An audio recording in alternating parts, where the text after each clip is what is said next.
Bro. Calm down. I'm a disgrace to my lineage. I am not the fastest anymore. Bro.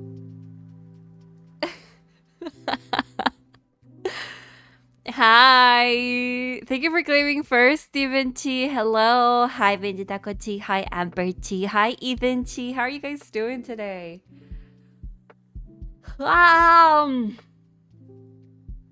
Happy Wednesday, right? How are you guys doing? Hello, hello. We have a new winner of the first today. I am already ready for the week to be over. Bro, me too. I've been sleeping like shit this past couple of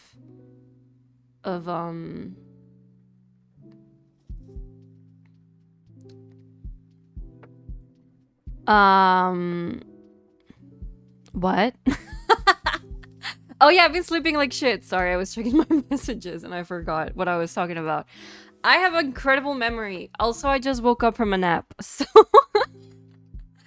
and I got coffee and it got here within 5 minutes, which was impressive because usually it always takes like 5 minutes. I mean, it takes like 40 minutes to get here. Today, I order it and then like 5 seconds within ordering, it was like, the store is preparing your order. And I was like, cool. And then the courier has arrived at the store and I'm like, whoa. And then like literally within 2 minutes of me ordering, it was like, the order is on your way. Like, what? What the fuck? So it got here incredibly fast, which I'm very grateful for. That was fast. It was so fast and so furious, dude. Oh my god, they did it with so much love too. Oh, wow. I ordered a caramel macchiato and they did it like, usually when you ask for like a caramel drizzle, like they don't put any on it. But this person, like, they actually like drizzled. That's so cute. But yeah. Thankfully, work has been very chill this past week-ish. So I can take naps. Because usually I can't. Is it pretty? It is very pretty, yeah. My job has become explaining the same computer problem to the same 70-year-old every 3 hours. Aww. I mean, I know it sounds very frustrating, but they don't know about these things, you know? Like, they're old. Just how we don't know stuff about their time. Se esconde en la sombra. Sigue jugando Firsto. Have fun, Novichi. Thanks for saying hi. I appreciate it.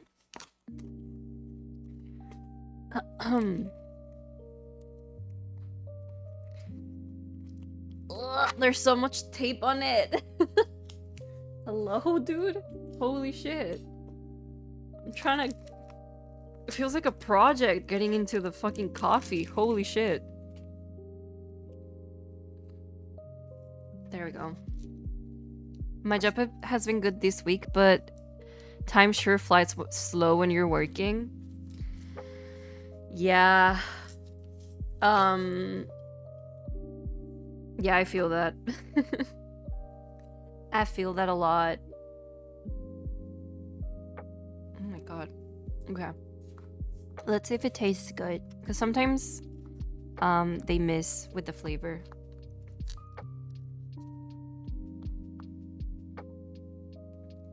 Nom nom nom, that shit's good. That shit's good. For me, work has been very, like, it's been It's been really, really, like, days are very short for me lately when I'm working. And low-key ADHD brain got me not concentrating. Bro, I think it's something about like the moon. Because I swear I can't concentrate either. I can't. I've been like spending hours trying to concentrate and focus on like one single thing at work and I can't. I get distracted so easily. I just remember like, oh, you know what? I just remember there's this really weird animal that I'm suddenly so curious about and I need to like I need to do research on it right now. It's like detrimental to my well-being if I find out everything I can about this animal within the next 5 minutes. Like, why does my brain do that? Wait, is my microphone a little too open? Am I screaming a lot? Maybe I'm screaming a lot. Bleep.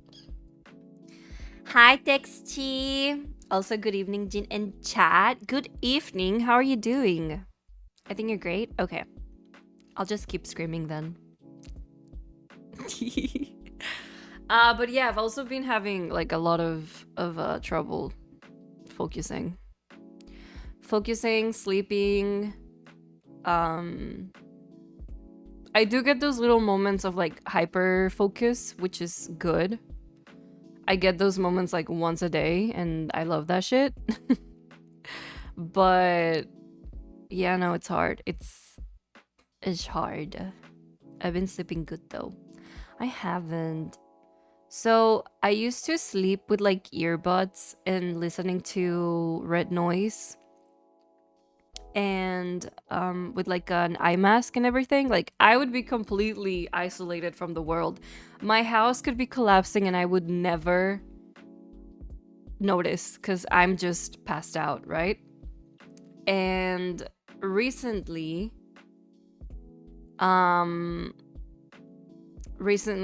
I stopped wearing earbuds because I think it was like kind of damaging my ears. So I stopped using earbuds, but that means that I can hear everything now and I have very light sleep. So if my dog barks once, I hear it and then I'm awake. And I'm like, oh fuck. And then I struggle falling back asleep again. And then I'm asleep and then my dad wakes up and he goes to exercise. And I hear him and I'm like, oh, and then my mom wakes up and then they're making breakfast and then, you know, and I'm just like, I can't, I can't sleep. So I need to find an alternative. I need to figure out a way, so that I can sleep, no problem. People dance me right now, heating up the food. Nice. What are you eating? I don't like putting stuff in my eyes or ears. My roomies luckily have a very sun resistant room. I used to not like putting like earbuds when I was sleeping because I move a lot when I sleep, and a lot of the times, like the first couple of months when I used to sleep with earbuds, I would literally like tangle them around my neck and choke myself. I would always wake up, obviously. I'd be like, oh god. But I got used to it, and now that I'm not sleeping with them anymore, I really can't sleep, and it's very frustrating. Same. Oh, Jin, guess what I discovered randomly growing out back? What? Hello, Batochi! It does hurt the ear. It does hurt the ears, yeah. It does. Can you do like ear muffins? Can you do ear muffins or something instead of the things that go into your ears? But how would they stay on? Picking peppers? Picking peppers. What are those? Oh, chile piquin. Ooh, lucky. That's nice. My father loves those so much. Like, he will literally buy bags of them and then freeze them and then pull them out and eat them as snacks. It's crazy. I think he has a problem. I'm a still sleeper if you move. I don't know. Wait, do you sleep like a mummy? Like do you not move? I can't. I move a lot, and then I like sleeping on my side, so I don't know if ear muffins would like actually help.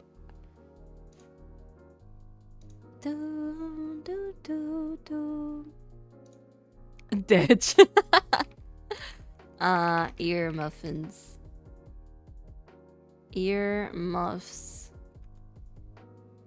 Sleep. No, these all go in the ear. I mean, there's like this super advanced, there's earplugs, but I don't want to put earplugs because that's the same problem. Like, I would still be like putting something in.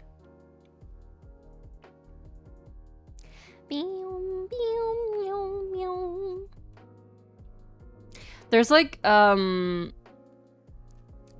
eye masks that also have like stuff for your ears and you can like put music and stuff, but I don't know if that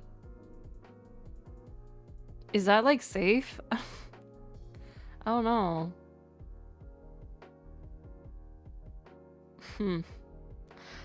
Like I don't know, I feel like it's gonna short wire one day when I'm sleeping. It's just gonna like burn my head. I usually decide how much space I want to move before I sleep. Wait, what do you mean you decide how much space you want? What? A blindfold goes a long way. I do have one. Like, I do use one. A blindfold. That sounds kinky. They're called eye masks.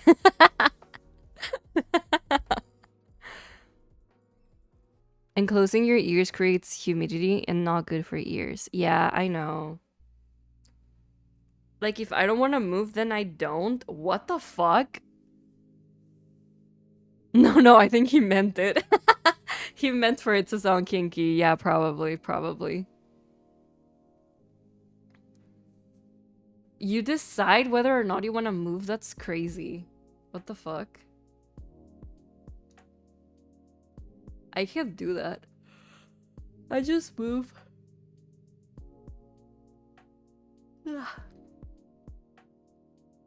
I roll around. A potato flew around my room before stinky butt. You're a fucking stinky butt. Who are you calling a stinky butt? Listo, libro comprado en español. Let's go. ¿Es el único libro, by the way? ¿O hay como que ofertas? Same with dreams? What do you mean? You plan your dreams? Oh my god. You know what is like... I get this moments of like parasocialism where I dream about like streamers that I watch a lot. And this is like so weird. So this happens a lot. Time to streamer soundproof your room with those crazy sound. No, they look so ugly. I hate those. It looks so ugly. It doesn't go with my aesthetic. Doesn't go with my cutesy pink aesthetic, pink artsy aesthetic. Pues descuentos y me salió de todo menos libros. Boo. I think of what I want, fall asleep, and then I fix a dream if... Oh my... Wait, you're one of those guys? Like, you plan your dreams? And, like, actively change or, like, participate in the dream making? That's crazy. I could never do that. My brother does that. And I'm always like, why? Just let it happen, bro. Just like, let your dreams be dreams, you know? Just let them happen.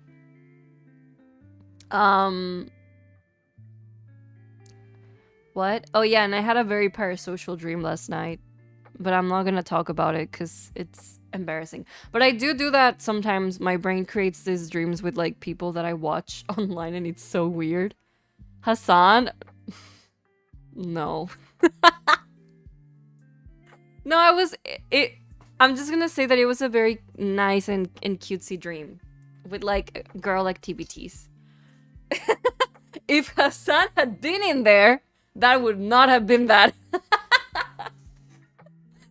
Streamer not safe for work? No, it was a cutesy dream. We were like camping and talking about life.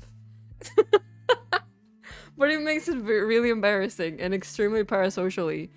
And I don't know why. Like when I'm going through something really hard in my life, right? Like I'm under a lot of stress on my day to day. I'm like having a lot of anxiety. Like I have like family problems, friend problems, romance problems, whatever. And like I'm so stressed about everything that's going on.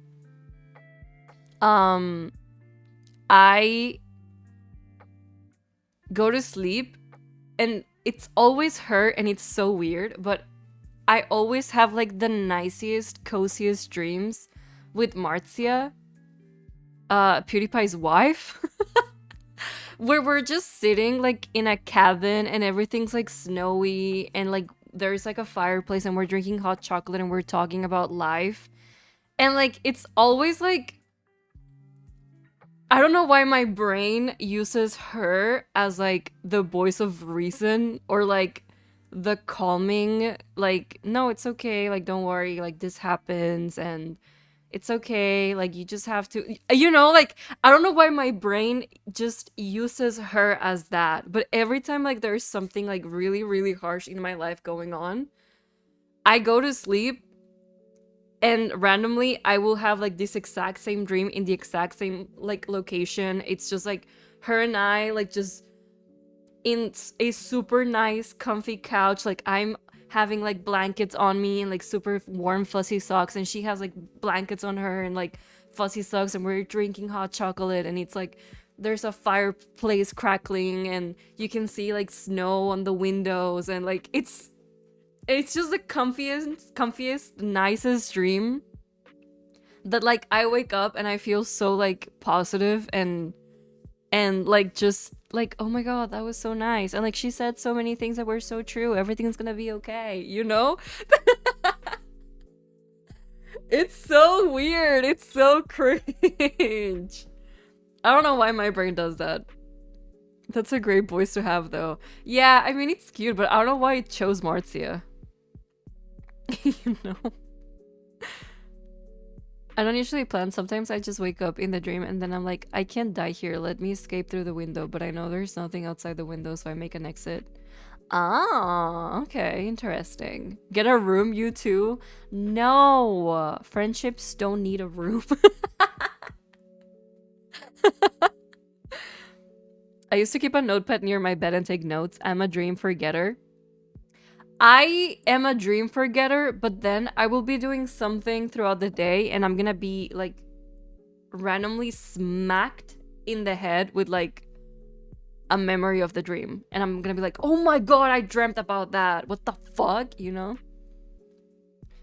Literally a good snowy mountain cabin spot scene. Yeah! But it's, I don't know, it's crazy. I just don't know why it's always her. I don't know why it's always her, but it's like never my best friends. Like it's always her. It's so strange. Maybe I need to talk to my psychologist about it, because like what the fuck is going on? I think it's cute. I also think it's cute because it's wholesome. It's adorable.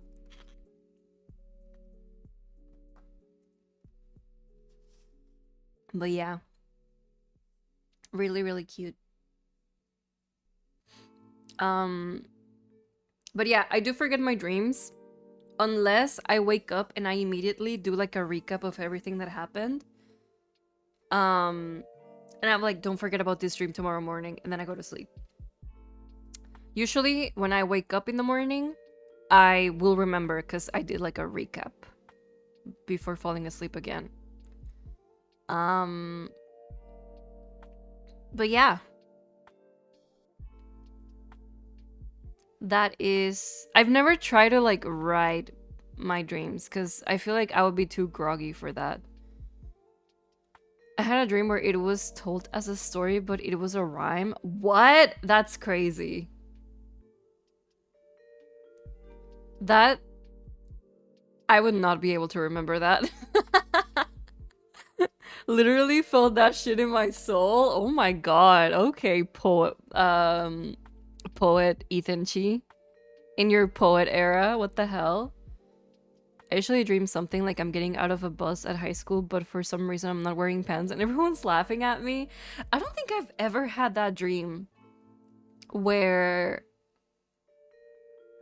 Oh no, wait. No. I did. I've had, but not like missing pants, but I've had dreams where like I leave my house without a bra and I'm like, and I'm like so stressed about it. Cause like in my dream, I'm in the middle of God knows where and I just don't have a bra on and I'm like, oh my god. I can't just like go back and put a bra on. My dreams, hijacking a train and riding it down a mountain on or giant mushroom casino. Meanwhile, Jean, a hot chocolate cozy. Yeah, I mean, I do have like some wholesome dreams here and there, and then I have others that are very not adventure. I've never had like adventure-wise dreams. I usually always have like nightmares or like just everyday things or super cozy things. I should have more action or adventure dreams. What the fuck? I'm gonna start thinking about that before going to bed. My dreams are more interesting than my day-to-day life right now, so sometimes I go back under to resume. Only to start a different dream. That sleep becomes very unrestful. Dude, I think we all do that, right? Hi, Daddy Chi, how are you doing? Thank you for the dumpling photo. That looked so good. So good. I've also always, like, I think I've successfully resumed a couple of dreams before, but it doesn't happen all the time, you know? But you go back to sleep and you're like thinking so hard, like, no, we have, like, where it left off, we need to keep moving, we need to repeat this dream. It's crazy. You're going to dream of drug-addled, middle-aged men struggling to solve crimes now. I hope. I'm waiting for it, but it hasn't happened, you know? I feel like I need to read more fanfiction to get to that point. Bro, I had the bra dream too. I'm a man. What were your thoughts while you were not wearing a wait, were you wearing a bra or not wearing a bra in your dream? Pookie, I missed you. Oh my god, go kiss each other. Dude, I have never been able to resume my dreams. I've only been able to do it like twice. I was not wearing a bra. And how did you feel? I also dreamed that you aren't wearing a bra. Shut the fuck up. Oh my god. I also remember this one episode of Hannah Montana where, did she dream that or did she really do it? Where she went to high school with her bra over her shirt. And I've had a couple of dreams like that before. Usually when I was like in high school, I would dream about that and I would be mortified. I would be like, oh my god. Now I'm like, bro, whatever, it's a bra. But, you know, when you're a teenager, everything feels like it's the end of the world. I'm able to lucid dream on command. If I'm having a good dream and have no plans that day, I can sleep like 15. What? But okay, when you lucid dream, do you actually rest? You know? Because I feel like if you're actively, like, your brain is not fully resting, no? Because you're aware. You're awary. Bravo, sure we did that shit for fun to take some weird ass pictures. Yeah, I mean, I feel like if it happens when you're a girl as an accident, like you just put your bra over your shirt, you're mortified. But if you're doing it for funsies, then like it's fine. Your brain is never fully resting. Well, yeah, it's never fully rested because then you wouldn't wake up again. But you know what I mean. Like your brain does go into like the REM thingy that's like resting. I barely get dreams now. I've noticed that I remember less dreams when I wake up, but I know that I still have dreams, like almost every night, probably. Lucid dream sleep is one of the best sleeps. I cannot do that. I'm also scared of doing that. I don't know. I remember when I was like in elementary school or middle school, like kids would talk about lucid dreaming and they would talk about how your soul leaves your body momentarily and you're vulnerable to like demons possessing you. And I was always so terrified of that. I was always like, what the fuck? Why do people do that?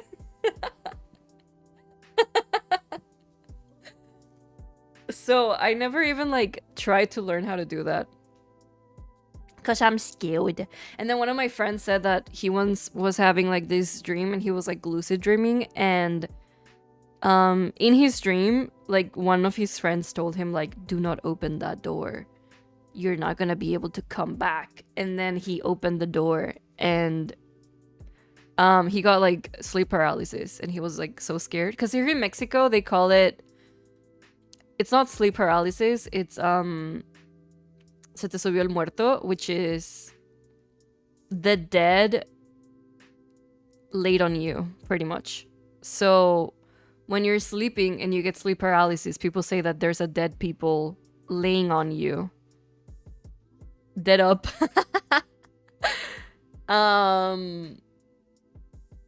So that's where the whole like it's demons trying to get to you because you're lucid dreaming and your soul is leaving your body. And I was like, ah! I was so scared. Oh yes, I have had sleep paralysis. I had sleep paralysis once, but it was at the time where I was already using like an eye mask and earbuds. So I genuinely couldn't see or couldn't hear anything. So I was like, if there is like something like watching me, I have no idea. I can't hear it. I mean, I can't see it. And if there's something like speaking to me like, I can't hear it. Like I'm wearing earbuds and I just fell back asleep. I couldn't move, but I was like, eh, and I fell back asleep. If I can't see it or hear it, then it's not there, you know?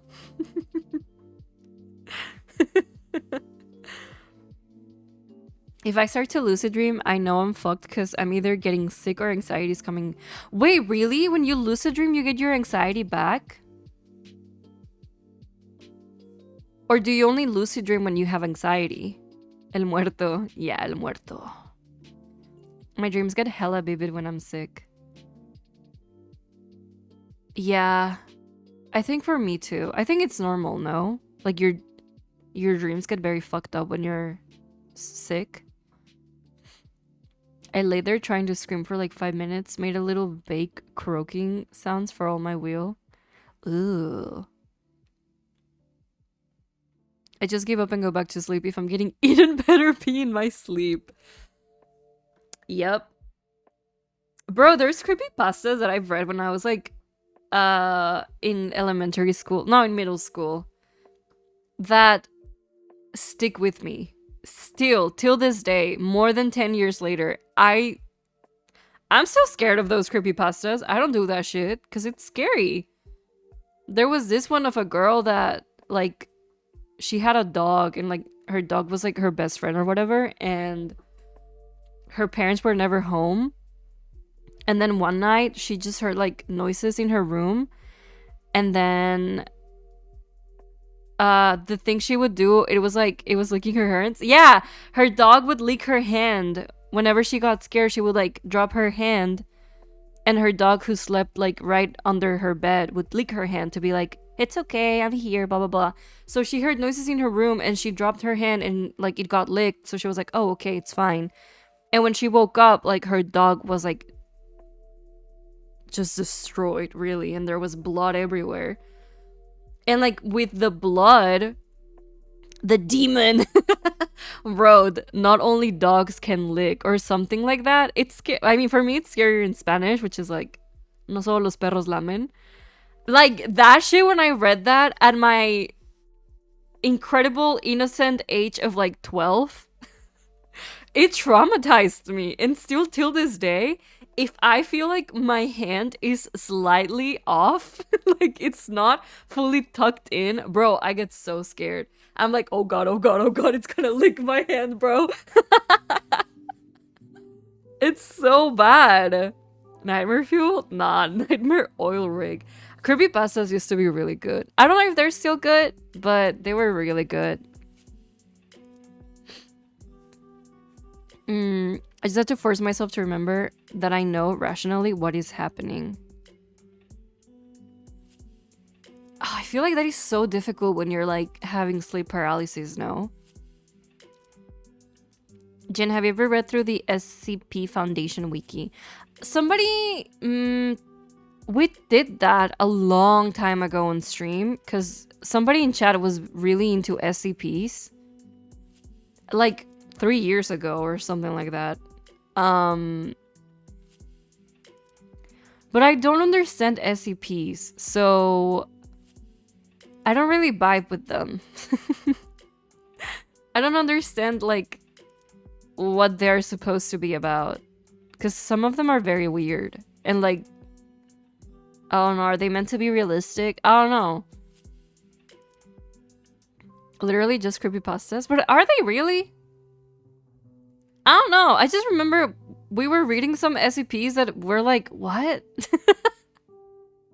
Just formatted like there's something else. I usually put half my cheek out because of the same reason.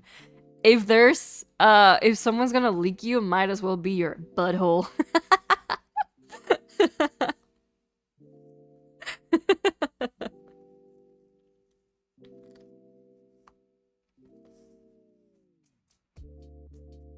That's the point. It's like a foundation that contains weird objects or creatures. Like it goes from literally gut to soda that makes you run faster. Yeah, that's what I didn't get, because there were things like air, you know, like this air just blows harder in certain places. I'm like, what? And then the next one was like, this chair bounces. I'm like, what?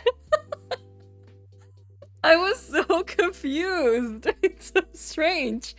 Like, I didn't get if I was supposed to be like spooked about it, or, you know. My feet are always hanging out of my bed, and they better not lick my feet because I do be ticklish. It would be torture. Bro, why are your feet dangling out of your bed? Tuck them in. What the hell? You're gonna get your feet pulled by the witch. What?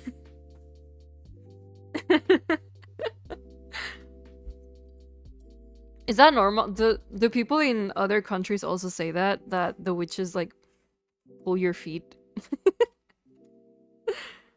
Te jalan las patas. Your boy's a little too tall? Well, yeah, that is a problem. My feet hang out on nearly every bed. Even like European beds. My brother also struggles with that because my brother is tall. And he always complains about about being a little too large for the beds. But I think what my mom ended up doing was, I think some American beds are like longer. So every time they buy, like he wants to buy a mattress or something, he buys it in the US. Because like here in Mexico, they're all like short for him, which is funny. I got an elongated bed made back home. Oh. The SCP is a foundation, a company. Supernatural stuff exists in the world, so the SCP investigates the anomalies, and if they bad, they contain them. So each story is about something that they investigate. Uh-huh. Yeah, so observation duty is like the anomalies are SCPs, no?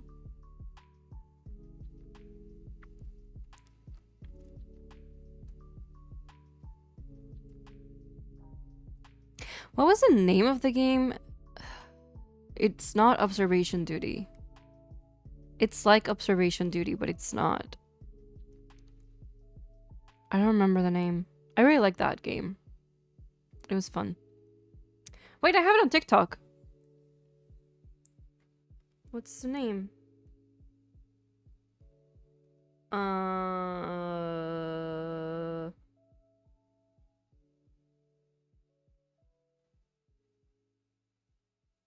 Alternate Watch. That's the game. I like that game. That was fun. My favorite is SCP-001 video. It encompasses the Gate of Eden.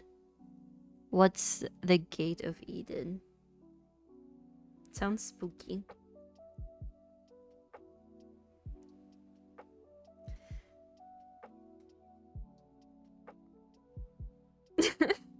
My cousin is eating takoyaki. I'm so mad. Here's an SCP. This is a string of text that makes you read it in Gojo's voice.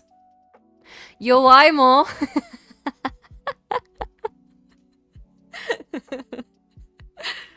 Man, I love Gojo so much. It's not good. It's not good. I just love him. Wait! Is a new... are there any spoilers of the last chapter? Hold on.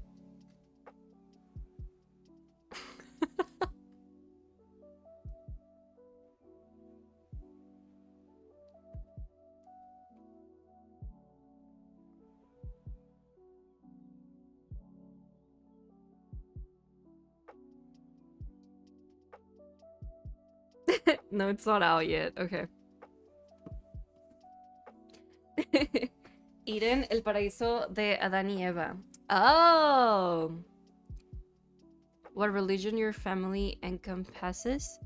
I was raised Catholic.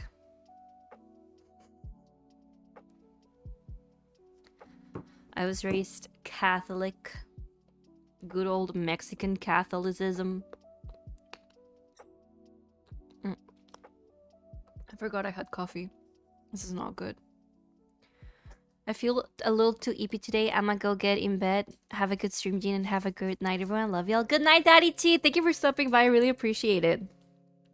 Thank you, thank you, thank you, thank you. Sleep well. Have an awesome rest of your day / night.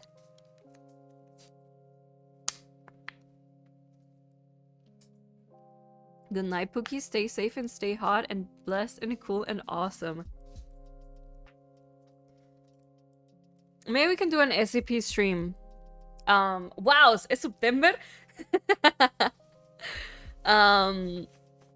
Maybe we can do an SCP stream in October where we just look at SCPs.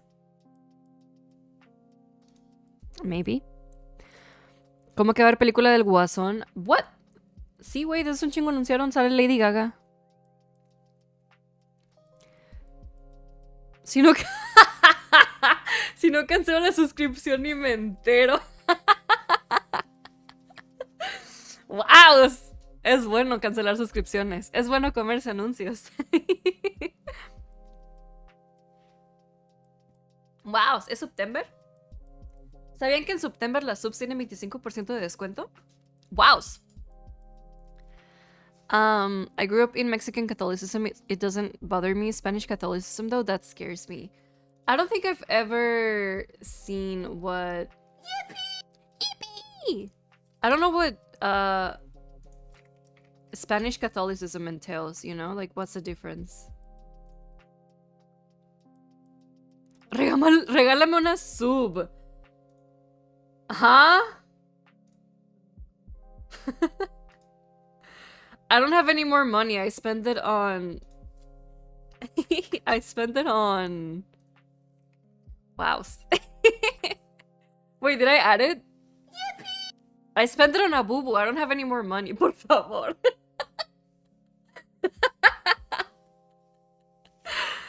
No, I don't have any more por favor, dame una sub.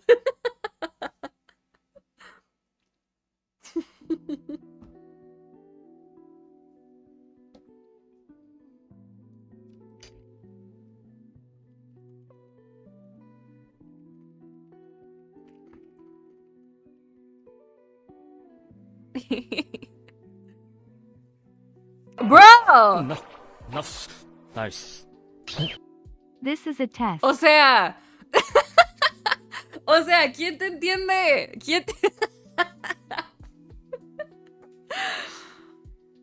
Ay, no. Wow. Gracias por la resub. ¡Mua! Lo aprecio mucho, jugo. Pero ya no más gastos hormigas, güey. Ya no más gastos hormigas. ¿Qué pasó con eso? You were supposed to be strong. Tengo la de Prime. Ah. Oh, well, that's great. Did you guys know that if you have Amazon Prime, you get a free subscription every month to whoever the fuck you want on Twitch? Whoa! Wow! I can't believe that. That's so cool. Did you know you could use it on jinfoxie.twitch.com/ Did you know you could use it on twitch.tv/jinfoxie? Wow! For free? Whoa! Yippee! Gracias por el... ¡Oh! No, Amperchi!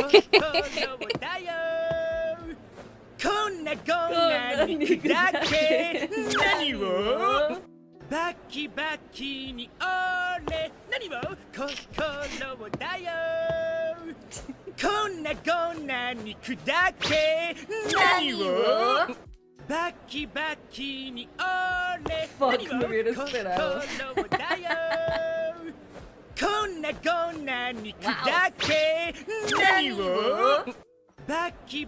One more.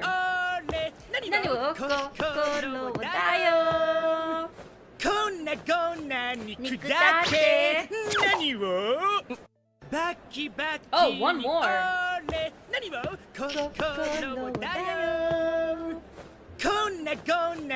Did you choose the people, Amperchi? Because we got a lot of... Usually we get a lot of people that, like, never are in chat. No? Wow, that was so lucky. Because there's just a lot of people that do come by and hang out in the chat. That's crazy. What the hell? Usually we get people that are, like, so random. I don't know who they are. Thank you so much for the 5 gifted. Mwah, mwah, mwah, mwah, mwah, mwah. I think I gave 6 kisses, but it's okay. Thank you so much. I really appreciate it. You didn't have to. I was talking about Prime subs. I was talking about Prime subs. But thank you so much. I really appreciate it. You are amazing. I appreciate you so much. Yeah, you're crazy, Amperchi. That was so lucky. I think these gifted subs were incredibly lucky too. That's awesome. Shout out to Amperchi, a legend. An absolute fucking legend. An absolute mad lad. Thank you so much, Amperchi. Vegetaco, say thanks. Knife emoji.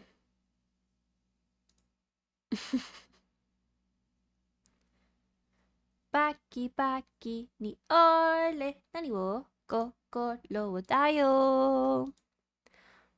Oblígame.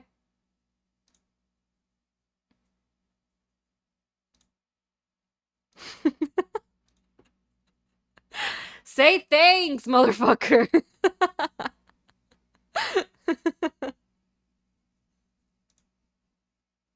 Gonna nikutate.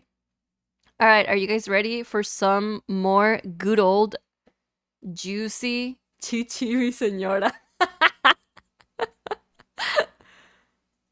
For some more juicy, hot, sexy discoelysium. Ow. Why am I frozen? Ow! Why am I frozen? Oh, there we go. Thanks, Amperchi. Good job.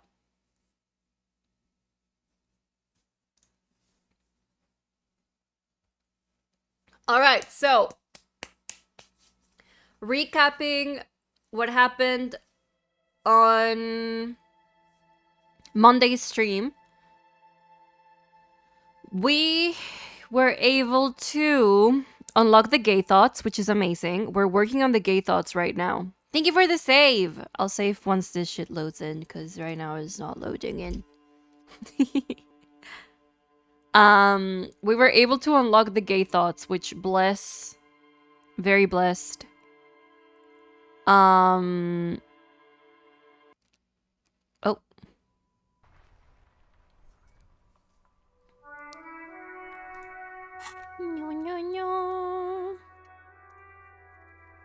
Gay thoughts or gay thoughts? I'm confused. Both. Both. We got both.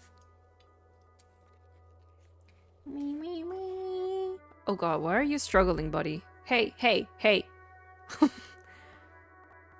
Oh my god. Ow! My ears. Why are you struggling? Oh god, oh god. Are we okay? Okay, we're fine.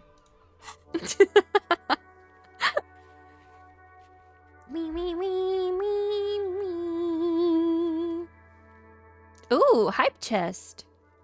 Chill girl emote. Ooh.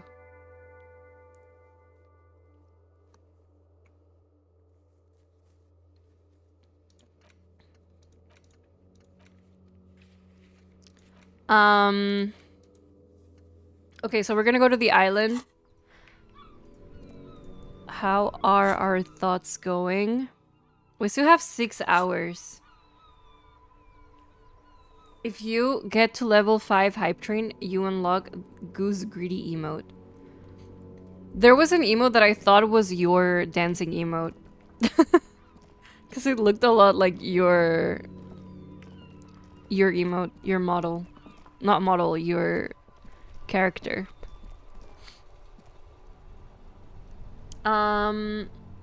We need to waste some time, so we're gonna play again.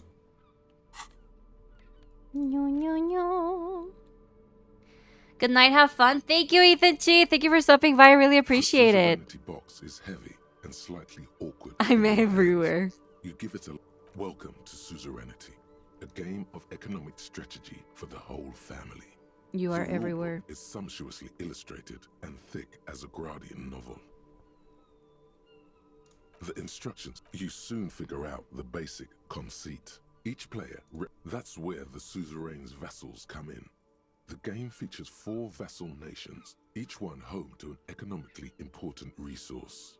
Each turn, the player collects resources from vassals where they've placed workers. They may then rearrange their workers, fulfill contracts for coin and bonuses, or build structures back in Revachol.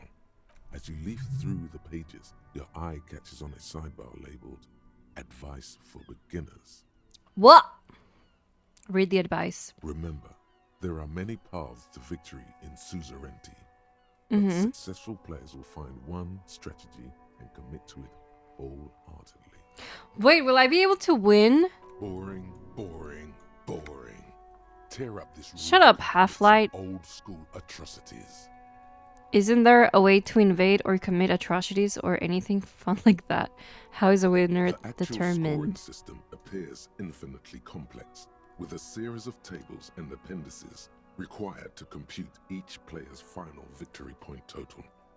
Welcome to Wait. Suzerainty. You soon figure out the base. That's what as you leaf through the pages, your eye catches on a sidebar labeled Advice for Begin. Remember, there are many paths to victory. That's the advice?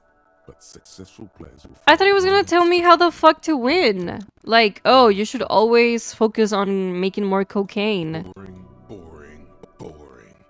Tear up That's a shit advice. old school atrocities. Speweed, hi, how are you doing? Suzerainty, the actual scoring Okay, system well- appears infinitely complex, with Wait, how do I play with him? Oh! Like this, right? yes.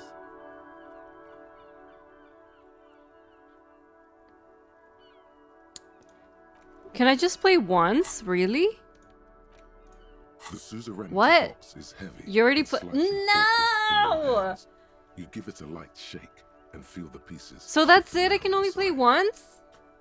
Hi, I'm dying. My AC isn't working and I'm angry. Oh no. Damn.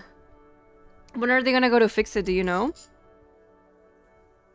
Have you tried turning it off and on again? Have you tried blowing into it? Hopefully tomorrow. That sucks. It's incredibly hot, I assume, right? Yes? Ugh, that's horrible. Absolutely horrible. I hate it when that happens here. I am death. No, time to crank up the ceiling fans and get some fans as well. And those emotes are so cute too, by the way. Oh my god. It's adorable. I already did.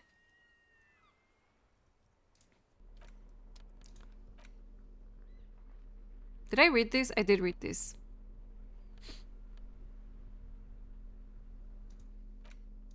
The note is written with a blue pencil on a piece of lined office. They're spirit-inspired emotes? That's so cute!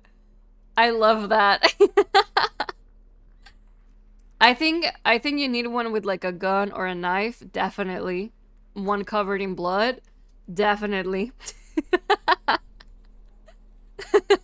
Probably? No, not probably, definitely. Besides not having an AC, how are you doing? Are you still playing in not purple? In Prodigy?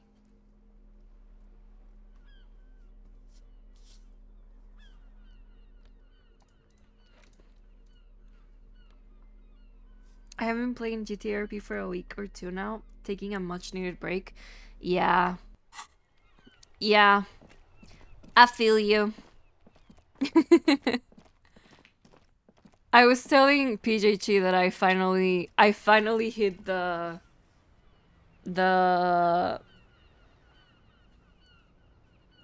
burnout. I was like, okay, yeah, I need to take a break from GTA. I will come back to it though. Everyone thinks I'm done. I mean, definitely taking a break is good. Definitely, definitely. I was just really tired. Like, all the time. I was so tired every day. And I felt so drained of energy at every hour. So I was like, alright, let's take a break. Let's just relax. Let's have a normal routine again. 100%, but I've been playing lots of Valorant now, so that's good. Ooh, fun. I haven't played Valorant in so long. I don't like it. I've just been playing this, really. It's been my obsession lately. Okay, well, I don't think I have anything to waste time with. So I guess we're gonna have to get into the ship now with my gay thoughts kind of like running. I'm scared because I don't... Okay, can I get spoiled? I need backseating for a little bit. Calling on to Amper Chi and Text Chi. Everyone witnessed me popping off on some men yesterday and calling them bitches, and it was great. Very good times. The scream. Okay, so PGT was there. Nice, as they should. They deserve it, probably. Most likely. Most likely. It's all just a ride, man. Okay, I need help. If I go onto the boat, like, am I gonna have time to work on my gay thoughts or no?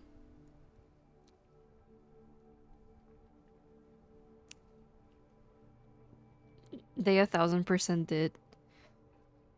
I think you should try to make some money and buy a book. Gay thoughts. Yeah, I'm having gay thoughts. I'm working on them. Not yet. I don't have them yet. I am developing those gay thoughts. Try and make some money. Okay. I don't have a book. The only book I had was this one, but I already read it. The face of King Fleet.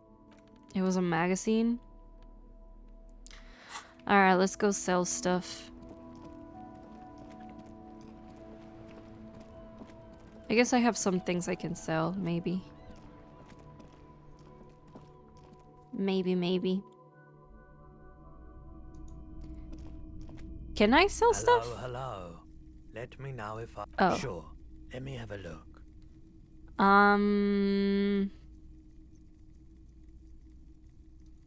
Anything else you're thinking of selling?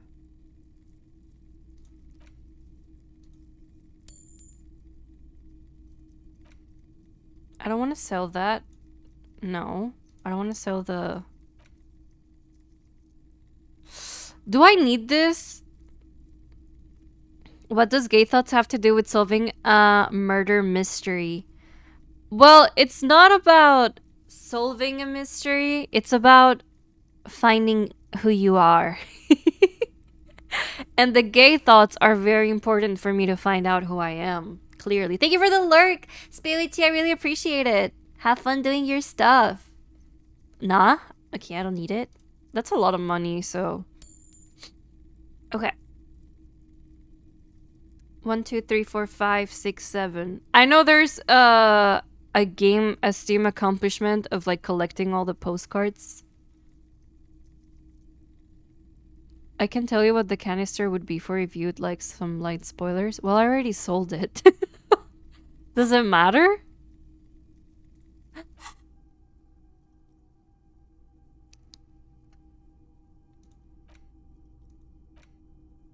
Wait, did I need it? It's for the wall? Oh, okay. Well, then I can't use it anyway, no? Another time. You wouldn't be able to? Yeah, it's fine. For the wall! Okay, so I would do like what Cindy does with the oil, I guess. Alright, let's go back.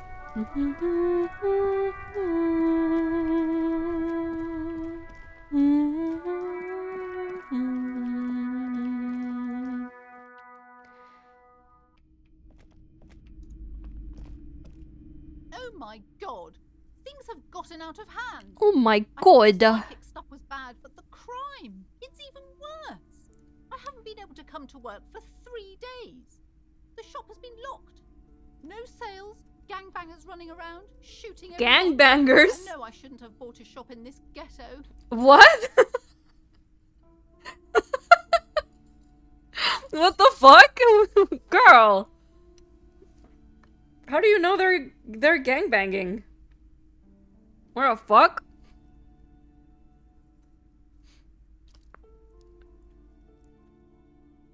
Oh my god! Even the police can't take care of all of this. Just look at that limp. Someone should do something about it. What the fuck? What the fucking shite is she talking about? Bro, I took care of it, motherfucker. Excuse me? Did you see my... You did not, because you're a fucking loser, but did you see my shot? You should have seen the other guy. Dumb bitch. Playson's worst character even worse than the mercenaries. Bro, for real, what the hell? Oh god, it's another Brit. I think I'm gonna get sick. Yeah, because my British accent is so good. Maybe I should close the bookstore and open a psychic studio. Yes. It makes sense. Crime is the 6th element, you see. The darkest element.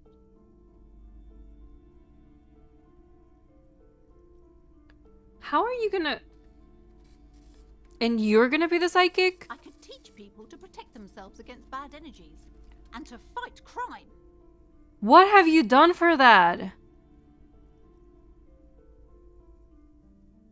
Excuse me? You are the bad energies. Like... Honestly, I'm not so sure what to think about a psychic studio that's even worse than a bookstore in No Martinez. need to be modest, good officer. You've convinced me. It is a great idea. Thank you for the Oh inspiration. no! In the meantime, do buy the books. As many as you can. They won't be here for much longer. Is there anything else I can help you with? God. I've told her not to do that. It's such a disgusting habit. She'll get over it. Anxiety is a part of life. A part of hers, too, clearly. I don't think she can do anything about it. She can, if she has enough willpower. This is what's called growing pains. Life isn't easy. Life doesn't give breaks. Come on, ma'am. It's obvious she can't do anything about it. You are placing an unnecessary burden on a young child. I forgot my She glasses. stands stiff and severe, silently fuming. 10 or so seconds pass without change. I didn't mean to do that. I wanted to put my glasses on, and I chose an option that I didn't mean to. This is a person coming to terms with a new reality, one where they are wrong. It's not easy. Oh, somehow that worked. Oh no. Hold on. I need to invite her inside and apologize. She must be freezing out there. Is she being There. sarcastic? I don't know what to say to you. My husband, he tries to teach me business lessons. I have what my mother called a dull mind. All this stress. It sounds like both the husband and the mother treat her the way she treats Annette. You're like Annette to your husband and your mother. Just not compassionately. No, fuck this woman. Oh, well, my mother was horrible, of course. Absolutely perverse energies around that person. But my husband, My husband is completely different, of course. Is his husband Annette's father? yes, my husband is a successful entrepreneur east of the river. If only he were more involved in the business we're running up here. No matter. Soon we'll both be off for Grand Couronne.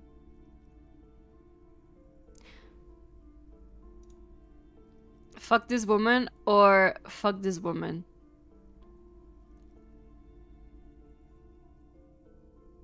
Fuck this woman that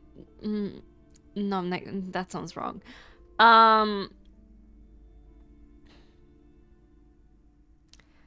Fuck this woman.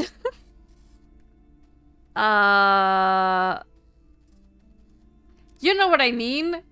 Not physically, just fuck her emotions, you know?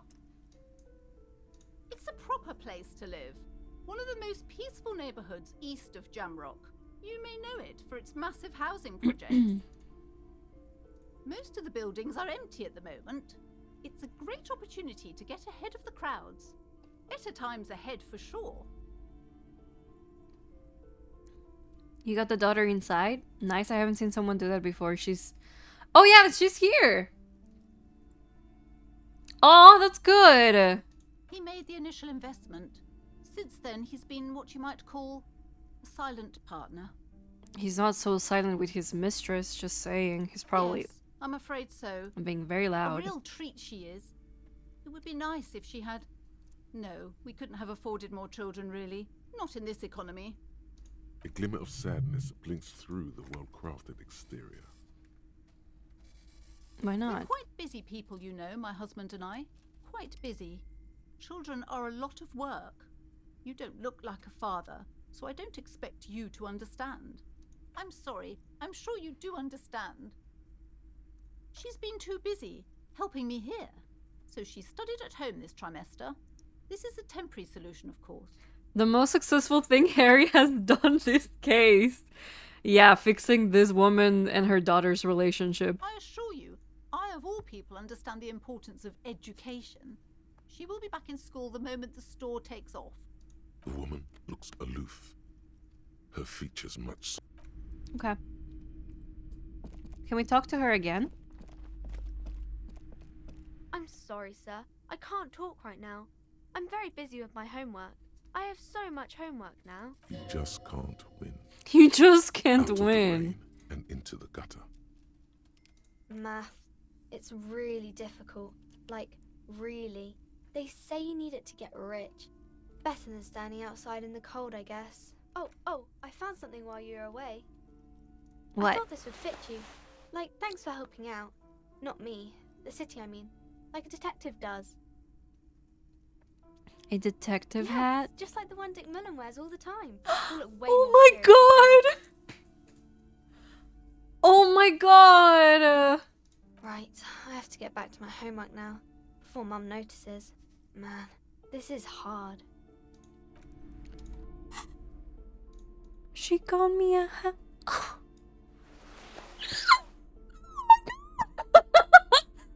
Bro! She got me a hat. It's so cute too. Oh, we're using the fuck out of this hat. Okay. So there's only one right choice of book.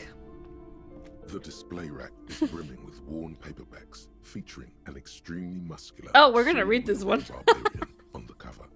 Nearly all the titles contain the word Hyundai somewhere. We're reading about Heimdall. I know he's cute as fuck. This is entirely, completely you. You have found the right books. Oh, Man from Hyundai. A very popular series of adventure novels.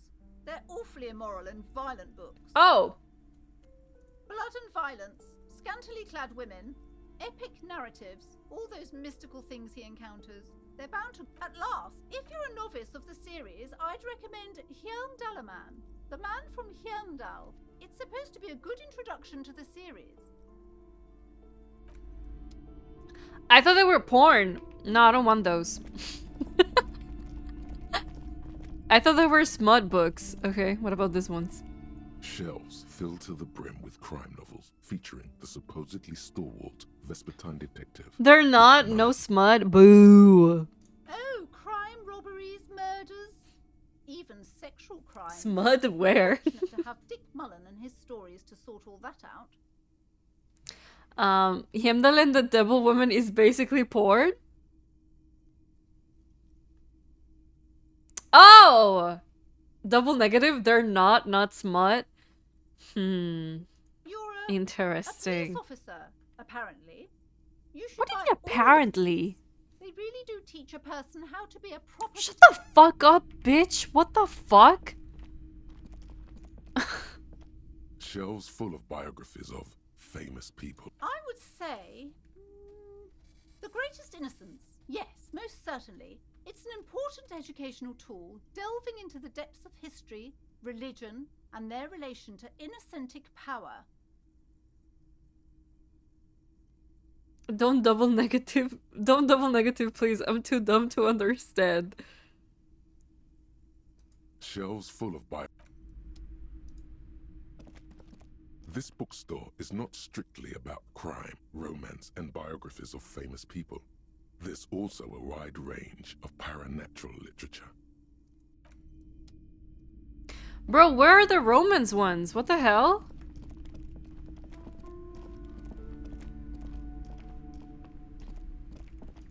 Alright, let's get the Devil The Woman. display rack is brimming with worn paper. This is entirely, completely. It is a bestseller for... Come on, Kim. I know I'm growing my gay thoughts right now, but like... What if I'm bisexual? Okay. Let's read, The Devil Woman. The edges of the pages are worn and smudged. A lot of people have read about the Devil Woman's altercations with the Heimdall man. Look at the back The cover. jacket copy proclaims, "Man from Heimdall returns in his most exciting adventure yet. After crashing into a strange jungle, cannibalistic natives abduct his only surviving comrade, Noble Tiribol. Before Man from Heimdall can mount a rescue, he is ambushed by a tribe of female warriors and taken to the ancient citadel of Cloud City, where a mysterious and wicked queen rules supreme. Will Man from Heimdall be able to escape his dire situation and find his missing friend?" You open the book to a random page. Man from Heimdall, wielding his two Zweihanders, is carving through a sea of savages, his visage fixed in grim determination. His arms, whirling like windmills, are soaked with the blood of his enemies. Thank you for the lurk, Mangled baby. corpses litter the battlefield. Sorry, I had ice cream. I had coffee in my mouth. Thank you for the lurk.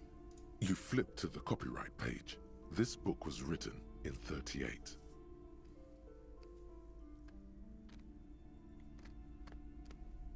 Berserker rage burns in his azure-hued eyes as he brings glory and honor to his long-lost Heimdall tribe. From the village of Heimdall, the ivory giant roars like an ice bear, and the winds of Katla howl out his name. Give me more. Man from Heimdall rides on a gilded griffin, his golden mane billowing in the breeze. Both Zweihanders sheathed on his back. He is off to war. Will he conquer his enemies? Will he conquer himself? The steel muscles of man from Heimdall gleam in the humid jungle air. Yet the man does not sweat. In meditation, his soul drifts in the frigid northlands he calls home. Holy shit, this is so me. A passage reads, the man from Heimdall looks up, his eyes blue as the mountain lakes of his homeland.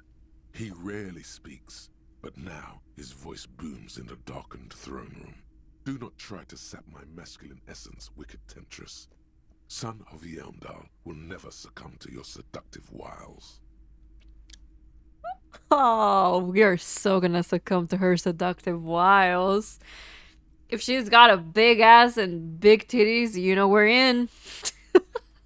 Thine spells are no match for purity and strength of will. If her feet are nice, we're so in. The vices of flesh, for it is weak and corruptible, yet mine is forged in gore and strife. Queen Lydiana just laughs, a sultry and salacious sound, then says, Lydiana, oh my god. I have grand plans for you. I have man from grand Heimdall." plans for She you. gestures her diabolical hand toward an array of potions and unguents. First, you shall please me. Then lead my armies against the vicious cannibals. Not a muscle moves in the face of the man from Heimdall. Yet inside, there is turmoil. This goes against all he holds sacrosanct. First you shall please me, then lead my armies against the vicious cannibals. You must fuck me.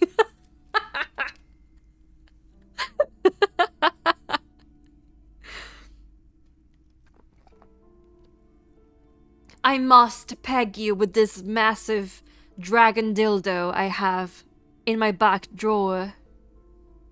Do not worry, you are not the first, but perhaps you are the one fit for it. We shall see. You will be put to test. In the final pages, man from Heimdall mounts Galavarin, his mighty griffin, and turns his gaze to the horizon. Queen Lydiana is dead, but the army of cannibals is storming the gates, and still there's no word of trusty tyranny. Our wife!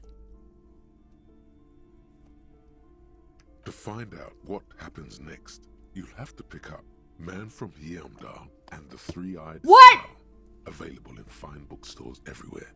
Spring 39. Oh, I'm so mad. What the hell? Hey, do you have that one? The display rack is... This is entirely, completely you. You have found the right book.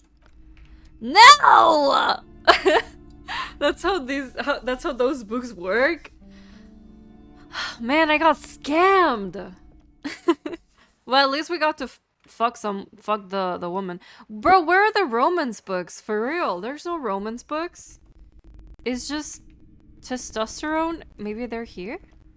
A small mountain of colorful board game books. No. That did not take any time. I'm going insane.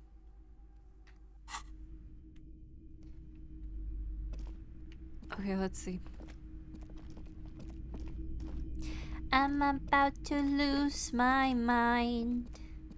Shelves full of biographies of. Aren't they outside? They don't let me interact with the... I can't interact with the things outside. Like this ones? I don't know why. Jin, I got exciting news? What happened? The book says you must attain a Franco body. I must hit the gym? Why do I need... Yes? Sorry. Why do I need to go to the gym to read romance? What? What the fuck? Huh? What's up, Dynasty? What are your exciting news? I got fucking Adderall for my ADHD and it works. I'm so happy I could cry right now. I literally just cleaned and organized my shit for 3 hours straight. Holy shit! Nice! I'm so happy to hear that. That's cool.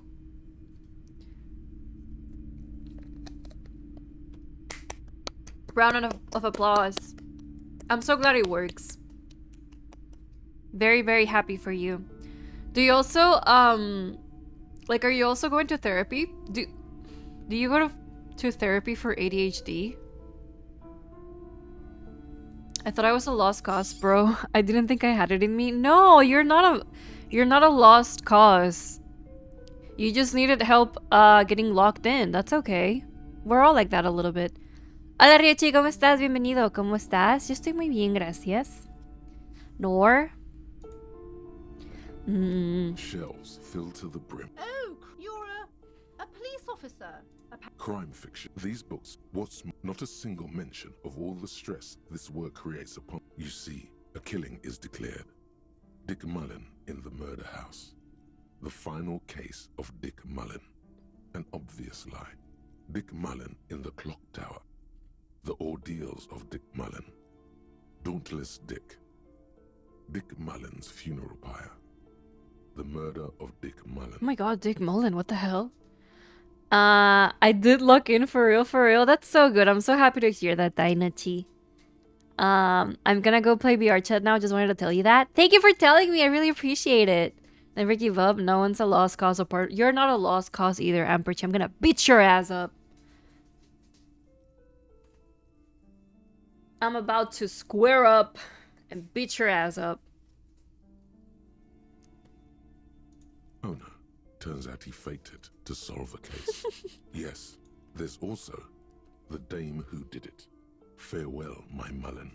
Faking death seems to be a common trope in the Mullen series. The morbid tales of Dick Mullen. A dark tide turns. Tragedy calls for Dick Mullen. Another one with fake death. And, of course, Dick Mullen, the murderer. In order to catch a murderer, Dick Mullen must become the murderer. After all this, you still haven't found the answer to the one question that matters. Who is Dick Mullen? You already know. We're safe scumming this. Okay, hold on. What do I need? Shelves Reaction filled to the speed? brim with crime novels featuring. I think I do have things that give me reaction speed, but I could be wrong. Oh yeah.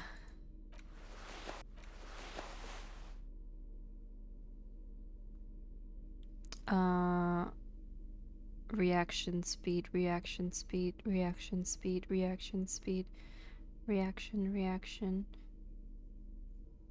reaction, reaction, reaction, reaction, reaction, reaction, reaction, reaction. Okay. Shelves filled to the brim with crime. Your attempt. This is the most important piece of information that we can get. Who the fuck is Dick Mullen?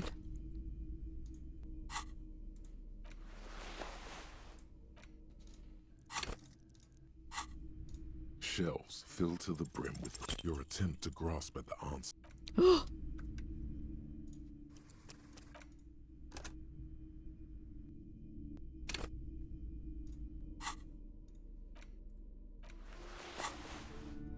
Shelves filled to the brim with your quick eye There we go. notices a small caterpillar crawling across the spine of a book.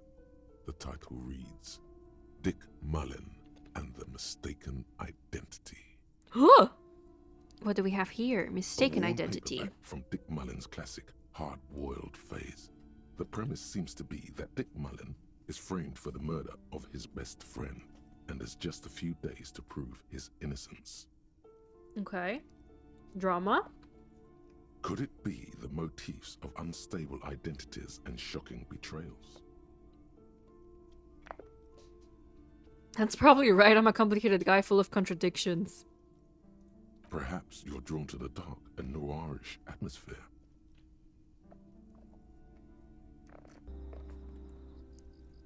Oh yeah. This is the book for you. Oh yeah. Oh yeah. Poodles Rule Chi, thank you so much for the follow. Hi, welcome to the Blood Bank. How are you doing? My name is Jean. Of course. I'm spending all my money on books, just like in real life. Welcome, hi, welcome. Please take a seat, grab a blanket, stay comfy. In your hand, you hold Dick Mullen and the Mistaken Identity. The brittle paperback feels fragile to the touch. Dick Mullen! The cover Let's features go! a pastiche of different scenes. In the foreground, a man in a dark overcoat clutches a pistol to his chest.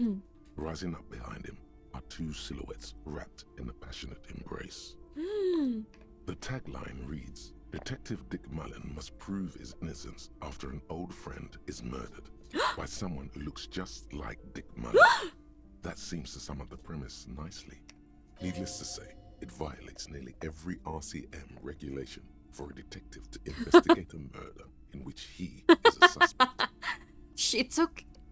Esprit de coupe. Shut up. We're here to enjoy things. Disco Elysium Bookstore Frequenter Simulator. Disco Elysium, Jean Poopy's very bad spending habits at bookstores simulator. Are you really reading that, detective? I really need to know who this Dick Mullen guy is. Good luck finding it. He's not much of a character, I think you'll find. Just a stand-in for the reader. The story opens with a knock at the door. Okay. Detective Dick Mullen is greeted by an old friend, Charlie Spillane, who's come to Mullen to ask a favor on this dark and cold night. Okay. Spillane needs Mullen to drive him in from Vespa to a small town along the Elysium coast. Despite his friend's apparent agitation, Mullen does as he's asked, then returns home where he passes out drunk, as he does most nights. He's just like me. An extremely unprofessional and hurtful stereotype Oh. that's offensive to all upstanding officers of the law. He's not like me. Also extremely accurate. No. in your case. Hey, I'm trying at least. Give it time. You'll fall off the wagon sooner or later. 2 days later, Mullen is arrested by the Vespa police and charged with the murder of Charlie Spillane. At his interrogation, Mullen learns that Charlie Spillane was shot in a bar in the very town Mullen dropped him off in by a man matching Mullen's description. Okay. Desperate to clear his name, Mullen manages to convince the Vespa police to release him for 3 days so that Mullen may solve his friend's murder and prove his innocence.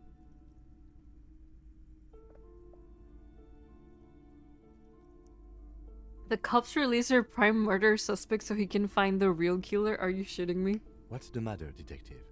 I don't know who's writing this shit, but I get the feeling they are the experts on homicide The investigations. lieutenant shrugs, resigned to the idea that his profession will rarely, if ever, be accurately represented in art and literature. They're not shitting you, detective. This is what the writers think passes for police procedure. Okay, so Mullen didn't do Of it. course, Mullen didn't do it. That's the whole premise of the book. Anyway, Mullen returns to the seaside bar where Spillane was murdered and meets a beautiful, mysterious woman named Diana Denerva. Nice, a dame. And not just any dame. She's truly one in a million, a knockout whose mind is as dangerous as her curves. But she's got a secret. Man, who doesn't? Sounds like my kind of woman. Now we gotta know if her feet are pretty, then yeah. If not, no. Secrets are the currency of human relations. Your secrets are unknown even unto you. So does that make you a rich man or a beggar? Ooh, that's so deep. What the hell? Deneuve reveals that she was Spillane's lover, and that he was mixed up with a local amphetamine smuggling operation. As soon as Mullin begins pulling at strings, the whole conspiracy begins to unravel. Not only is the local police captain in on the amphetamine ring, so is the son of a powerful politician and a strung-out art collector named Torvald, each of whom has his own reasons for wanting Spillane dead. Torvald? Isn't that a name that we've heard before? Or am I tripping? Tell me about the corrupt police captain. Outwardly, the old police captain is a real law and order crypto-fascist, a barrel-chested man who's beaten his share of suspects to pulp. But he's also dirty and increasingly paranoid that someone's going to expose his role in the drug ring. I'm gonna do that. He would certainly have the motive and the means, but the captain walks with a noticeable limp from an old war injury. Is it possible that he was able to conceal it long enough to commit the murder? Okay, the son. A typical privileged twat. In all likelihood, he's just in over his head. He does bear a personal grudge against Spillane, though, a former prosecutor who nearly brought down his father's administration. The kid doesn't exactly have Dick Mullen's manly build, but he is the correct height. And while interrogating him at his home, Mullen did notice a certain overcoat that looks suspiciously like his own. Torvald, the art collector, is a strung-out mess. Frankly, it's hard to imagine him holding a pistol steady enough to actually hit someone, let alone plug them 3 times in the chest the way Spillane got did. That said, Torvald and Spillane have a long history, and while interrogating him, Mullen discovers that Torvald was once involved with Deanna Deneuve. Could it be that this is all over a sordid love triangle? One evening, Deanna Deneuve comes to Mullen's hostel room in tears. The two of them drink half a bottle of vodka, and soon they're seeking comfort in each other's arms. They're fucking. Yes, comfort and pleasure. The warmth of another human's touch. I can't believe that burning healed taste me, of bro. liquor on her full, sweet lips. Well, that testimony won't be admissible any longer.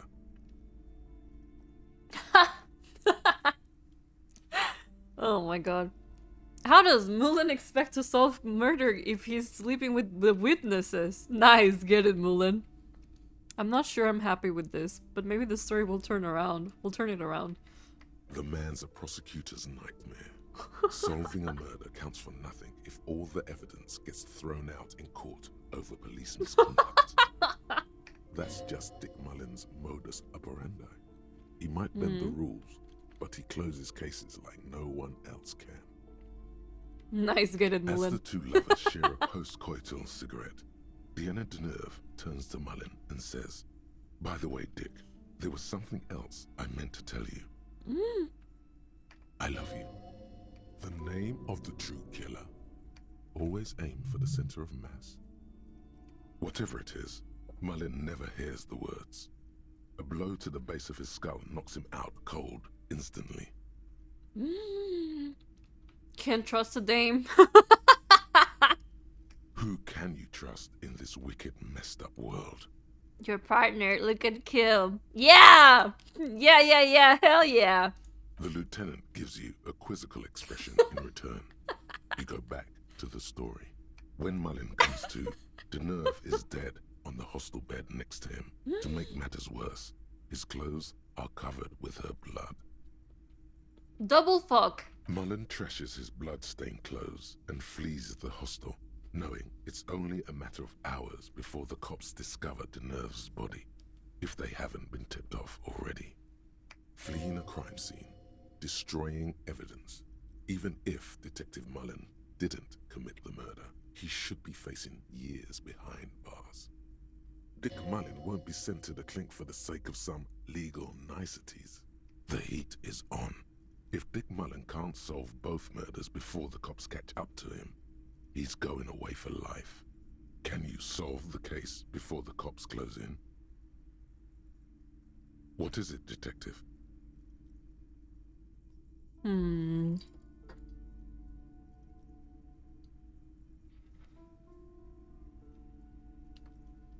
Why does everyone close to Dick Mullen It's end a up dangerous dead? line of work, but somebody has to do it. That's why Dick Mullen never lets anyone get too Oh my close. god, of course. What's the matter? Afraid you've been hacking up your friends' bodies in the night? Have you gone over everyone? Is anybody missing? There was never a time when he wasn't a detective. He was born a detective. But why is he like that? Dick Mullen was made to crack skulls and solve cases. It's who he is. He could no more stop being a detective than a tiger could cease to be a predator in the night. You're no tiger though, Harry. You're a man. It's your curse to have to choose. For a moment, you cease to read the story on the page and see the book for what it is. A collection of brittle, cheaply printed pages held together by glue made from the hooves of horses. From nowhere, you hear the screech of sneakers on a waxed floor, and you feel the burn of rope against your hands. Are these figments of some other life? You won't find the answers you're looking for here, in other words. So, who did it, Detective? Who killed Charlie Spillane and Deanna Deneuve?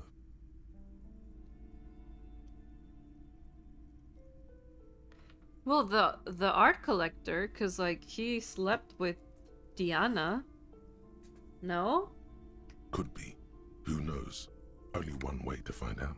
Alright. You begin furiously flipping through pages. Even as you know these books follow a series of well-worn tropes, you find yourself completely engrossed. You're turning pages so fast, you don't even notice the ancient spine coming unglued. You try to grab the pages as they come loose, but your fingers aren't quick enough. They're gone. Dozens of pages scatter across the floor. The last fifth or so of the book seems to have been lost. It's possible that you could gather and reassemble the pages, but it would take way too long. Ah, yes. The problem with mass-market paperbacks. They are not made to last. Perhaps this is a sign that you should get back to solving your own murder, huh, Detective? Hey! Don't forget, it could have been the delirium tremens. No. In your hand, you hold 4/5 of Dick Mullen and the mistaken...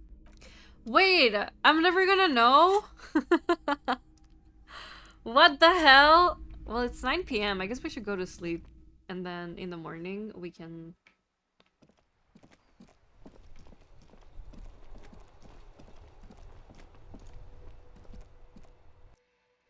We're gonna have an early night tonight. Oh. You see, You'll be gay by sunrise? That's what I'm hoping for.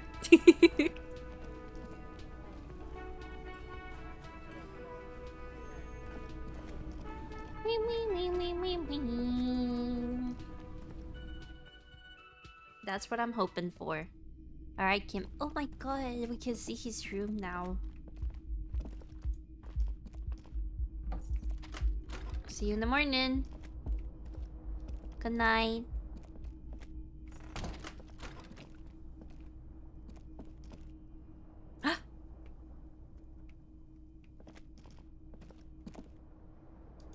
the bed's a little nicer now. You could get a good night's sleep here. Alright. The window is fixed. The sheets are new. It's easier to fall asleep than ever before. Oh no. I don't like that dot dot dot. It's easier this time. Drifting off, your head has found a comfortable indent in the pillow. Your legs and your torso feel like lead weights sinking to the bottom of the sea until they're suddenly light. This respite. You've earned it, brother. Bask in the darkness. Let it swallow you up and swivel you around while you forget everything you've managed to remember. No, you haven't. You've just been. No, this is the one before that. We'll just keep cycling it for you if you don't mind. As long as we can. Spin it like black yarn. Enjoy it while it lasts. You're welcome, Harry boy. You earned it. After centuries of darkness, the alarm rings. But what's this? You actually feel rested. Whoa. There's no time to cuddle with your pillow, however, or as much as shiver from the cold. The world awaits. Go.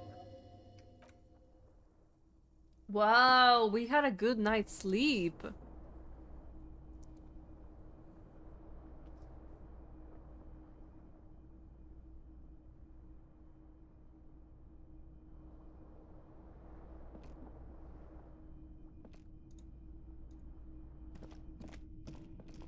The bathroom mirror has been wiped.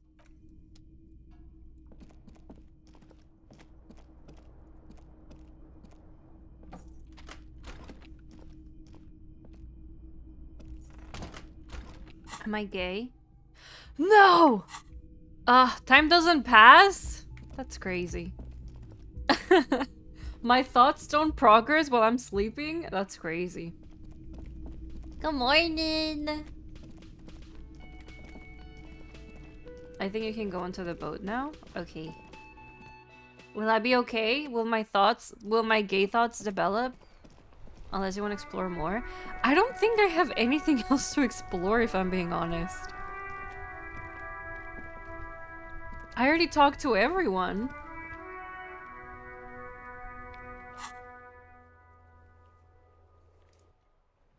Wee, wee, wee. I missed the window and that sucks, because there was something probably for this door on that window in the cafeteria, but... Ugh.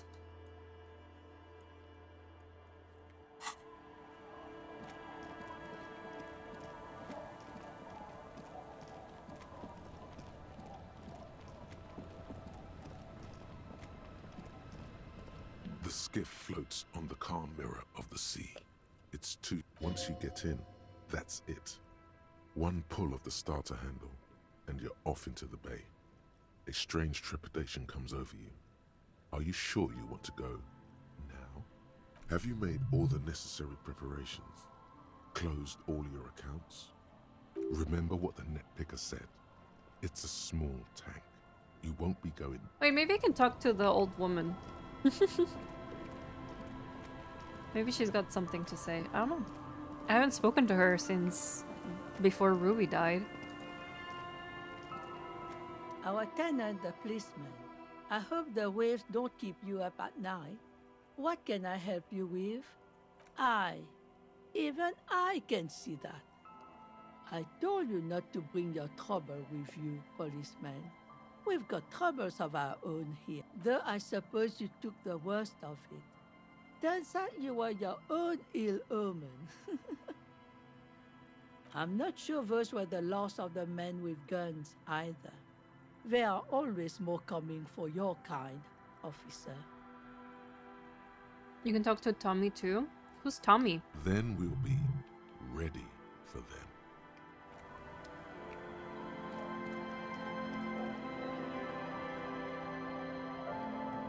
Tommy Leom? Is it the guy at the third building?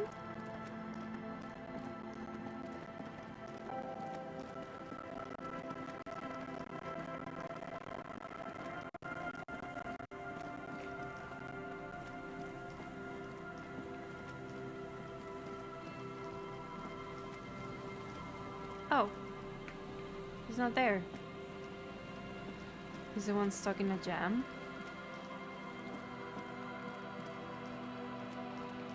What? The one stuck in a jam?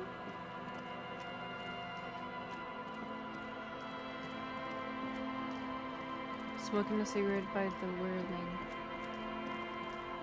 Oh! Wait, but we already talked to him, no?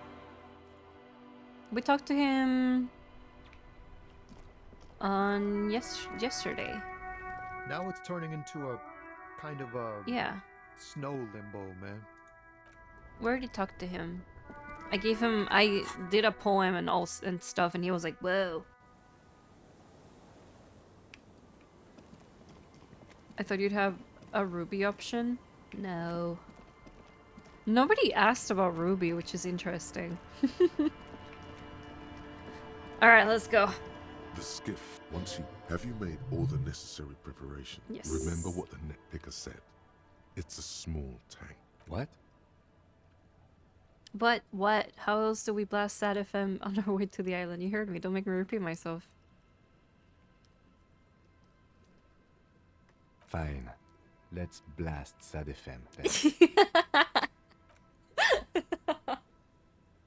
I love how he agrees with me now.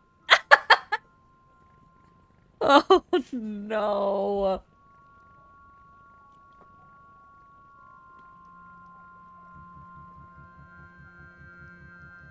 Want to be free. Sad FM time.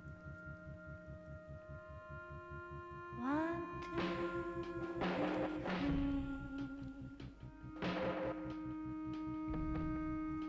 It will last forever. Pongan música romántica.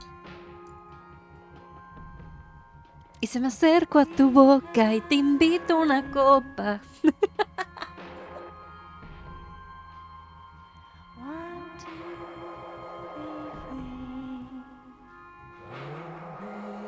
free. Want to be free. Damn. This is Sad FM for real. What the hell? I'm so depressed. Want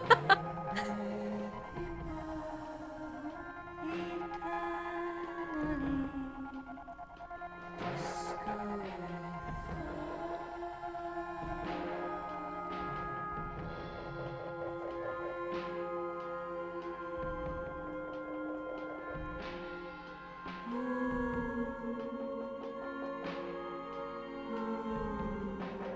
Want to be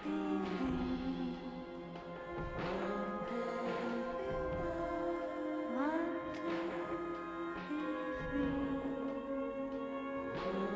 Ooh, the windows are purple here. They got the RGB lights on and stuff. Cool.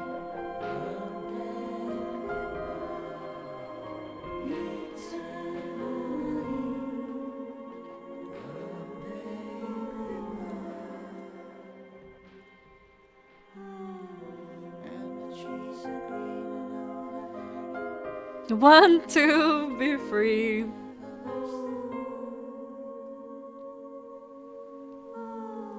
We will be free with Kim. I know it.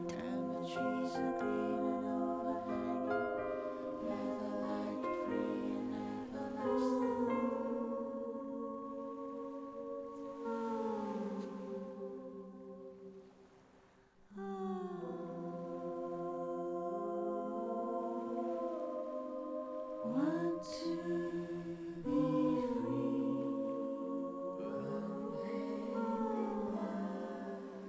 Eternally.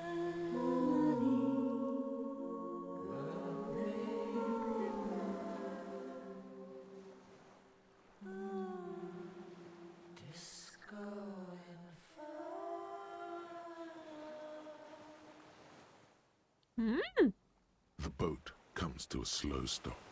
The lieutenant turns the engine off. Then there's silence. In the silence, a sputter of wings.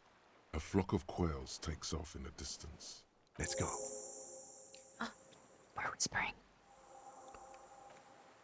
Oh god, okay.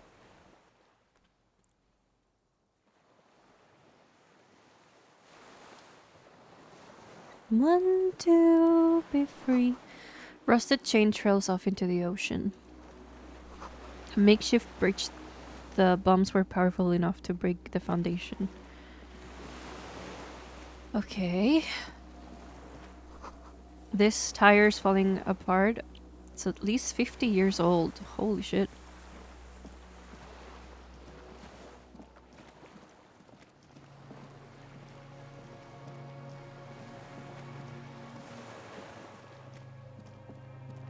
Attention, inflammable. Some fuel has leaked out of the barrel. Black biscuits. There's a lingering trace of macet in the air. What's macet? The dry grass crackles under your feet as you stop. Far away, birds' wings touch the still surface of the sea. What is that flutter? The flock of quail departs, now more than 100 meters away. 102, 105. On the islet, there is almost no wind, just the light movement of air through the reeds. Bulrushes swaying on the waterline, long dried leaves chafing against each other. Macet is low quality heavy fuel oil. I had to Google it, not a common word. Oh. The air is holding its breath. Interesting. I wonder why they use that word. A silent hiss. Sea air moving through the needles of a pine tree. The faraway roar of the city, distant like today's dream. Before it, the sound of sand. The low tide filtered through its grains. A bird tending to its feathers. A low hum. The air slowly moves through a concrete box, through its ancient slits and cracks, resonating, hollow. A big building. Air flows out of a pillbox window. There is very little there. The air cossets flowers on a meadow. Absolute silence. Reeds motionless. Bulrushes motionless. Col de Mamadakwa. Yes? I have. Is that why we're stopping?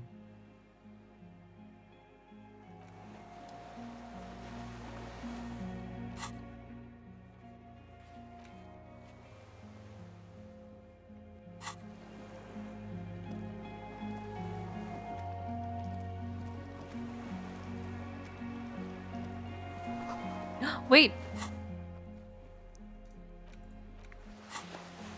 This barrel says ICM. I couldn't read the rest. Warm blood trickles down your armpit. The ligature off. It's nothing. What? Nowhere to get up here. The stairs are gone. ICM. This feels familiar somehow. Insulindian Citizens Militia. It's the official name of the Communards Army. The black and white army of the revolution. Sounds an awful lot like. It does. Why? The RCM may descend from the ICM. May? It's impossible to say. It was chaos after the war. The name was good for getting people to join us. Revachol West was mostly workers and criminals. No, an upside-down star. With its horns in the sky. The symbol of the commune. No, that's the uninhabited archipelago. A DeLorean-era symbol of Insulinda, known as the face in the sea. After 44 years? That's not nearly enough to hide what happened here, Lieutenant Gefreiter. One of these barrels was still leaking fuel, as you saw. The city is full of things like this. Old bullets, guns, fuel. Kim is so smart. He knows everything. Wait. Be careful not to fall. The cliff looks steep. How do I...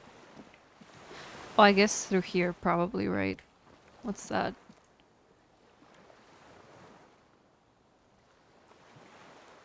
I don't know what that is, but okay. Alright, let's go in. Oh. Oh, a lot of things to interact with. Hold on. This was once an armament rest. Careful, these stairs have collapsed. Okay. What's this? An old cylindrical generator is nested above the ammo lift, with makeshift electrical wiring running out of its side and across the floor. The cables disappear into the wall to your right. The lieutenant puts his hand on the metal barrel, checking for warmth. It's cold now, but someone has been maintaining it. The wiring has been repaired. I don't know. I'm not a philosopher. What do you mean you don't know, Kim? You know everything. Someone with basic electrical skills has restored it in order to keep the room warm.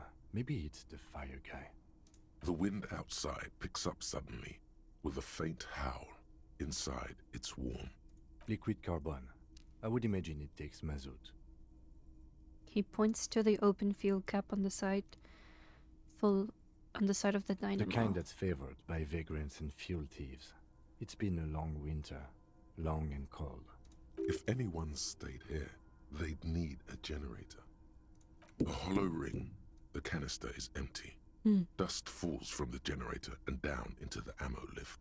Where did these wires lead? Downstairs, somewhere. Okay.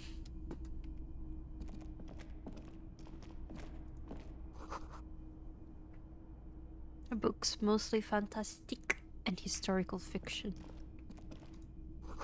Dishes stained with sauce and fire. A survivor's kitchen.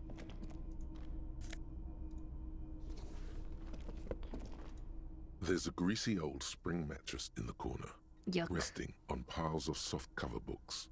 White linen and a pillow are visible under a worn-out caracal blanket. Someone has been squatting here. The linen is fresh, recently washed. How recently?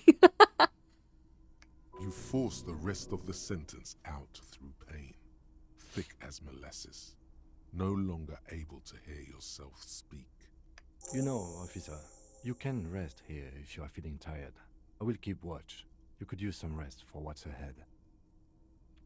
Yes, anytime. If you need a rest later, it's okay by me. You don't have to be a hero. It's okay, I'm fine. The greasy old... The offer still stands. The bed is quite inviting. No, I wanted to do the other options, but... Moth-bitten bedsheet keeps the wind out. You see candles planted on a broken rangefinder. What's a range? Oh! You can come back to it, but it will kill time. But... Books and magazines lie scattered on the floor and on a makeshift cupboard. They are not particularly well organized. But it doesn't seem like... It doesn't seem like the gay thoughts advance if I'm sleeping. Because they didn't through the night, you know?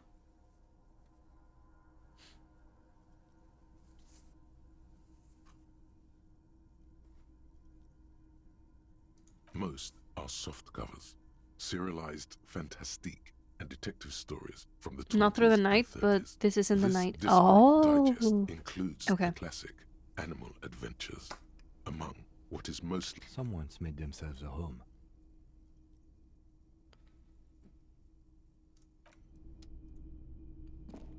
Alright, let's take a nap. greasy. The offer... The bed is quite... You face the concrete wall. There's less light there, in the dark corner. Like a dog, you lie there. You didn't realize how tired you were. Your body is still nowhere near healed. Curl up with your knees close to your chest. The blanket feels cold. The entire room does. Concrete and cold. Minutes pass. Half an hour maybe. The sounds of the sea beyond grow distant. Your eyelids close until you feel yourself standing up in the darkness, right next to the mattress. Slowly, the world begins to hatch from the blackness. It's evening. I slept until evening? Sleep. Whoa. Bro, I slept from 7 a.m. until evening? Oh, my guy is going through it. Holy shit. Hello? The lieutenant is no longer here. Go outside to the beach.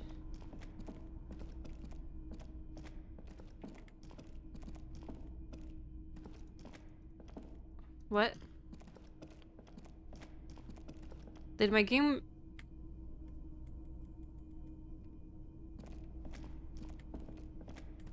My game is broken, right?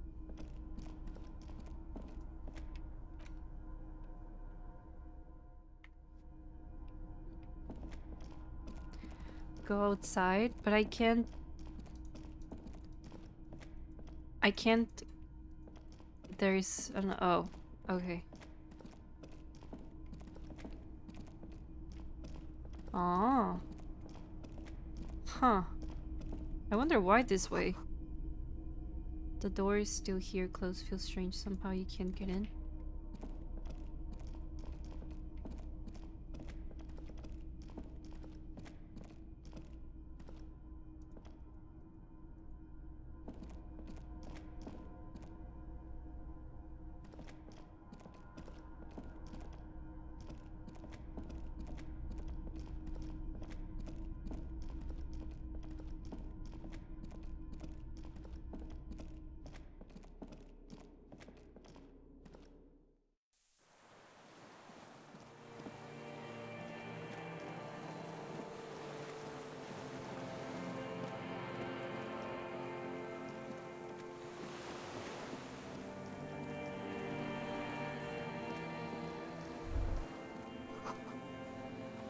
There's something there.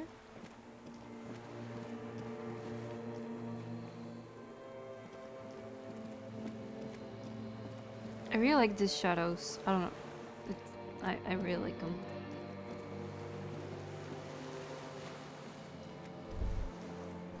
Walk into the water now. Oh. You see her footprints on... Oh, am I dreaming? Oh. Okay. Further? Dolores Day, the innocence of humanism, internationalism, and the welfare state turns around. Oh my to face god. you. She has an airship airbag in her hand. She seems to be in a hurry. Okay, don't say you need to talk right away. Melt the ice first. This way you're already talking. But you don't even want to talk to her. She would only be cold and mean. Let her go. Let her go. This is the Holy Queen of the territories of Muindi and Insulinda. Think of the historic knowledge we could glean. This is a once-in-a-lifetime opportunity to win her back. I'm sorry. I was heading to the aerodrome. I just don't have time to... She means she doesn't have time to tend to your emotions. She sighs and looks over her shoulder. What are you doing? Stop saying things like that. Sorry, I don't know how to speak to women. I'm going to Morova. To live there, in Grad. It's 1 million kilometers away, Harry. Might as well be another lifetime. Just my scepter, my globe cruciger. Relatable. A spare silk gown. A toothbrush, travel documents. The crown of immortality. Oh, this.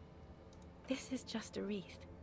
The crown of immortality is made of... Where's my rarefied water light, bottle? Mana and raw palladium. It was passed on to me by the rulers of late antiquity.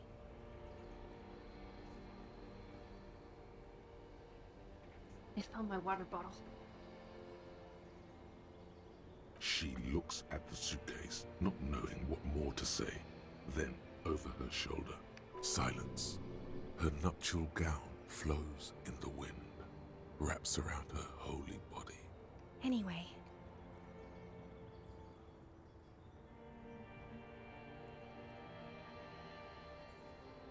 Hey.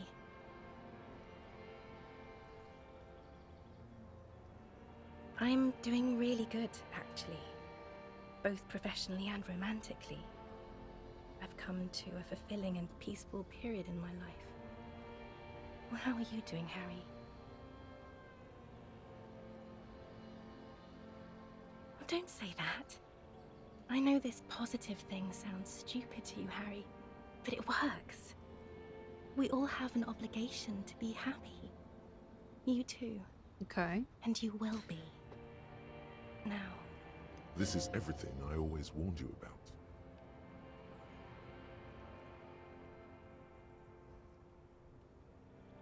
No, Harry. It's just regular skin. I'm not as beautiful as you always thought I was. Let's not get into. It's okay.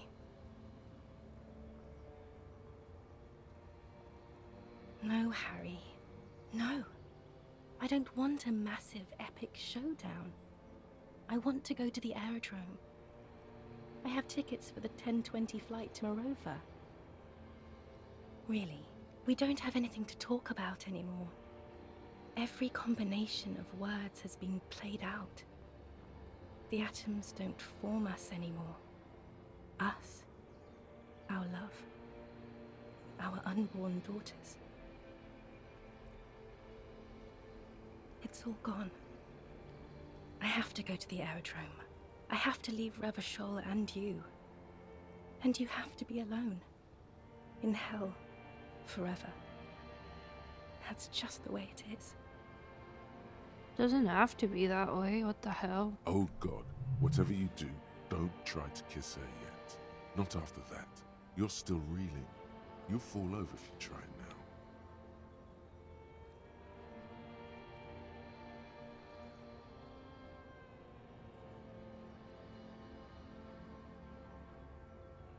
We both said a lot of things. We were very young. As Queen Regnant, I write a lot of letters.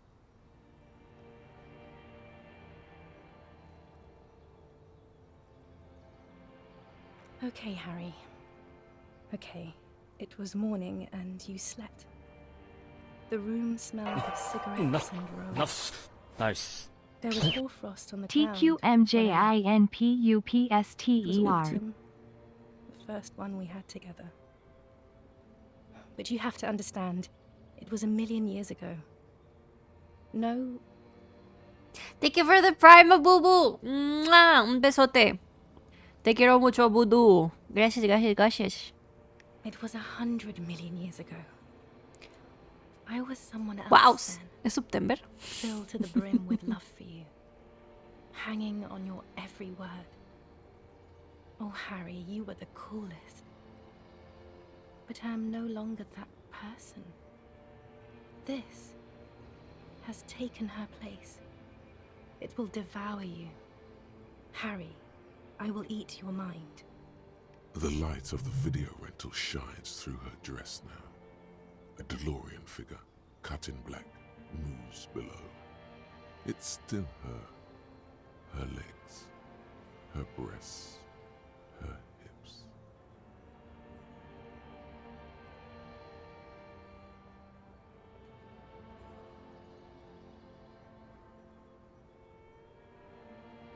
And my crown of immortality?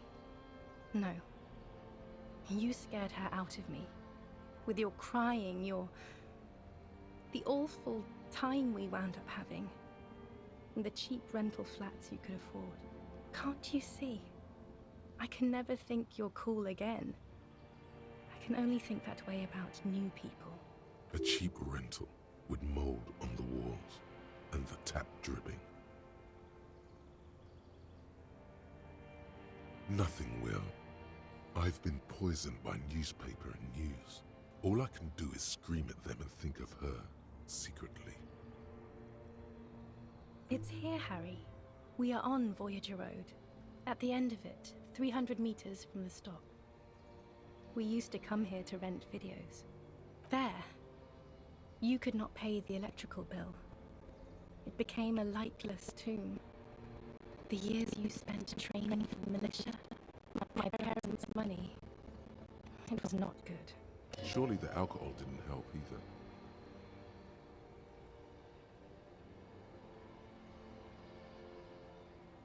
Everyone has a little glass of wine every now and then. I certainly do. It's a queen regnant thing. I don't think it was the alcohol. It was inevitability. See, if you drank with her, you'd be cool again. No. If you drank with her, you could have sex. No! Shut up, electrochemistry! The coolest. With your leather jacket and your boot-cut pants. Smoking in the bus stop. I wanted you to be the rest of my life that day. And you were. Some of it, at least. You were my first. My first kiss. My first time to have sex. The first and worst time I fell in love. I will always have that with me. It's a fact. But that is all it is. It's like a ticket stub, Harry. It doesn't do anything anymore. Yes, let's talk about that too. Let's bring it up, the zoo. In Le Jardin, the day we went east of the river, to the aquarium first, I was sad about my mother. I don't even know why. The shimmer of the fish tank on my face, the octopuses. It was just a day then, but to think, were we there now, you could touch my hair, kiss me, talk to me about anything, go virtually anywhere in the world. Not like now. Now our interactions are limited to pain and regret. Is there a way I can fix this or no? Is there really anything left? If not, we can always repeat one of the things we have already talked about. Talk about it again. If you do not feel like doing that, you should let me go to the aerodrome.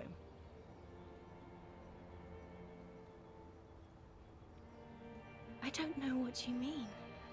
Dolores Day.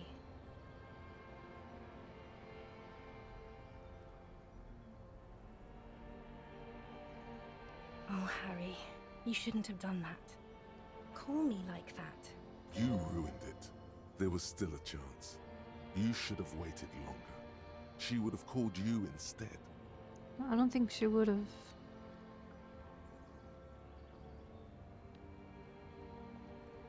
Oh, Harry, do you really think so? Yeah, she wouldn't have called. We haven't talked in years. I don't want to call you. I don't want to hear from you. I think of you less and less every year. Weeks go by without me remembering you.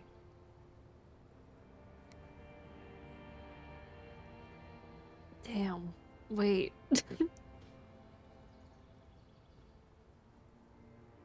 Wait, this is so sad. What the fuck? I'm gonna cry again. What the fuck?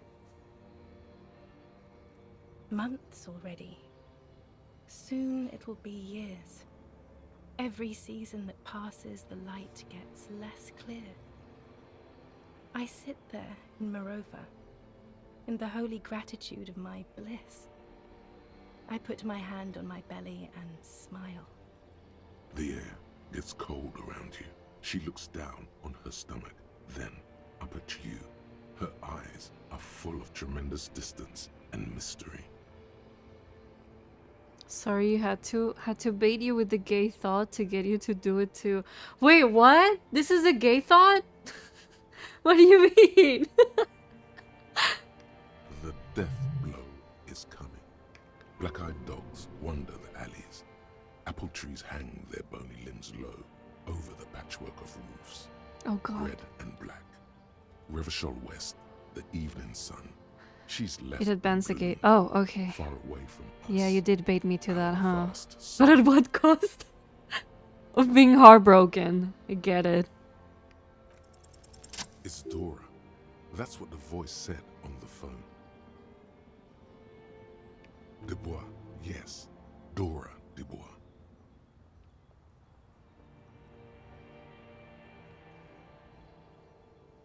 Oh no, no, no, no, no. We're not doing that again. That was not the death blow yet. You saved yourself. For now. Keep stumbling around, and it will happen. The morning? I don't understand. Oh my god, Harry, stop. I don't want to hear anything about the morning. Mourning someone who's still alive. Any of that. I can't do that anymore. I'm not 80 years old, I'm 32. People my age are not supposed to mourn. Wasn't I Dolores Day just a second ago? Now I'm the X thing? You're confusing me. Look, I have to be at the Lausanne Aerodrome at 10:20 p.m. I still have a light rail to catch. I haven't even bought the tickets yet. We all told you. Everyone warned you. Everyone. Literally all of you.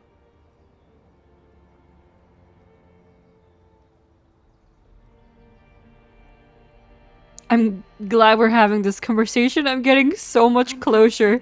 But I have to go. My friends are waiting for me on the platform. I can't let them wait. It's impolite. What?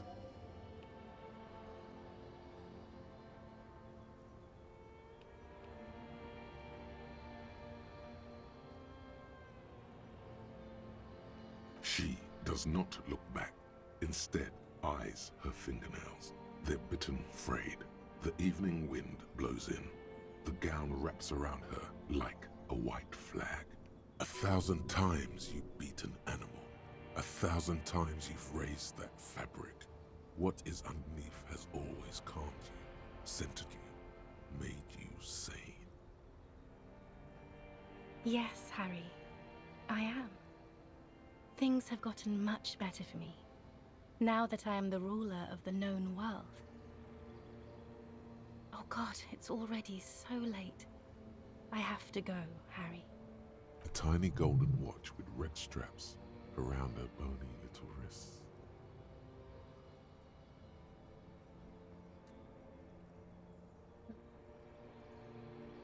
I don't want to do that. I don't want to kiss her. Because she's not gonna want to kiss me.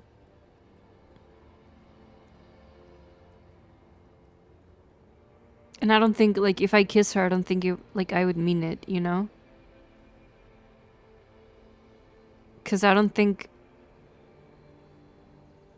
Like, I don't think Harry still loves her. I think he just regrets what happened. Like...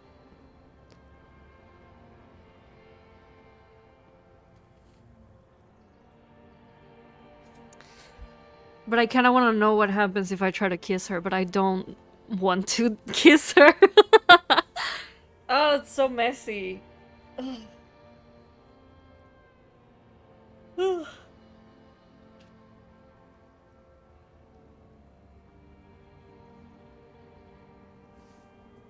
right, let's see.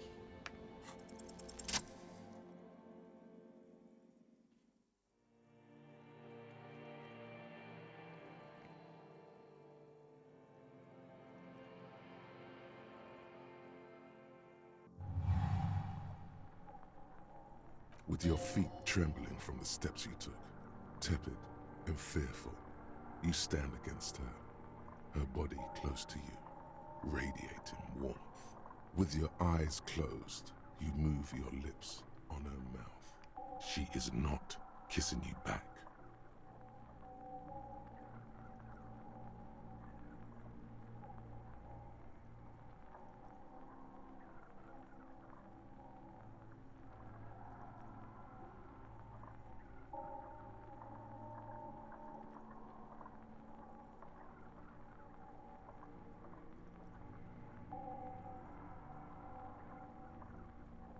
The moment is ending. She is going to move her face away from yours.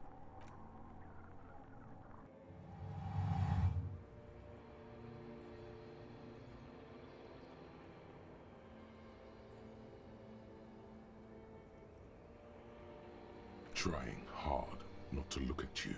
When she withdrew and you held on into her hand. She tried not to look at your face and see the expression there. Brother, you should put me in front of a firing squad. I have no words for how I failed you.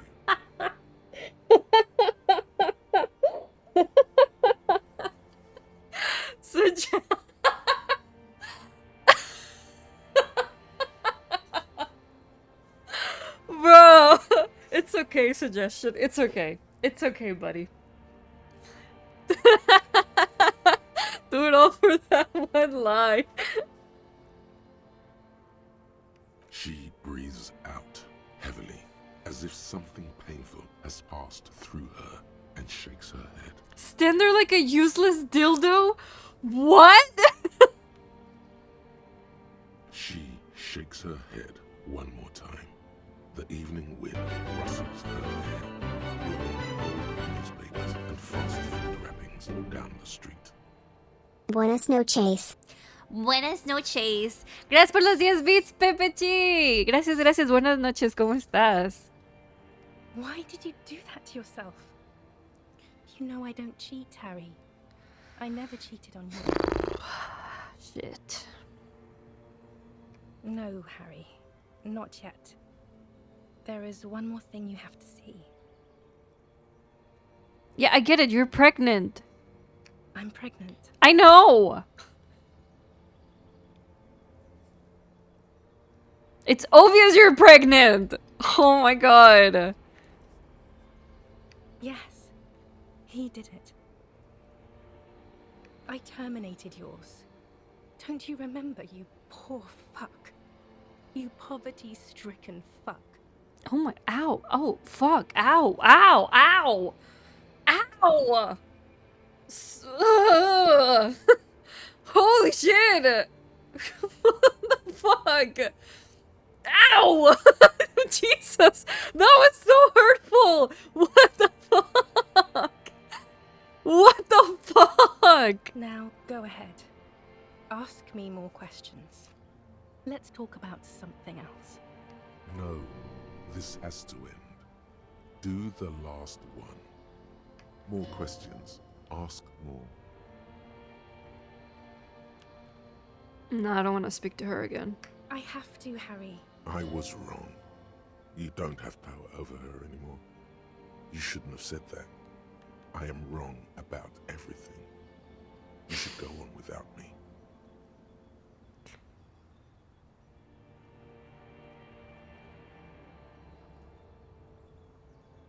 That was someone else. I betrayed her, overwrote her, and I'm happier for it. And I'm really going now. The time is up. I must be on the 10:20 flight. I won't see you, but you will see me. Oh, Harry, this is a dream. Can't you see? I'm already in Morova by now. Who knows how long ago this happened? A year? 2? 5 years ago? Right here, tomorrow night. Once this dream starts happening, it keeps happening. 3 times a week, at least. And Harry, it really, really looks like it started happening again. There's the video rental. I'm suffocatingly beautiful. And young. And I smell of tutti frutti chewing gum. Like I did that time when I asked you for forgiveness. Oh yeah. After leaving you the Oh yeah. first time. So long ago. Yes, para el follow, Pepe Chi. Bienvenido al Blood Bank. Soy Jean, mucho gusto. Entonces, ¿de quién es el chamaco? Ay, de su nuevo hombre. Al parecer un hombre que tiene dinero porque yo soy pobre. En fin, mujeres. Oh yes, this is real darkness. It's not death or war or child molestation. Real darkness has love for a face. The first death is ¿Y la in ama the más que heart, tú? Harry. Probablemente no, pero... Bueno, no sé. Tal vez, quién sabe. No creo. No, tal vez sí. Tal vez sí. Estoy aquí aunque me caes mal solo porque te recomendó mi amor hermoso a Bubu.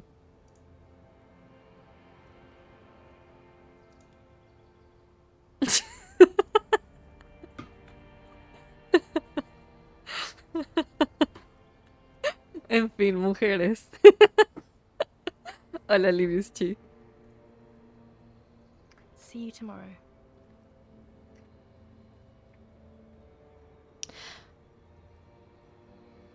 En fin, qué hater. Ya sabes cómo son las cosas en este rancho, pues. Oh, nice.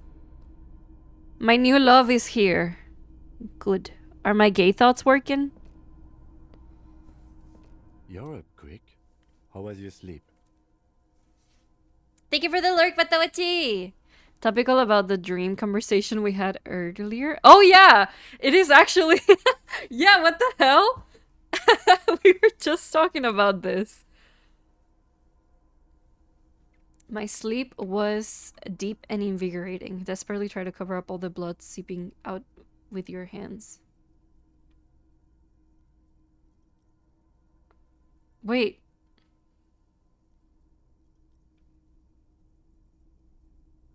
You're a badass like that.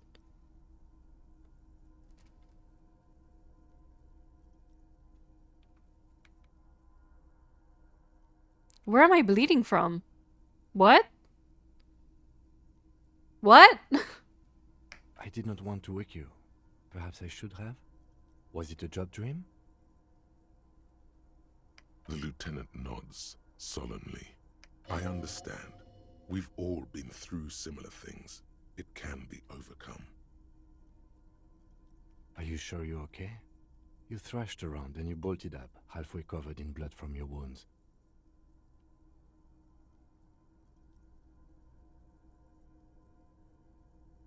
Okay. He's still worried. You must have really thrashed and squealed in your sleep.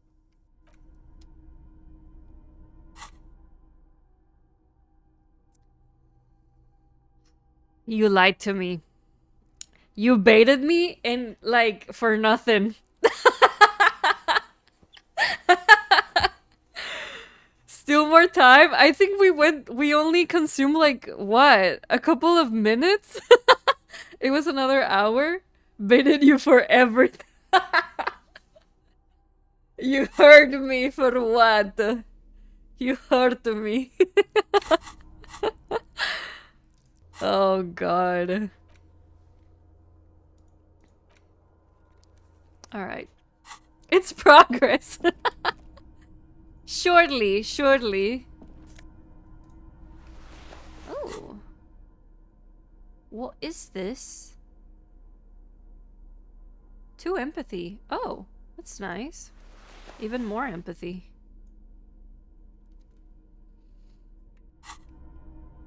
Alright, let's save.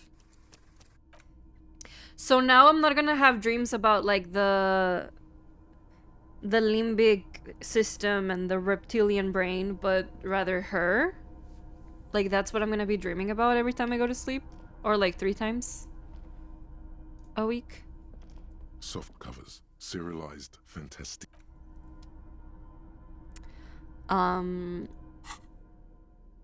Conceptualization. Do I have anything? I do.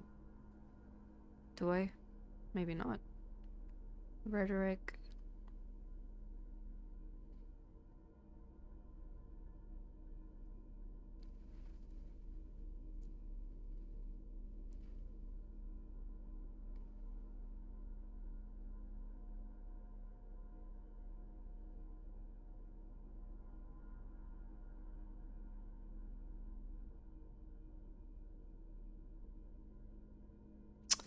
No conceptualization. That sucks. What the hell?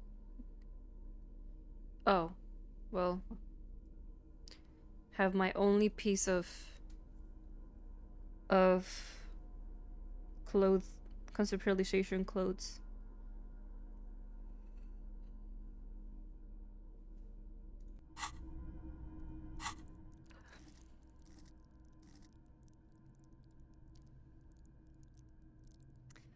I mean, I could level this up, but I don't know if it's worth it.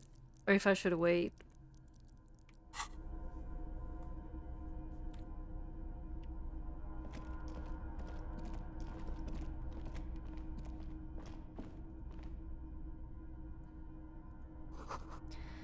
This great blast door must weigh over 10 tons. Rust peels off it.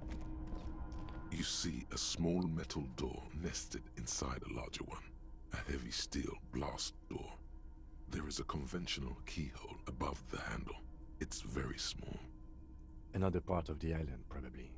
The lock looks like it could still be usable. Maybe this is one of the doors we don't open? I find us not opening it highly unlikely. Alright, I retract my statement. It was naive. Let's look around and get it open. We need to open it, Kim.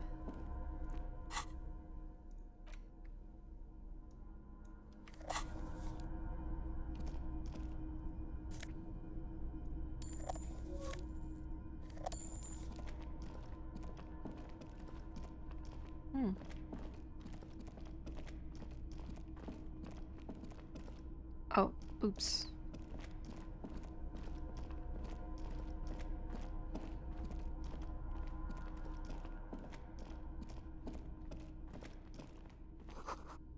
This hatch is jammed shut.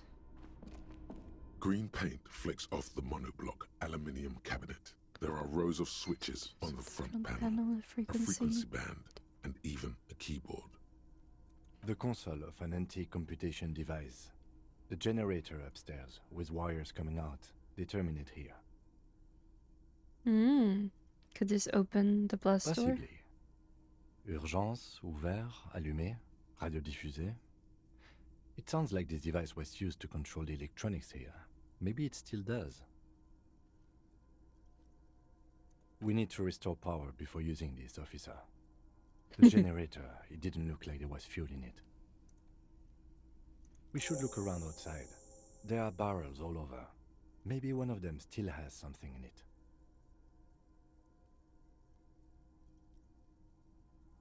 My kinema? I don't want to do that. Let's just look around. The console stands by. Why not? Water rushes below, far down below. A bunch of stuff for my morale.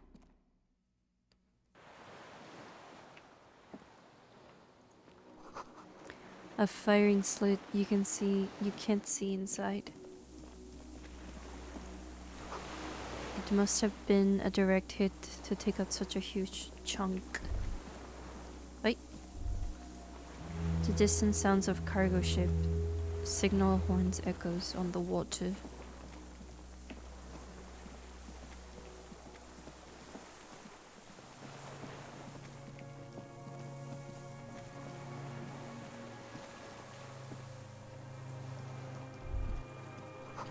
The pain in your pelvis makes you wince, then you continue.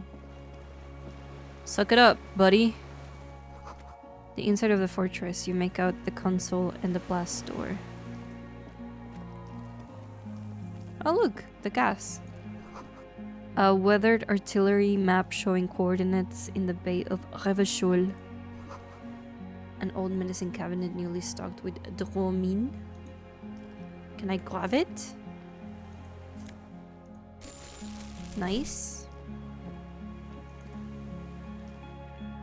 There's a rain-soaked mattress on a concrete slab, only half covered by the crumbling roof. At the head of it, double embrasures, firing slits like two eyes in the wall. This looks like a good place to aim from. A single-person mattress, modern, civilian use. Brand name, Marjorie. There's a fuel stain on the cover, along with cigarette burns, and an empty can of beans on the ground next to it, filled to the brim with cigarette butts. The silhouette of a tobacco picker adorns the paper filter, the brand Tio Moteri. So same brand of cigarettes extinguished in Land's End. Could be a coincidence. Or the same person has visited Land's End and here. I didn't see any signs of smoking inside though. If people live there, they keep it tidy. This here may also be a smoking spot. There's a firing slit in the wall in front of you, like a little window. Quite old and grimy from years without cleaning. by anything other than the rain. The springs screech as you lean on the mattress and crane your neck to look out.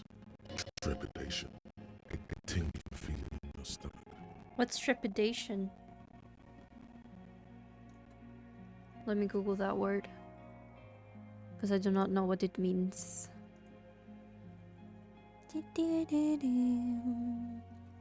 Trepidation.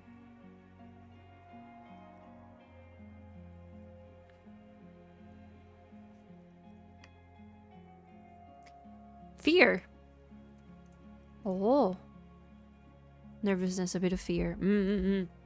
Interesting. A small piece of Martinez coastline opens up in the square in front of you, like a tiny landscape painting. 1 kilometer across the water, the ruins look familiar. A towering skyscraper, its top floors shaved off by artillery fire. Capeside apartments. Rue des Rue de Cinq- Saint-Ghislain, Ghislaine. 33A and 33B. The red chimney and collapsed back of the 4-story tenement in front of the whirling in rags. Rue de Saint-Ghislain, 10. The doomed commercial area. The box-shaped silhouette of the whirling in rags. Its sloped roof, a tiny fleck of light catches your eye on the rooftop. Sunlight reflecting off the upstairs window. of Claudia's Motherfucker. room. What does that mean? Do you have line of sight to the building? More than that.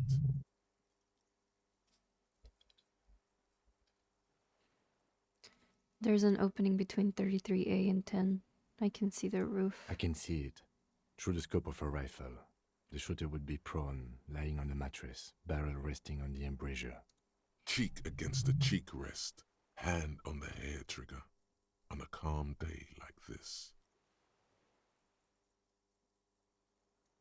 Good. I think we have it, detective. The origin of the shot. This is the sniper's nest. Master cup work. In our defense, nothing pointed here. Many leads pointed elsewhere. He looks north, over the fortification, then at the mattress. He's conflicted for a second. There's guilt there. It takes him a moment to rationalize it away. Where? He does not answer, just nods. With his back hunched, he looks around once more and says he feels uncomfortable suddenly. We should move now. Ooh, scary. The hell? That didn't feel very kimochi. You feel ice on your back, someone's watching you, but you can't say, ah! Oh, Kim, I can't die without my gay thoughts developing. The winch is broken, the rust has eaten what remains of the chain. Come on, Kim.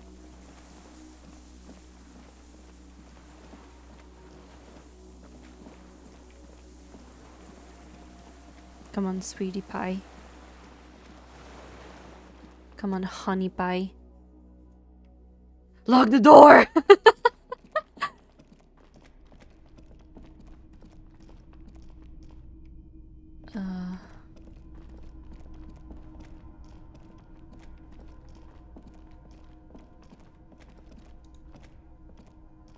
This old cylindrical generator waits with its fuel cap open.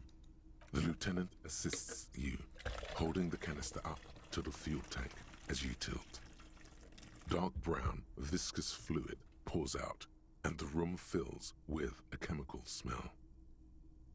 There's a red starter switch on the side of the cylinder and a start rope on the other side. The lieutenant flicks the switch. The recoil start wakes the old generator up.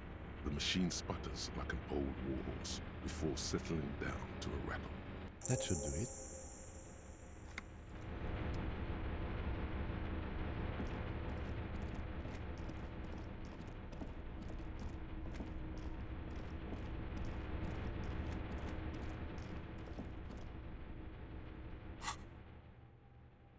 Oh my god, we still have so much time left.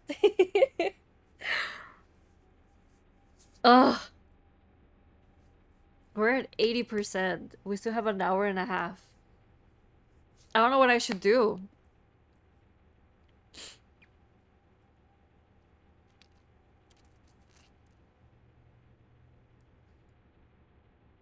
You don't know, you can click through a book.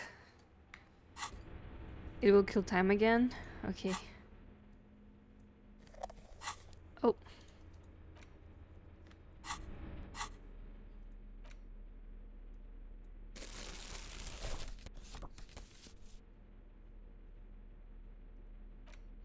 Hmm. Okay, let's read porn The again. edges of the pages, you open the book to a random page. Man from Helmdal, wielding his two Zweihanders, Does it is matter? carving through a sea of savages, his visage fixed in grim Look determination. at the time at the bottom right. Oh, okay. His arms So I was just gonna ask, like, does it matter if I, like, mangled corpses litter the battlefield. skip through it? Like, if I just spam You continue? flip to the copyright page. This book was written in 38. Or, like, should I Berserker rage wait? burns in his man from Helmdal Oh. rides on a gilded griffin. The steel Nice. muscles, a passage, thine spells. I have Nice. you, man from. What do you even know about it? This is not just another book. It is time. Not yet. 30 more minutes before we can be gay. All right, let's read about Dick Mullen. Why? There's truly no point. If you insist, the story opens. Spillane, an extremely but also extreme, too desperate to clear his name. Mullen. What's the matter? The lieutenant. They're not shit. Of course, Mullen didn't do it. That's the whole. And not just any day. She's. You couldn't handle a woman like that. Look at yourself. You couldn't even handle your. Hey! Oh, the BIP, nice. We have a new BIP in the building. Holy shit. Thank you for claiming BIP. Wait, hold on. Let me get. Oh, you're not on the Discord. Okay, you're fine. Nice. BIP. Very important blood. Now we will consume more of your blood. Thank you so much for your blood donation. I appreciate it. I appreciate it. Stop. Don't say it. Breakthrough. Homosexual thoughts. Nothing. Forget. In your hand, Okay. you hold 4/5. Silence, everyone. Homosexual underground. Uh-huh. Maybe you should stop obsessing about your own and other people's sexuality. No. Feels like it's about time to do that. You thought about this for 8 hours? Not only should you stop, you should tell Kim you've stopped obsessing about other people's sexuality too. I'm sure he'd appreciate it. Unless you already got him killed because you were obsessing about your sexuality. There's no way of telling from within your brain. But for your own sake, please say you didn't. Stopped obsessing about sexuality. What does that mean? Wait! What does that mean? Did we fail? Did we... Bro. I am now in Discord. I didn't know I wasn't. Oops. It's okay. Don't worry. I just asked because I can give you the BIB. Where is it? Rose. Very important blood. Beep beep beep. Nice. Maybe you should talk to Kim about stop obsessing. Okay. All right. Yeah. Let's not panic. Let's not. Kim. Yes? I have big news, Kim. Tell Kim about how you're no longer obsessed over your sexuality. Okay. I have managed to stop obsessing over my sexuality. Nothing. Actually, as I'm saying this, I realized I would not be telling the truth. Okay. Was there anything else? He's not the least bit curious about. Okay. Great. Imagine all the time you'll have for work now. Matter of fact, we should get back to it right now. Turns his attention elsewhere. Just one thing though. What? Are you part of the homosexual underground? You didn't stop at all, did you? You are just obsessing about other people's sexuality now. But I need to know, Kim. I need to know if you love me back. But am I? I'll spare you another 20-hour mind project. Yes, I am. Now let's get back to work. I love you. Please love me back. Yes? Nothing. Thank you for the lurk, Steven T. Oh my god. How do I make him fall in love with me? I know I've been really ridiculous. I'm so much of a loser. And broke. Wait, where's my badge? It's right there. You can't see it? I can see it.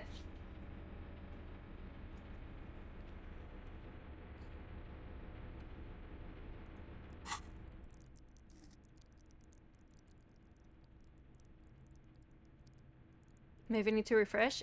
Yeah, maybe. Perhaps. That's it? I thought we were gonna like kiss or something. There it is. Nice! Enjoy your BIB badge. I wish I could change the BIB.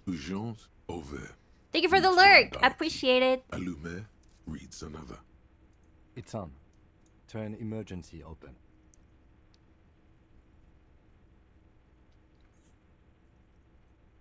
You can change. Wait, I can? I can change the VIP badge? Mine are bear shaped? What? Ain't no way. I thought you couldn't. My mod. You can change mod badges? What?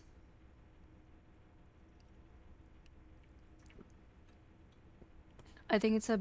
Oh, it's not within Twitch. Okay. Yeah, that makes sense because I looked through Twitch and you couldn't. Oh, interesting. This is as far as you go. For what it's worth, Harry's confirmed bisexual. I mean, did you see him thirsting? Yeah, he was so horny for the smoker. Yeah. Aw, wait, you mean to tell me this is not a dating simulator and I am not dating Kim at the end of the game? What? Twitch will add it eventually? We'll see about that. We'll see about that.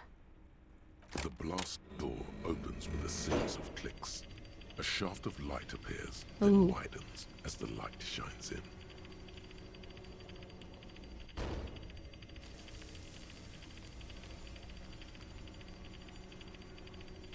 Is it a good idea to have so many openings? Considering, there is a sniper on the loose? A sudden wave of anxiety makes your skin crawl. Yeah. After you.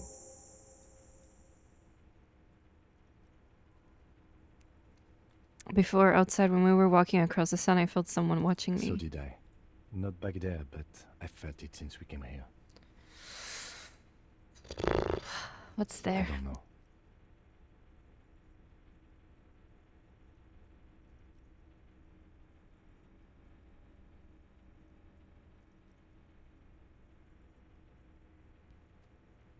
A thin wisp of smoke rises from a charred black fire pit. The wind picks up, then dies down again. Don't be. I have a gun. Ooh, okay. Harry, this reminds you, you're out of bullets. Then it's extra good that mine is not. Okay. You need to tell me everything is going to be alright, then hold my hand through the... Yeah! And give me a kiss on the forehead, too. Walk slow, it might be dangerous. Okay. Can I crouch? I can't.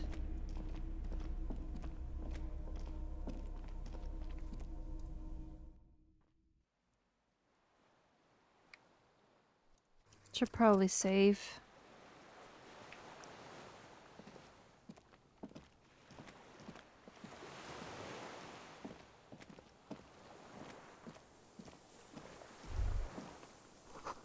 Small white flowers blossom all around you.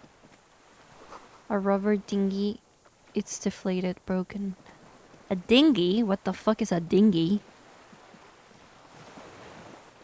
This is a fire guy.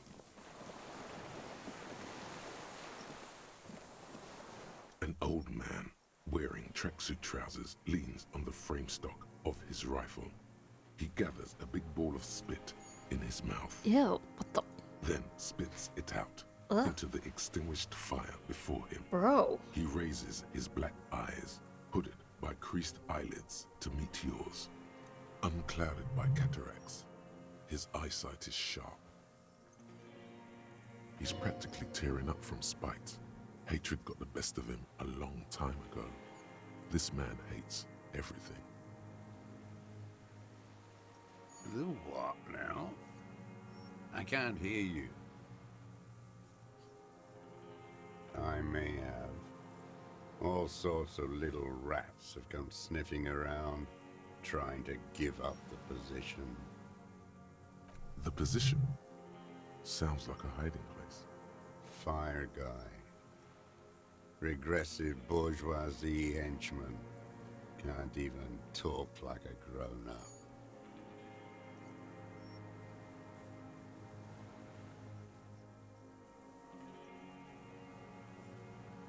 My eyesight?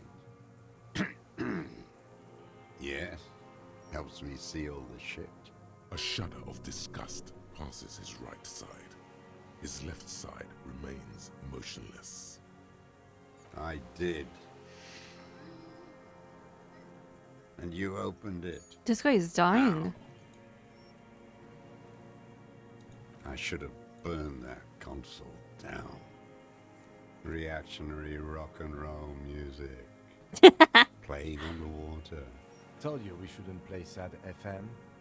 But you didn't say that, Kim. I did. Oh. The fascists were right about rock and roll. It is degenerate. Hip gyrating mental illness music. Okay, calm down, buddy. Calm the fuck down. It's not nice. It's a piece of shit. But it gets the job done. It's a Triangong 446. A Samuran rifle. How did you get hold of one? It was sent to us by our brothers in the Sinyao commune. Military aid. It has stayed true to him. He can still make it sing. You heard me. It's good now. Like chalk wiped from the board.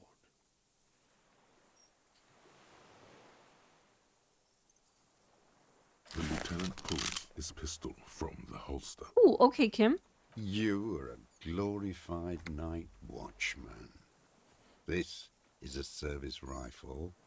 I can only lay it down before an enemy commander of corresponding rank. Yell at him now. Loud.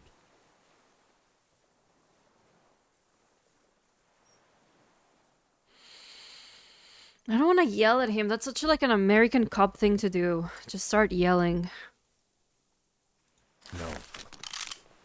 No. Put it down now, sir. Or you're gonna blow my brains out before you question me. To hell with it. It's a walking stick anyway. Okay, Kim is not playing around. It's out of bullets. Like an amputated limb in the sand.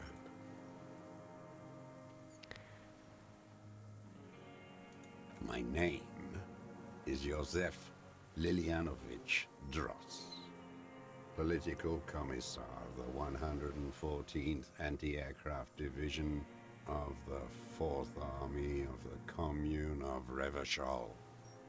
Those were a lot of offs. Political commissioner off the 114th Anti-Aircraft Division, off the 4th Army, off the Commune, off Revachol. Holy shit. I am a deserter, a partisan, and Joseph. a prisoner of war. This is my termless surrender.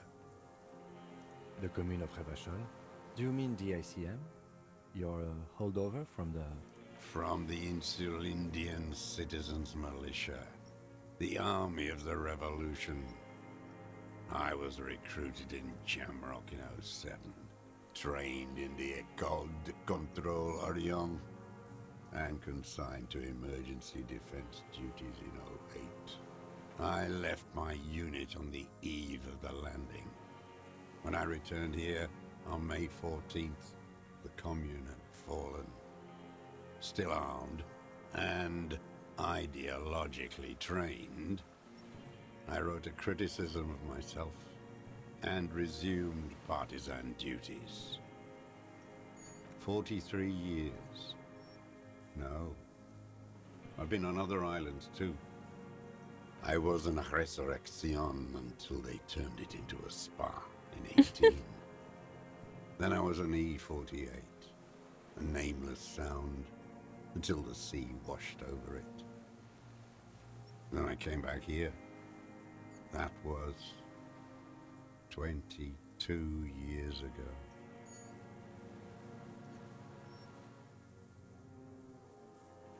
"43 years and 10 months. It's not how a human being should live. But I had to. I couldn't just forget. I couldn't just forget what I saw. He just couldn't.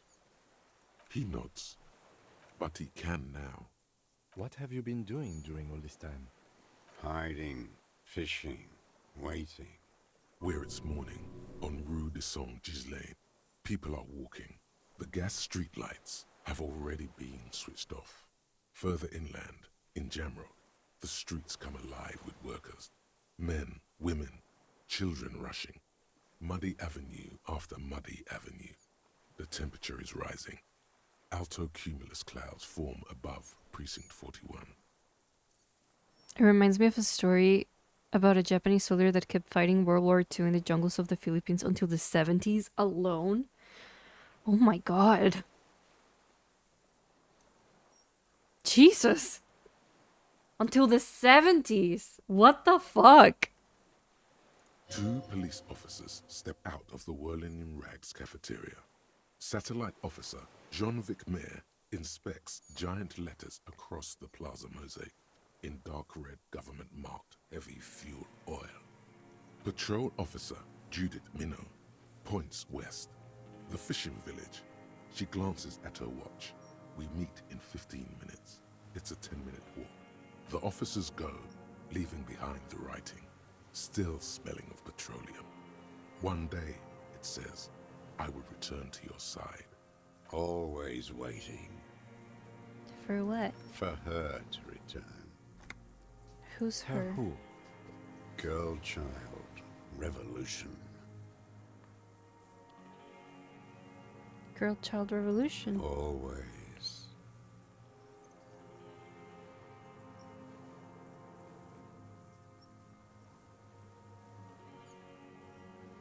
No. The material base for an uprising has eroded. The working class has betrayed mankind and themselves. The historic opportunity for our revolution has passed. It will not come back anymore, however hard I try, whatever I do. I was just 16 years old, 15 when I volunteered. I had a lapse of faith. You could say I misunderstood the historic role of the proletariat and thought Mazovian socioeconomics were fallible. For a second, I doubted the irreducible laws of historic materialism. A second is all it took for reaction to take hold.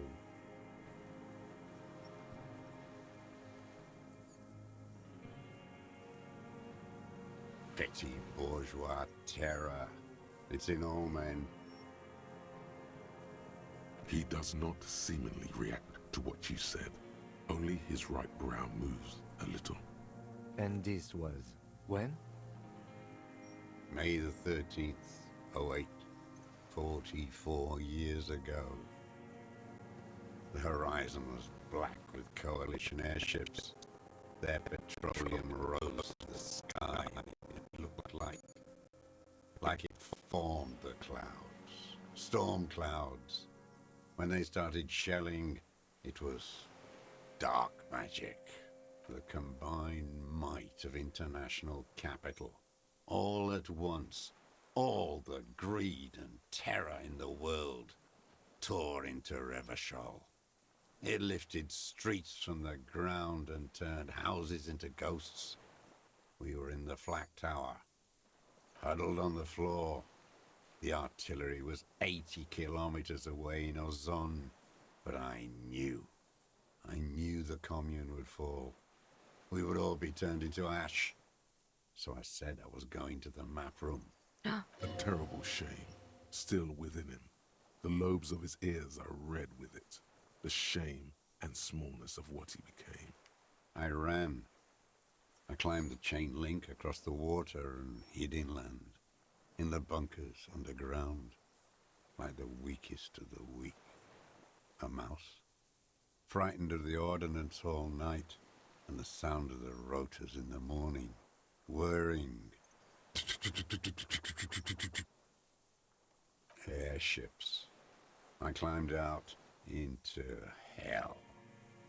The landing was complete. The chain was submerged. I had to swim back. The fortress was half submerged too, shattered. They'd all drowned in the lower levels or got torn to shreds above. The anti-aircraft gun had malfunctioned. So had I. I left them without ideological direction. It was real. I'd seen it. The mask of humanity fall from capital. It has to take it off to kill everyone, everything you love. All the hope and tenderness in the world. It has to take it off just for 1 second to do the deed. And then you see it, as it strangles and beats your friends to death. The sweetest, most courageous people in the world. You see the fear and power in its eyes. Then you know that the bourgeois are not human. I had to fight it. I had to never stop. The old man falls silent. His black eyes keep piercing your skin as he looks to some great distance behind you, shaking his head slowly, retreating from it. What is this place? It's not an island, what? Is that an insult? It's a defensive fortification of the commune of Revachol. The congenitally deformed King Philip II built it to restrict access to the Bay of Revachol. We captured it in '02, retrofitted the fort with an AA gun to defend against an airborne landing. Against the whole world. Coalition military called it Operation Deathblow. I later found out on the radio they called it Deathblow. You're one of them. Tell me, who speaks like that? We had 50 million people on Caillou alone. You don't know. You haven't seen it. The black-eyed angel. How does anyone survive? I steal supplies, vegetables. I collect rainwater. It's the life of a dog, not a human being. How is your health, Mr. Dross? I've been throwing up blood since winter. Red, like beetroot. Been passing it in stool, too. Oh my god, I think you're dying, buddy. The guy talking like he pays tax. The RCM can provide medical services. You need to be looked over. I need to die. You don't have medical facilities. You have guns. That's all they give you. Toy guns. You also have druamine.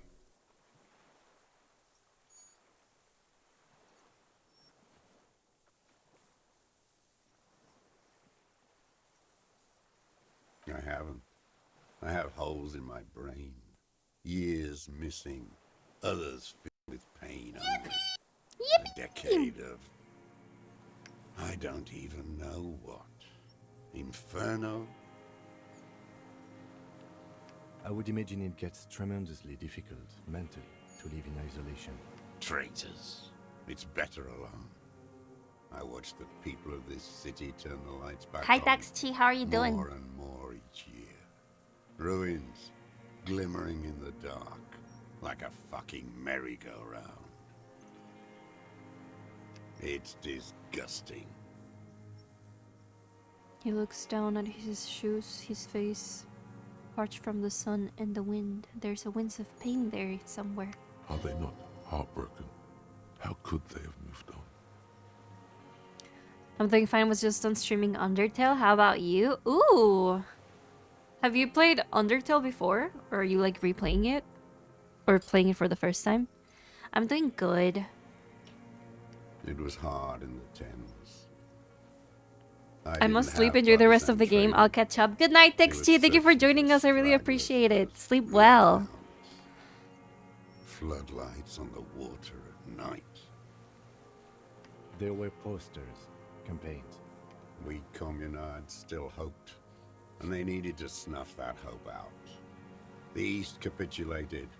Martinez and Cold City were turned to dust. But Jamrock, Forburg, even Coron, and Boogie Street, of course. Those fucking kips had Marsov coursing through their veins. Not the slurs. And others too. Some cordons of Revachol was still fighting. There were cells. I tried to contact them. Soon they all went silent. The frequency's dead. I'm replaying it. That shit is my favorite game, for real, for real. I've never played it before. I've...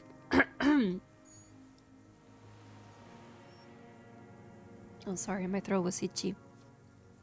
I've had it on my library for so long, but I've never played it. And I know people love it.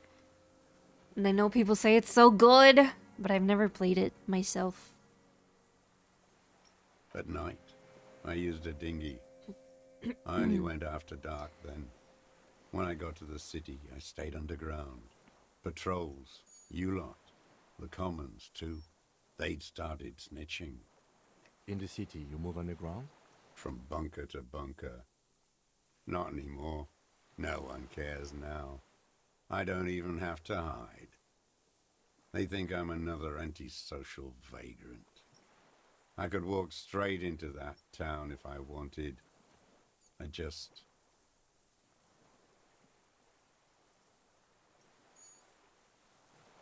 do.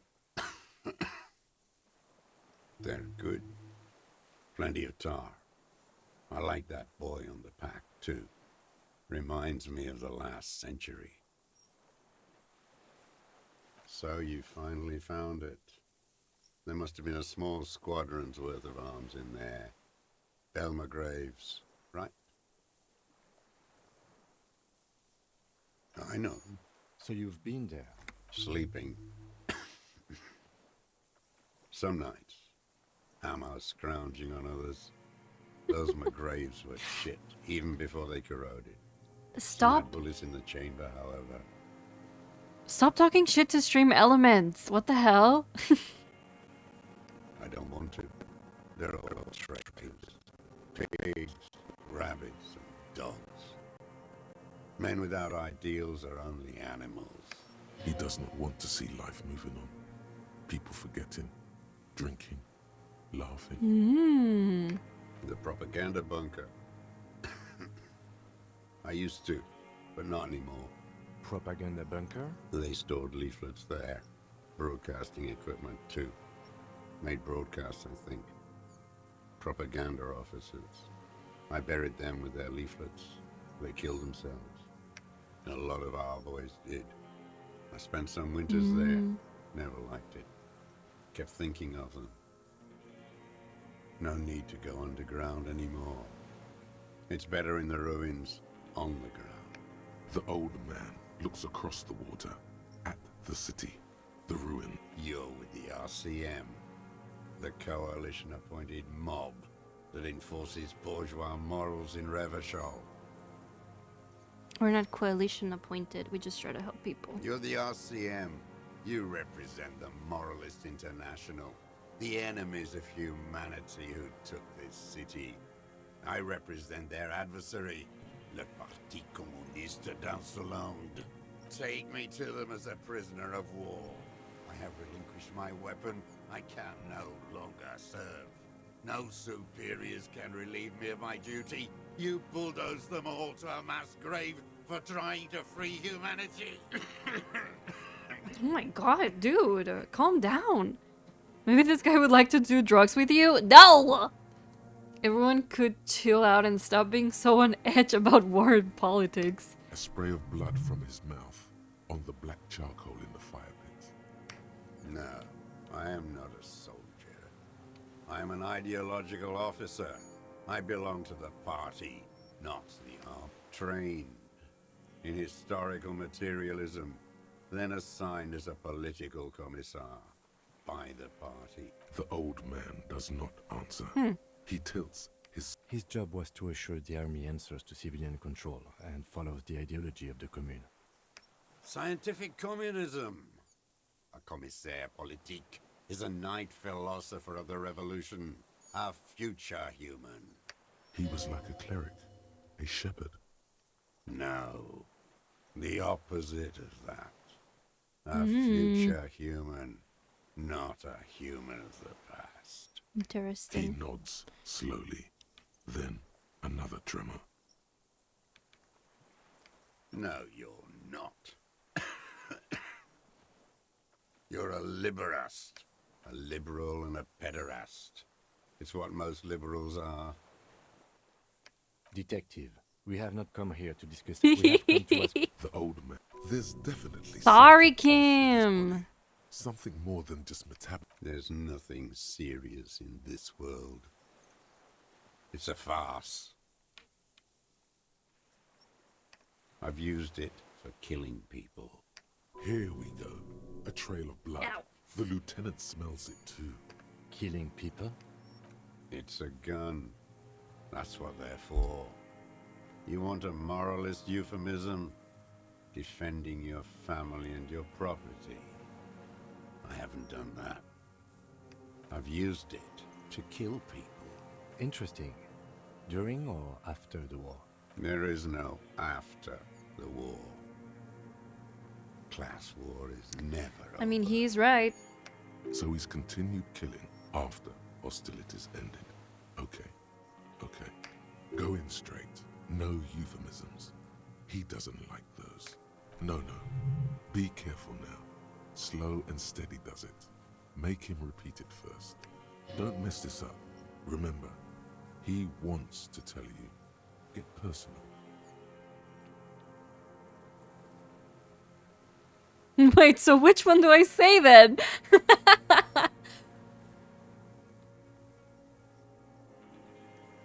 Going straight, no euphemisms. He doesn't like those. No, be careful. Now, slow and steady does it. Make him repeat himself. Don't mess this up. Remember, he wants to tell you. Get personal. Nothing comes to you, and in them, a chill, like electricity running up your... All is not as it seems. Detective. Fuck, I hate Shivers. Shivers is so abstract. I don't understand her.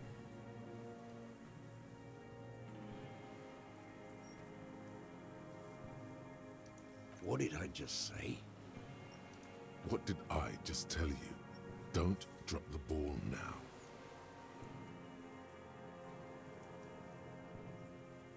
The who now? He heard you. He just wants to hear you say it. You're in.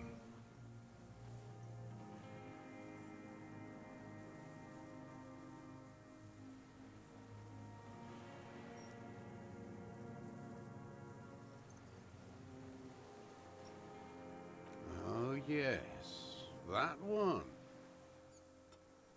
Ugly piece of work, that boy. Did you kill him?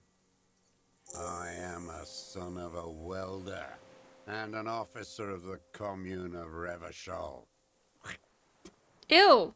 I do Take it not back. collaborate with murderers and pederasts of the liberal regime. A drop of blood in the saliva. Exhaust him with proof. Pile it all on him. Get a confession. The scent of blood in the air. But what else? There was something you can't remember.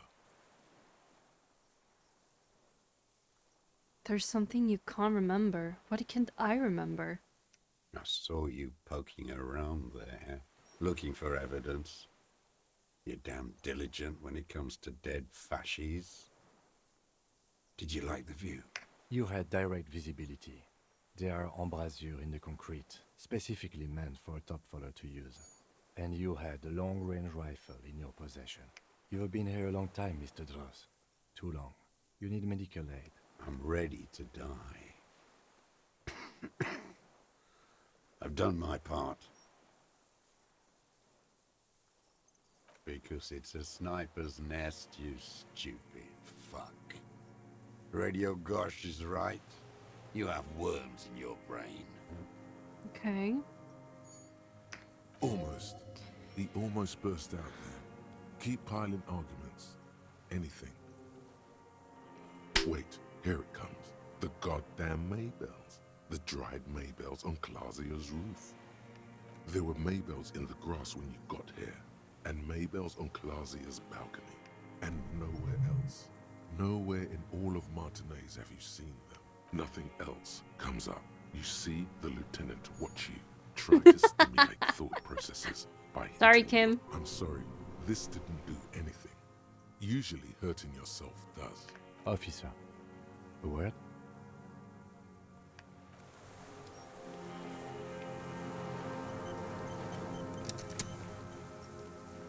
I think we may have this.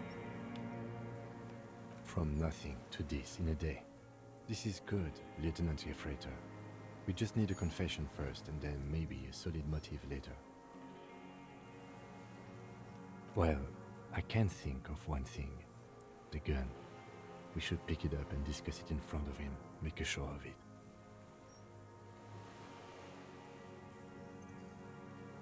I can see that, yes. I'm not judging. Thank you, Kim. Yes, good going. That should be our first priority. Good. We are doing very good. He wants to confess, I can see that. We just need to pile it on a little more. The more we have on him, the closer he is. Remember, he wants to tell us, but he doesn't want to help us. It needs to look like we already have everything. There is palpable excitement in his tone. He likes him for this. A lot. But there's something more, too. All right, guy.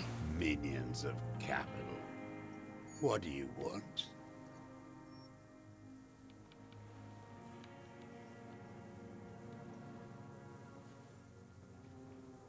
His gaze follows your motions. The rifle feels surprisingly light in your hand. Frame stocked and patched in places with tape and wire. The rifle's in a shabby state, like a crutch that's seen too much travel. Hieroglyphs are embossed into the forearm, made of walnut. On the butt, you see Vespertine writing, burnt into the wood. Triangon, 4.46mm, made in Sinyao. The rifle's in a shabby state, like a crutch that's seen too much travel.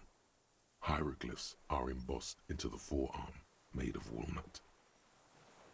On the butt, you see Vespertine writing, burnt into the wood. Triangon, 4.46mm, made in Sinyao. No one said it has to be a Belmagrave. We were just guessing. From ballistics, it could easily have been a triangle, too. It doesn't matter if it was made in Shanti Shanti. All it has to do is use jacketed ammunition. The right type and the right calibre. He's liking this. The old man keeps following your motion with his gaze. His right arm twitches suddenly. This looked very much like the murder weapon. It can be used against him later.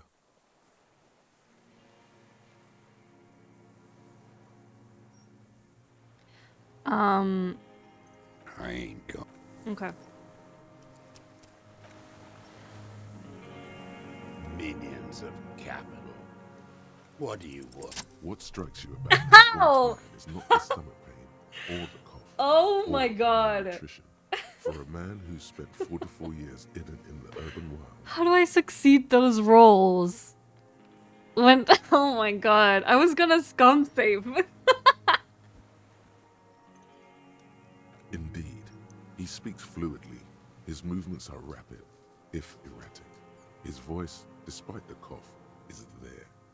It is capable of expressing complicated ideas.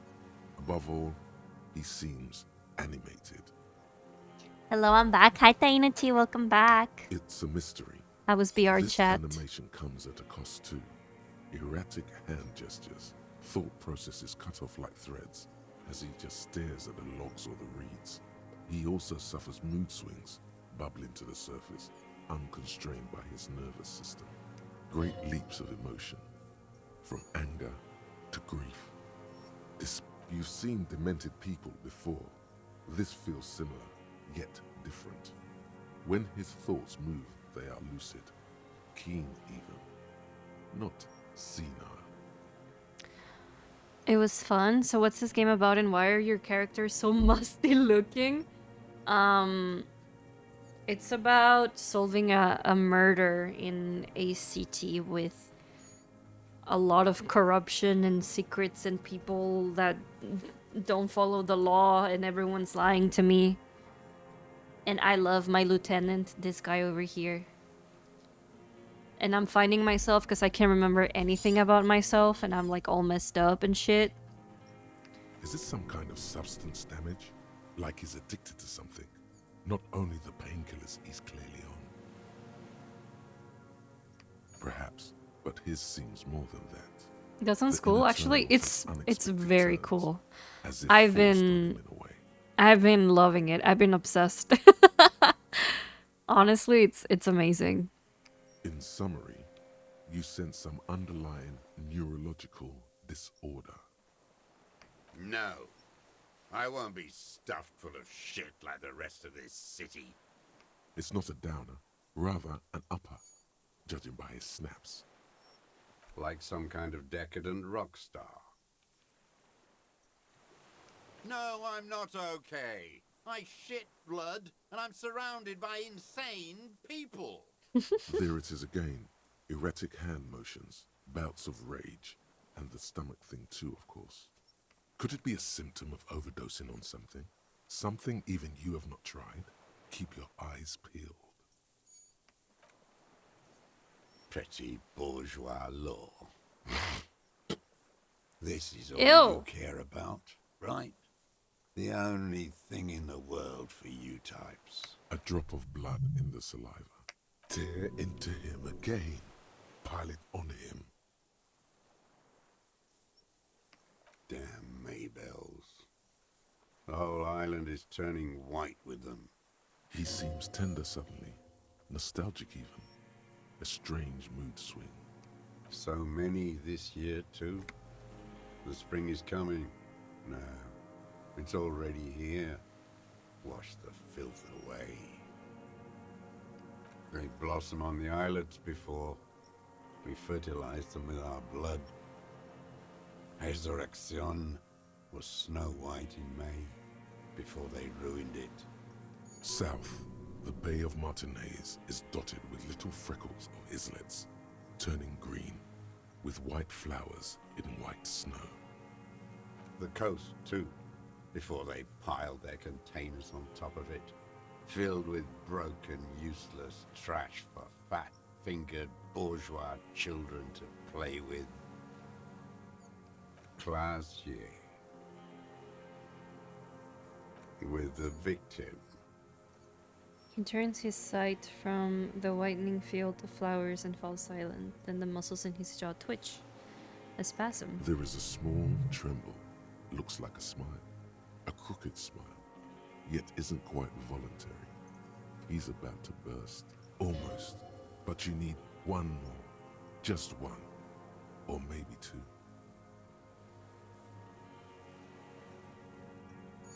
Not a lot of guns around that use military-grade ammunition, are there? It's a real gun. Not like your little musketeer pistols.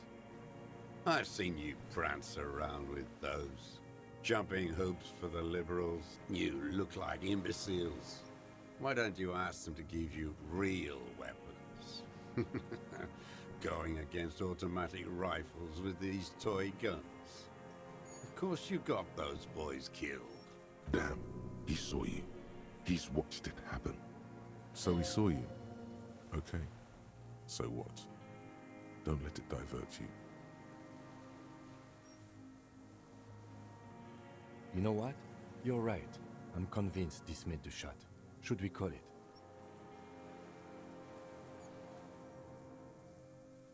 .46 jacketed ammunition, modified for range. We have it. This is it. Good. This feels good, doesn't it? Tearing things up like this. When you have the murder weapon, you have the killer. Murder. You know who he was. A coalition-trained murderer. Armored and armed. He wasn't human. The blunt end of a hammer. Dripping with blood. You know who he was. A coalition-trained murderer, armored and armed. He wasn't human. The blunt end of a hammer. Dripping with blood.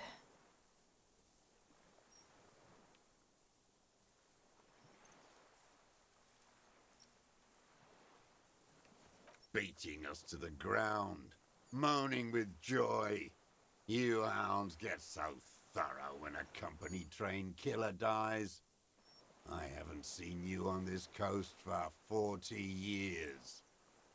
You know, maybe I should have killed one sooner. Got your attention. Now you stop beating druggies and prostitutes in your basement. Now you come to investigate. Not when they die by the hundreds. Oh, the inhumanity. One paramilitary less in Reversham. You can almost see him squeeze a tear out of his eyes. His fists begin to tremble from the The anger. lieutenant raises his right arm to hush you. Hush. He does not need to be pushed anymore. The ball is rolling, while the lieutenant listens, holding his breath. I had them in my sights. Both of them. Him and the whore. I was breathing with them, in phase, and I pulled the trigger and flew on the air until I landed in his mouth. I didn't think I had a shot like that in me anymore. I did. I saw him kneel there with his mouth full of death, and that stupid look on his face. And his dick still in her. Nothing. I went to sleep. Next morning there were Maybells everywhere. The world was white, or what's left of it anyway. My last spring here. I knew the fascists would come to avenge their own, and so they did. Mr. Dross, are you aware you're confessing to murder? Yes.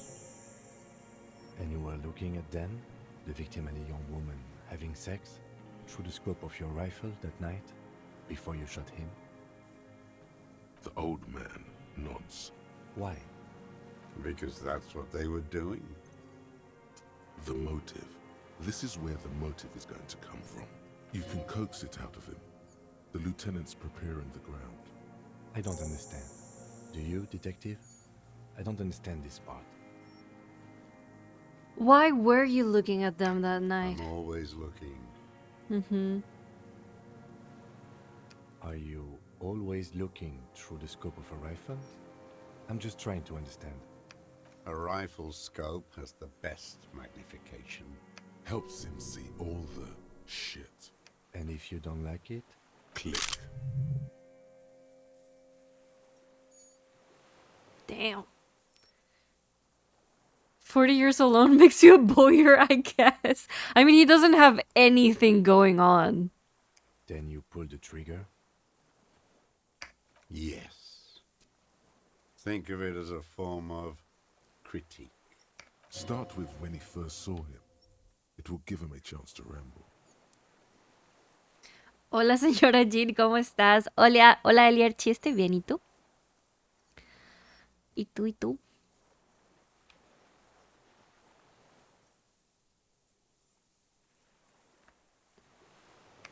3 weeks ago, when the rich hag came in on her galley, her honor guard came in tow.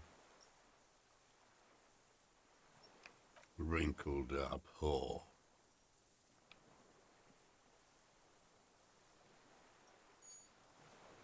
Lack sexual morals are a bourgeois ploy. Ew. As to pederasty, Oh, stop doing that. Bobby legalized it in 04. My party, not your liberal masters. So don't you sermonize me, you racist shithole. Oh my god. It's still bourgeois when the bourgeois does it, fiddling with their sexual organs. Some strange glandular process takes place in him at the thought, like yeast rising. And anger too, in addition to loneliness. They moved into a deserted apartment above the roundabout. Radio equipment out for all to see. Reactionary radio playing, sloppy and drunk. I've seen their kind during the landing. Those Occidental and messed phalanx weren't conscripts. Boys like us. They were whites. All they know is to destroy and hurt. Barely alive. They like to kill while they're on their drugs. After the landing, in the burning years, I would take shots at them. End them. The worst one, if I had a bullet to spare. I could see they've returned now to show their real face. Them fucking. I didn't like that. So you were jealous? Jealousy is a reactionary concept. I didn't like the Reaver enjoying himself. Drugged out, soothed in the arms of a young woman. I wanted him to die so he could not enjoy life anymore. And I wanted to see his head explode. That too. She should know better than to hold a child murderer between her thighs. I knew he'd be there for one more second. Writhing. That's all it takes for the bullet to reach his head. Now that I think of it, I wasn't aiming for his mouth. I wanted his brains to spill out on her. But you can't have everything. He gets excited by the hawk tour. Oh my god. ¿De qué es el juego? Eres un policía que tiene amnesia y tienes que resolver un crimen. Y todo es corrupto y todos te mienten. Such a good ending. It is a really good ending, yeah. I'm just... I don't know. I didn't even consider that it would be someone that we've never even seen in the story to be like the actual murderer, you know? But I guess it makes sense because I don't know. This man has seen past her, like you did. And now he longs to see her covered in blood. To punish her. You wanted to punish her, so you killed him. Since she came to Martinez, I saw her sneaking in the reeds early in the morning, behind the Fell building. It was dark, still winter.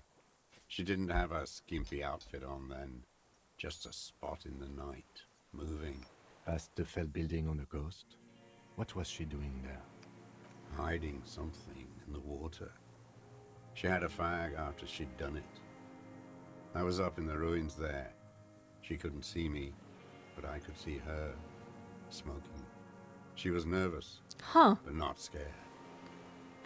Oh, her her passport, no? Or her ID, something like that? And beautiful. That, too.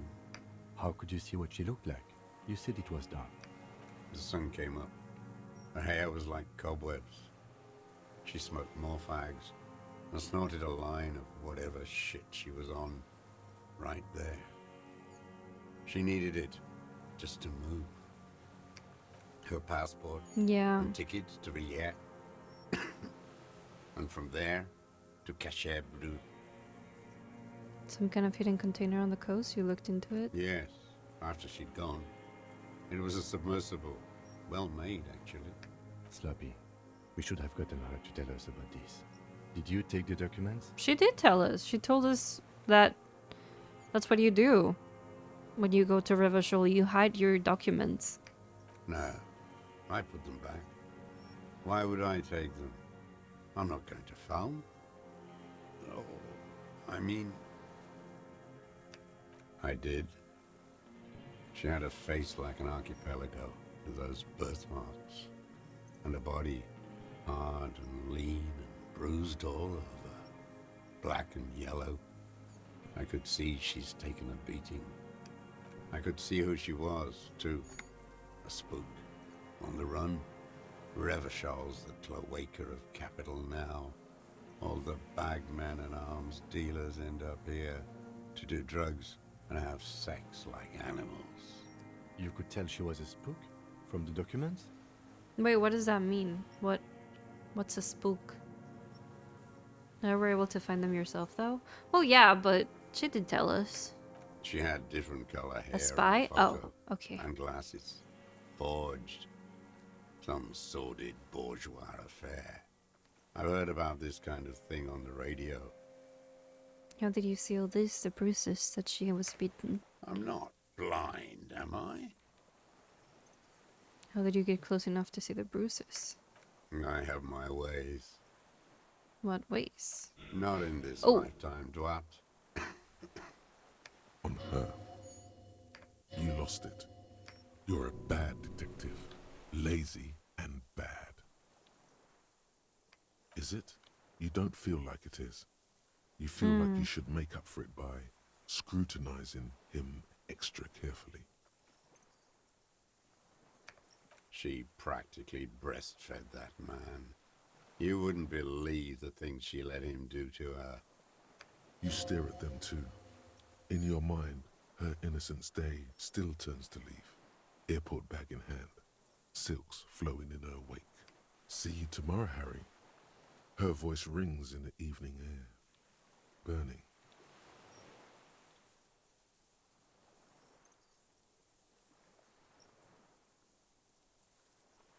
I hate women too, you know? What?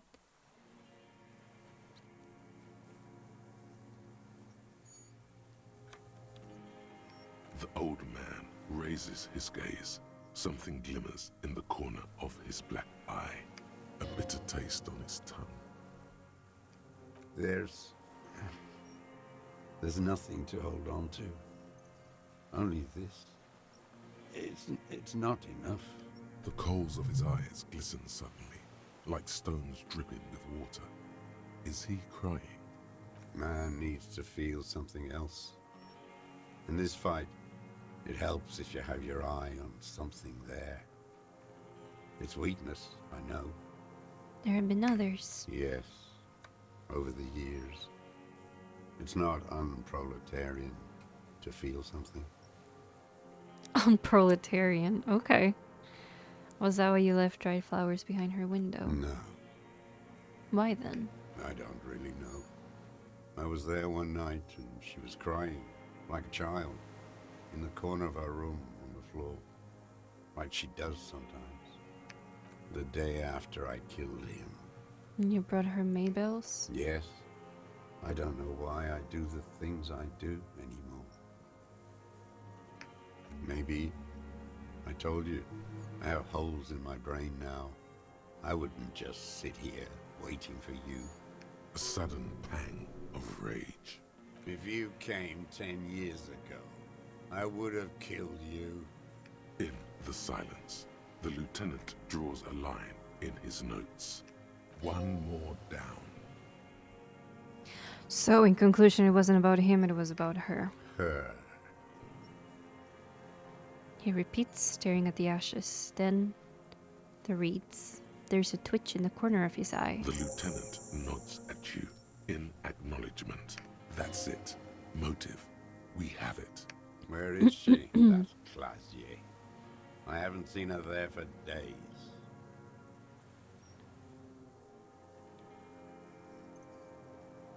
Gone. I knew it. She kept staring into the scope this last week at the island, like she knew. She'd look at night, crying or smoking on the roof, staring right into me. It doesn't matter. Midtown, across the Bay of Revachol, the oceanic wind washes 40-story towers. Above them, Lausanne Central Aerodrome, a cocoon suspended in the sky by a web of suspension. On the platform, a young woman is withdrawing from amphetamines, barbiturates, and alcohol. Yet still, she smiles among the crowd, among the great ghosts of the city she's leaving, for another, far south, smaller, distant, hidden, not like the great chandelier she sees sparkle in the night below her. Street lights, towers, tenements, and water, and across it, a dark strip of ruins, barely visible, if she didn't squint her eyes. There, on a dilapidated jetty, in a nameless village, 2 police officers and 1 special consultant look across a narrow strip of sea. The ruins of a seafort stick out of the water, built by Philippe II, reappropriated by the commune, then lost in the landing. He's there, doing what exactly, I don't know. Satellite Officer Vic Mayer points at the ruins. Behind that anti-aircraft something. That's why we can't see him. Special Consultant Heidelstam is optimistic. We'll see the boat when he comes. Let's go get a coffee until then. I know this interesting little place. Where? His voice trails off as the 3 walk down the jetty.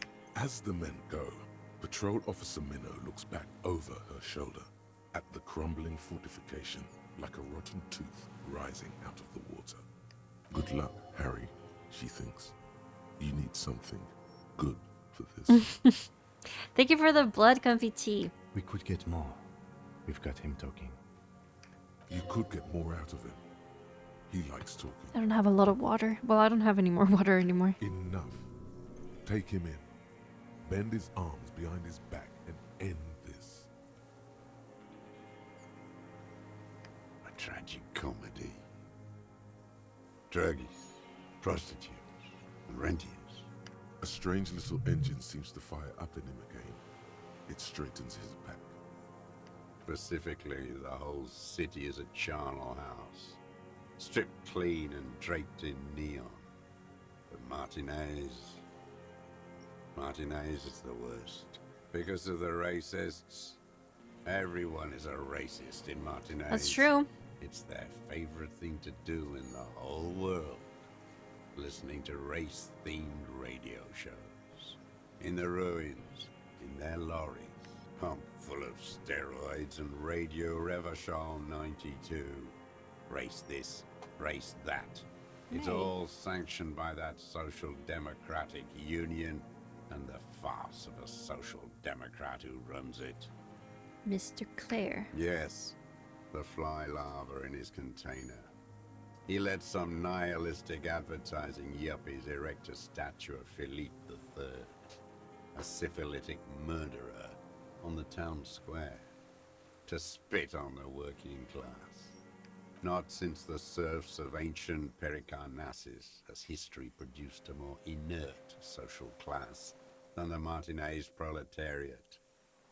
The rest of Revachol at least pretends to rebuild. These people still live in ruins. In tents, like animals, like those boom-boom morons on the ice. A pity they didn't drown in that tent of theirs. The worst of them is the blood-drenched Sucrion on her yacht, licking her lips. The old whore's gone now. Her gun-toting porcelain men are dead. So, actually, no. The worst is that old cock parading around in his uniform, throwing balls all day. It's not enough that the racists and liberals do are not dancing on our graves. The old loyalist ghouls still parade the ruins too. He was a cunt, but you can leave him alone. He's dead. Every morning he's there, while the parasites he fought to protect are off in Ozon, or Quayamorant, or some other island they built their palaces on, feeding on drugs and having sex with their own children. Holy fuck, okay. That's all the rich really want. Sex with their own children. Okay. Throughout history, even the royal bloodline of the suzerain, it's all just an excuse for them to have sordid sex. At least that old cunt Frisell is now dead. We did good when we pushed him under that horse car. If only, in the 30s, those disco whores... Hey! The disco whores are too much.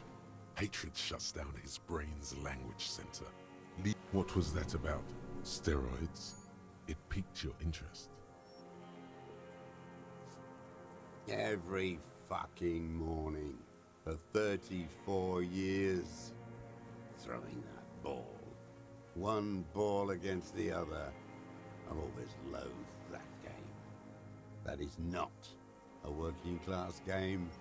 I don't care what they say on Radio June. Royalist ghouls played like it was life itself. Click, clack across the water each day. And that uniform, like a parrot plumage. I won't even mention that he's a traitor to his race. A patank maniac race traitor. I remember him. I remember him from La Noce. Not him personally, his make and model. There were tens of thousands of them. I thought we took them all out before the liberals came to their rescue. We missed one, that one. There doesn't seem to be a single person under the pine today. Not even Gaston, alone. Fat and plump, like a pheasant. Just begging to be popped off. Please, Mr. Dross, shoot me. He whispers with such predatory hunger. It borders on longing. Calm down. I'm not angry. I adore him. He reminds me of everything we fought for. At least we killed that Frisell and his kingsman. Glad. It's all gone. Alright, we're taking him now. What? But you said I would be taken to the... This terror is the sum of all the uncontrollable movements and mood swings he's been exhibiting. The wind picks up. The silence on the water is broken all around you. Little shivers of waves appear. The lieutenant continues, like an incantation. Your Wayfarer rights have been It's suspended. time. It is time. Information provided to the officers on the scene will be used against you by the prosecution. It's time. You will be given legal counsel within 1 week and must face court in 44 days. Do you understand? Do you understand? But...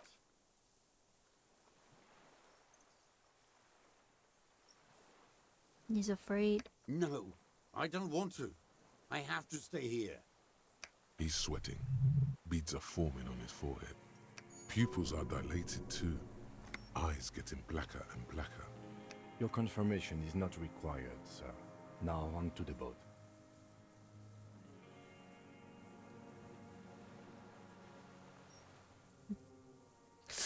Oh god, please. You thought you heard something. No! It's just the reeds. Ugh. Of course. Oh god. I shouldn't have smacked my desk. Of course. What's happening to my game? Jesus. Of course I failed the 58, but I succeed the fucking 17%? Like what? Maybe we could all fit in there. Actually, no. Not really. We could escort him to the pier, then either one of us can take him inland while the other stays here. But There's something you're not getting here that he's realizing. who watches over him there while I come back for you? Lillian. You could ask her, maybe. This is no harmless old man. This fucking world. Titus. This world. What is this? No, listen. Listen now. I can't. I failed.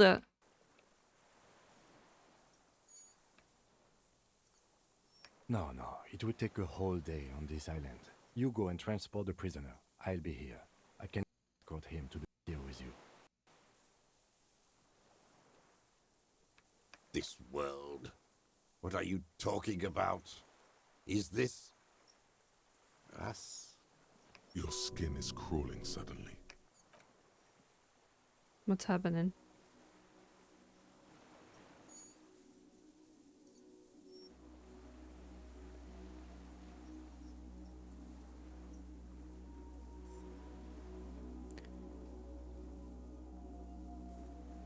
What the fuck is happening? A delicate tangle of arms and legs unfolds from the reeds, limb by limb, to then just stand there, moving its scythe-like arms in ghostly silence. What?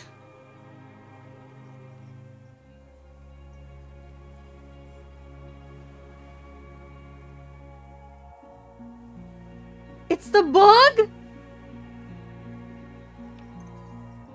The bug?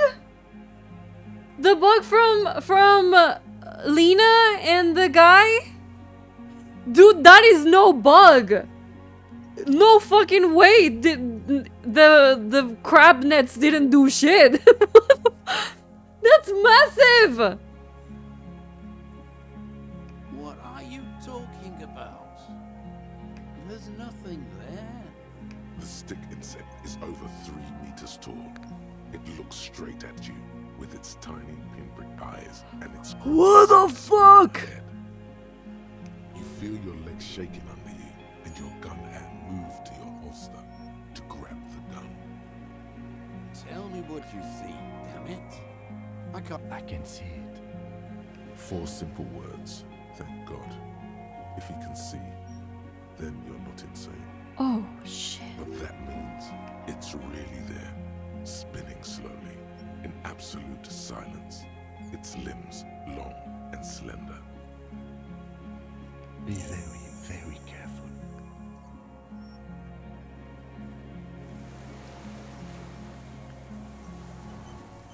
What am I supposed to do?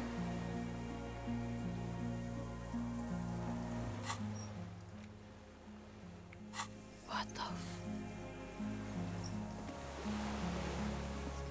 The creature stands on long Romance it, I guess. antennae hanging from his head like a woman's hair, white and curled at the tips.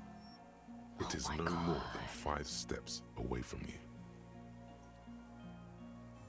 The segmented antennae move with apprehension, searching for something. Oh, that's scary. Reed-like tufts stick out of its joints. As the insect moves its forearms, it produces a faint hiss, like a reel-to-reel machine spinning after the tape breaks. It is. Oh, is he taking a photo? You glance over your shoulder. The lieutenant holds a piece of milled aluminium. He begins to pull This it is open the head? extremely That carefully. is horrifying. The camera. No, the flash will scare the creature off. Warn him now. We need a photo. No one will believe us. From the corner of your eye, you see a sudden cascade of motion ripple through the phasmid's limbs. A series of ultrasonic clicks fills your ear. I am not palatable. Do not eat me. I am afraid. I won't be one of those fools who didn't take a picture. You see the phasmid turn to him, its mandible antennae reaching out. Its motions are quick, sudden. I don't think the phasmid will do anything. The spitting mechanism turns itself back to you, its antennae taking their measure of the air, slowly. Your corpse will be marked by the stars? What? Slowly, with your breath held, you take two small steps toward the phasmid. The creature lets out a series of ultrasonic clicks that swarm around your head like swallows. Like laughter, a sort of happiness. I shouldn't have shaved, bro. Sweat drips from your brow, soaking your chest. You reek of it, your chemicals. Hissing and clicking, it extends its mandible-like antennae to greet you. You're right below it now, looking up at the colossal chitin of its white limbs. The head of the creature is crowned by reeds, and its eyes are like small droplets of water. No reply. A total ancient sight. You were right. Little bubbles form on the mouth parts of the creature, on its segmented lower lip. It looked the faintest smell like you've never felt before, like burnt roses. Careful, it may be poisonous. The foam slowly turns a darker shade, like burnt caramel, as the insect moves its mouth parts, masticating. The little bubbles begin to burst, one by one. You can't even see. I'm sorry. Oh god, where do I put myself?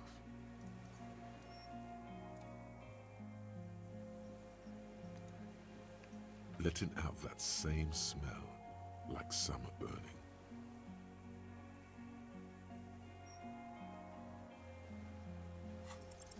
I exist. It's talking to me.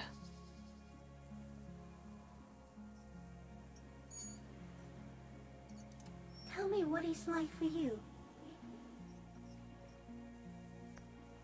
Then I will tell you what it's like for me. Fire? Where? I do not have fire inside me. In me, there is not even blood, but lymph, like sap from a one palm.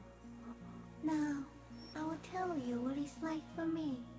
For me, it is a series of half-lit images, a kind of darkness, being intruded upon, transient, dim, moist, shapes of plants and animals, and internal sensations, a swarm of sounds, tiny vibrations on the inside of my forearms, all speak of complexities totally beyond my understanding. I am at the end of a narrow funnel, weightless, so light, it only feels like something to be me. In truth, perhaps I'm nothing. I certainly do not have a soul, and if I did, it would never burn.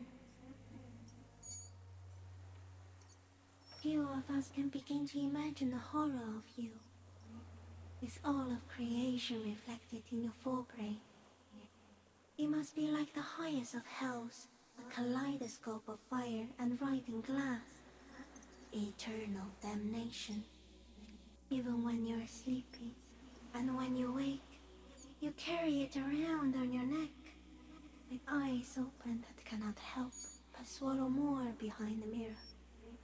I feel great, mute empathy for you.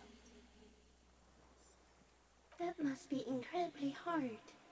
The arthropods are in silent and meaningless awe of you. Know that we're watching. When you're tired, when the vision spins out of control, the insects will be looking on. What the fuck? Rooting for you. And when you fall, we will come to raise you up. bud from you, banner-like, blossom from you and carry you apart in a sky funeral, in honor of your passing. But not me, because I'm just a leaf eater. Detective. Arriving. On the scene.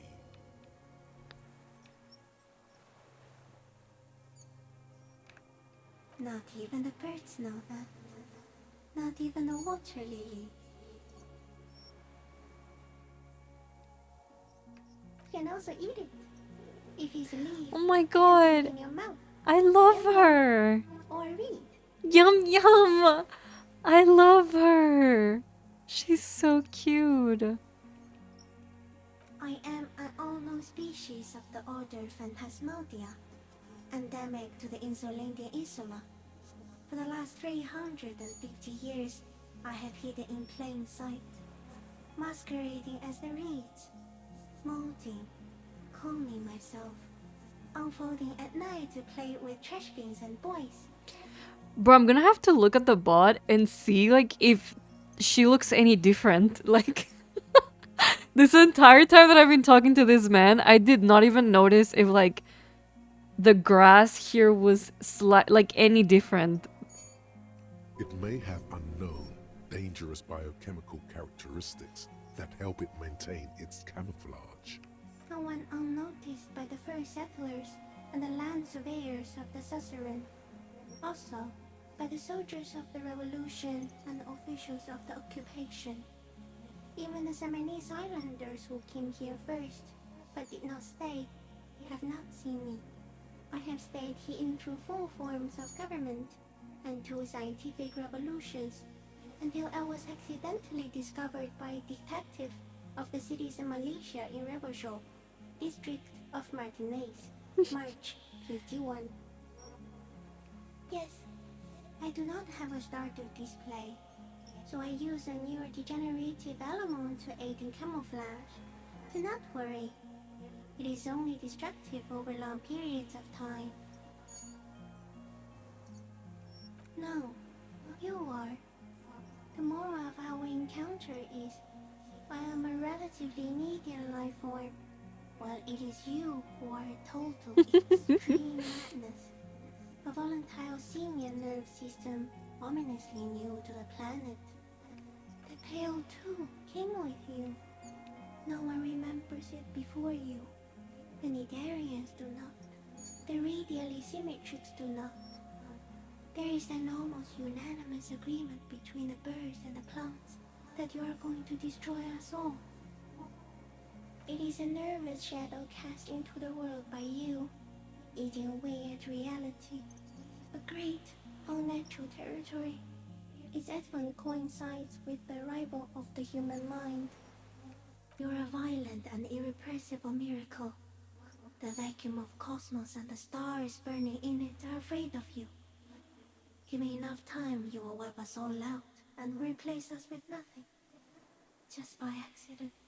We suspect it will be something like the oxygen holocaust that wiped out anaerobic life 2.6 billion years ago, when organisms first started breathing. Only much worse. Everything your eyes touch goes back there, behind the nerve mirror.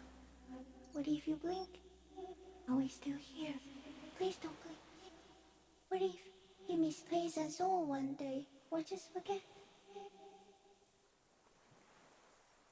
Please be. Or one day, one of you will close your eyes and sigh, and open them to see that none of this ever existed. No, there is one more.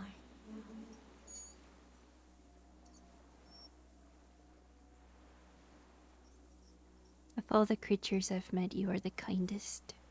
Thank you. I also have one more thing to say to you. That woman, turn from the ruin. Turn and go forward. Do it for the working class. Oh my god. The Phasmid wants me to be a communist? She was middle class. It doesn't take a 3-meter stick insect to tell you that. Okay.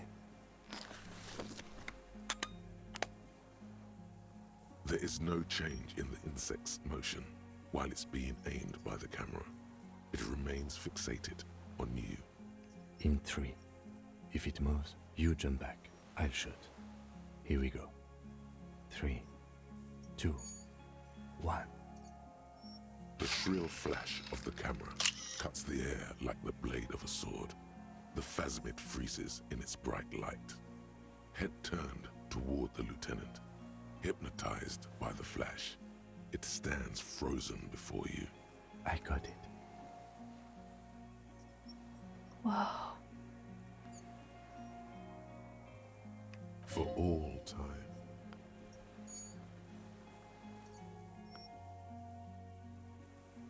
The limb before you is incredibly light, like eggshell. It's much lighter than a reed. You feel a soft push could tip the creature over. Its hollow exoskeleton collapsing. A small shudder passes the creature's arm. High above you, its black pearl eyes still glisten, mesmerized by the light passing its nervous system. The antennae hang from a great height. With your hand shaking, you barely touch the tip of the left whisker. On contact, the chitin curls into a spiral, like the tip of a poison ivy. Its touch on your fingertip feels cold, ticklish. The sensation is electrifying, resounding through your body. Looks like someone's got hurt in a fight. Oh yeah. This antennae is much Oh smaller yeah, than oh the yeah. other one. Oh yeah, oh yeah, oh yeah. I love my ferret too. Thank you so much for the follow. Welcome to the blood bank. How are you doing? Be careful, detective. It's moving. Another shudder pulses through the creature's limbs. It jolts back to life, like a record continuing where it left off, in a swaying, praying motion. Even the small black pearls of its eyes do not stray from you. As you're turning away, the phasmid mirrors your movements, stepping on the water, the long limbs carrying its feather weight without breaking its surface.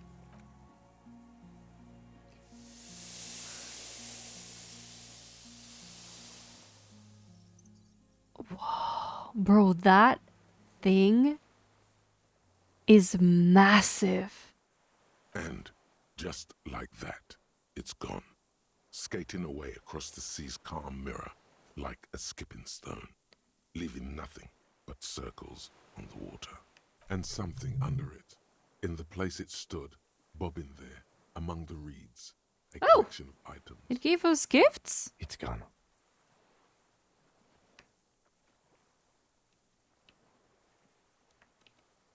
Looks like a nest of some sort. We should have a look. Babies? Apparently, yes. Like a water strider. Only, I've never seen anything like that in my life. I am so happy we shared this moment with Kim. What? Oh yeah, we have a we have the primary suspect vibing. In some kind of strange, semi-catatonic state. Our suspect is not looking so good. We need to check on him. This is more important. Whoa. What is this?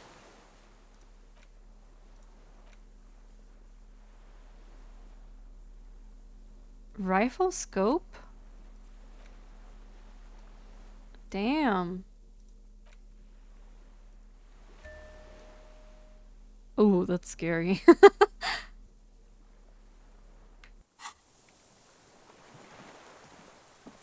Wait, I don't like this one. No, I want my hat back.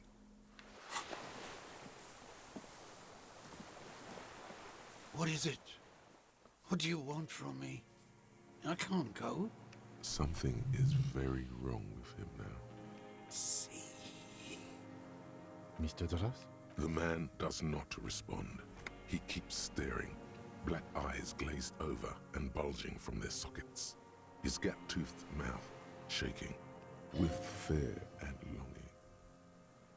Like an addict of some terrible substance. The plastic cape feels coarse. A light shiver passes the man. Other than that, no reaction. He feels small and frail. He's going into some kind of psychomotor immobility. The good news is, this solves our transportation problem. Doesn't it, Mr. Demas? Kim! Have a little more empathy. The trembling mouth appears to sigh. Between this and the broken tire he's used for a boat, I think it's safe to leave him here, while we go and get help. It will need to be medical first, I'm afraid. Old age and shock. Yes, the arrest and the appearance of the phasmid, the combined stress. But you think it's something more than that, don't you? There's much more. Remember what it said when it spoke? Quite a few things about that health check you did on him make sense now.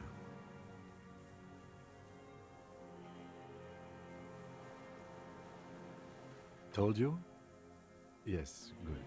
During your long staring match. I understand. Kim, I can't explain these things, okay? My brain works in strange ways. He did seem distressed when it finally came to arresting him. I have absolutely forgotten to take notes. I hope I remember all of this. This will be one hell of a report. Thank God we have a photo. He stares into the reeds. Nothing. The last embers have gone. If Kuno kicked it into the sea, as he said he did, the ebb would put it back here. This makes sense. Mr. Dross could have picked it up. Or the phasmid even. If it did, this is incredible. I lost. He turns his eyes to the reeds again. He lost the scope. Then it somehow made its way over there. With the help of a magpie phasmid. This sight is a T9, Mr. Dross. Was it attached to the rifle when you made the shot? Silence. You've gotten all you... The plastic case. The blacks of his eyes are receding. His pupils are returning to normal. The strength has all gone out of him. Just frail old bones in a sack of tracksuit trousers Alright. and a windbreaker. We should think about getting back to the mainland. To get help. He'll be safe here. If we don't take too long.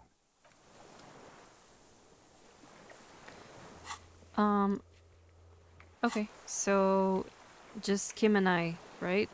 This guy's gonna stay here?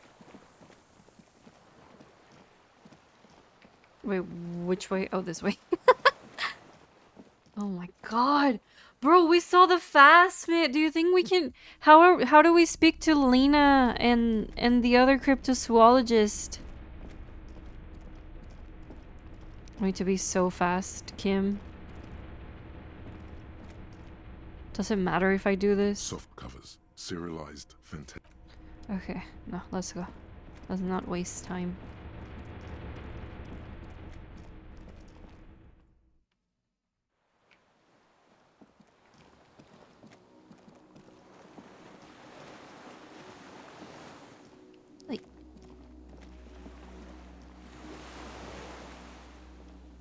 The skiff is swaying on the water.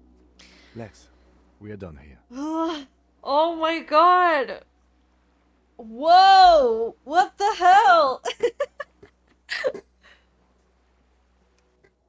The skiff rocks gently. I hope he's not dead by the time we come back. Holy The shit. ride back is uneventful and quiet, but for the sound of conversation on the water, there is someone inland waiting for you. Two men and a woman stand on the concrete square of a nameless village, looking at a small yellow boat as it draws closer. The sea is calm. You reach the jetty and climb out of the skiff.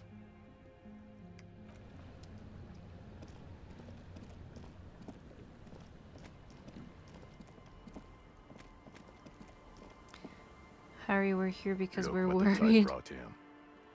I'm doing a great job without you guys, okay? I don't need my haters to bring me down. Bitch. Harry, you're bleeding all over the place. You're half dead.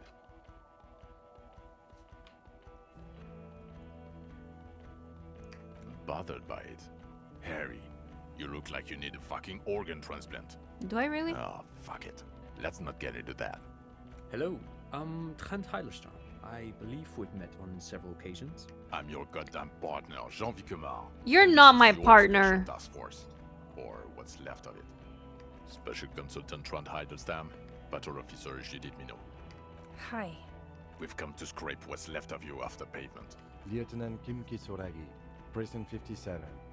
We've just come from the island, where our investigation led us. We might need your help with something later. As if he recalled that he's in fact a decorated police lieutenant and not a naughty boy. But this is clearly a departmental matter, so I'm going to leave you to discuss it among yourselves. Way to feed me to the wolves. It's good to meet you, Lieutenant Kitsuhagi. Letting the lieutenant know he shouldn't feel embarrassed over the shitstorm that's about to befall you. Oh my god, I can't get a fucking break, dude. We want to help you. Trant, I believe this is where you come in? I don't quite know what I'm doing here. I was asked to participate as an expert. I think I need to manage your expectations a little. I'm at best an enthusiast in cognitive science. My background is in something else entirely. I engage in neurology on a merely theoretical level. In fact, I should probably get going. Okay, can you shut up and get to the point? No, Trant, it's too late. You're part of this shit now. What have you got to say for yourself, shit kid? What does he have to say for himself? He left you to catch the bullets.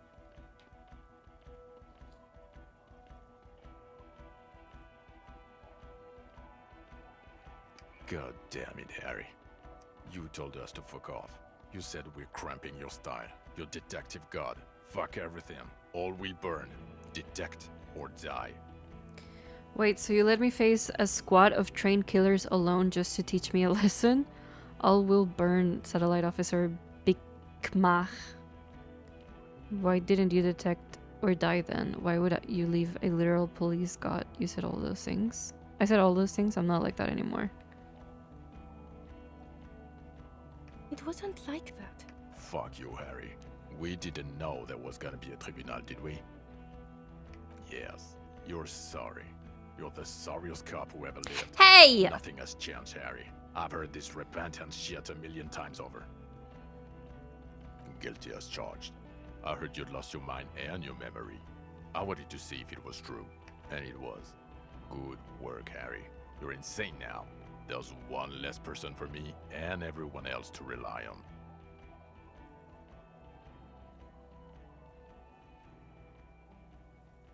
I didn't lie to you. No one lies to you. You were so fucked up on booze you couldn't recognize your own partner. The cafeteria manager you fucked over told us where you went.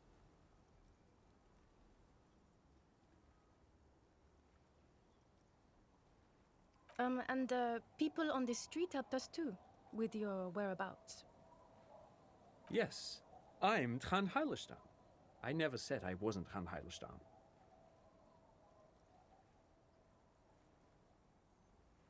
Mikhail? Mikhail is my son. Oh! Now I remember who this guy is. I was like, wait, like, should I know who he is?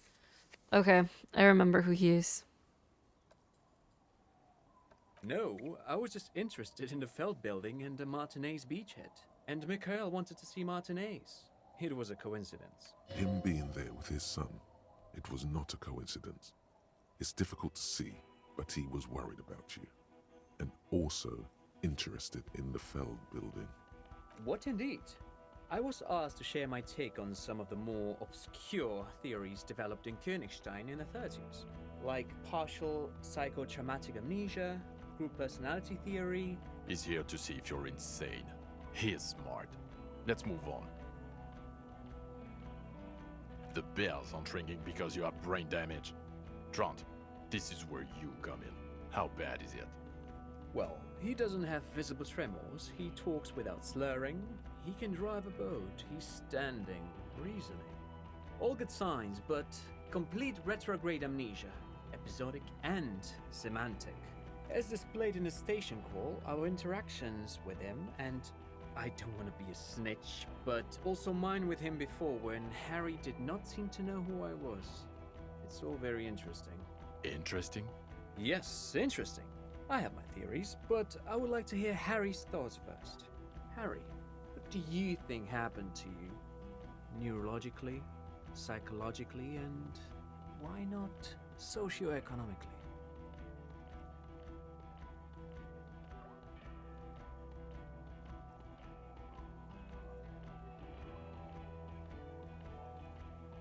Wait, socioeconomically, you think I'm so poor I lost my memory? Psychotraumatic amnesia, Trant? I can go for that. Shit kid is a broken man. Always has been. Shut up, Who isn't? John. I know I am. But you know what? I keep my shit together. Also, I know a person can't wipe their own mind. However traumatic it gets, that doesn't happen. It does Or happen. insane, or both. But Detective Vigmer, he has blanked out before. I have? Yes, a couple of times. After some of the more serious benders. One was after the two drunks case, the other when we looked into that mural. Interesting. So at first he dipped his toes into it, prepared. That's where he would have gotten the idea, yes. Practice. And then he used alcohol to get there, What? so to speak. What do you mean? Well, here's my theory. What if this is an absolutely normal reaction to the world we're living in? What if this is not a significant anomaly at all? Something to be explained, approached as a defect? Look at the sensory input here. Look at the ruins, the neon. Listen to the radio, the multitudes, the people. Live here for 40 years. As a police detective, he's like a magnetic reader on the world team, to borrow a known metaphor. Harry's been pushed flat against it. Total input. What? Hardwired to the free market. He just needed for it to end. Okay, Trent, thank you. That's absolutely meaningless. I'm glad we brought you. Will he or will he not be able to work in the major crimes unit? Is he a cretin now? I want to know that. He's not a cretin, and he is able to do work. If not in his previous leadership role, then as a line detective.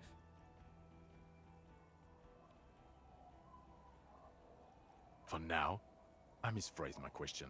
It should have been, is he able to put his clothes on and use the party? Or do we need to get him on a disability pension? They can keep that pension. You're rock solid. Thank you for the Put blood. your clothes on hard. Now nothing. Now we're just going to stand here. No, now we discuss that. What the fuck did you do to a motor carriage? Why is it there, Harry?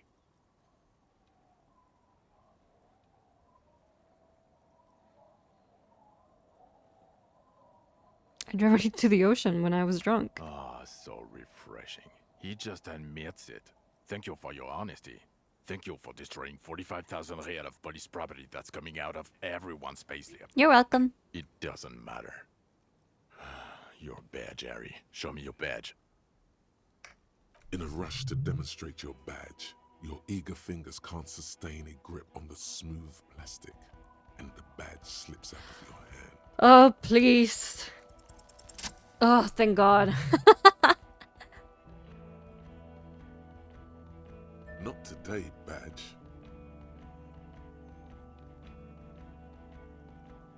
And your gun?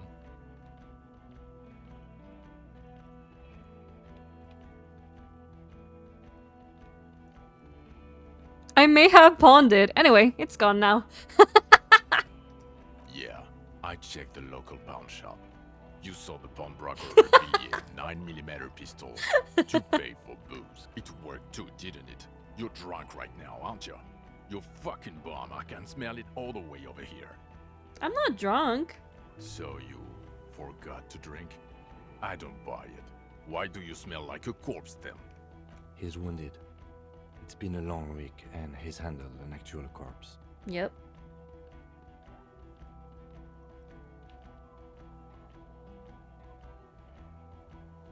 A bit of a week? You're drunk, and you let a suspect escape, a certain Clasier, because you were too drunk to assess a flight risk. Bro, We've huh? read the report, Sari. Lieutenant Kitsuragis.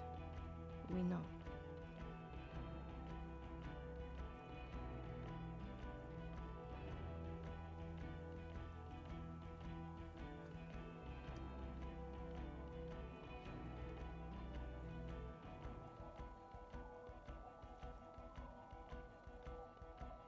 Oh, well, if she was nice.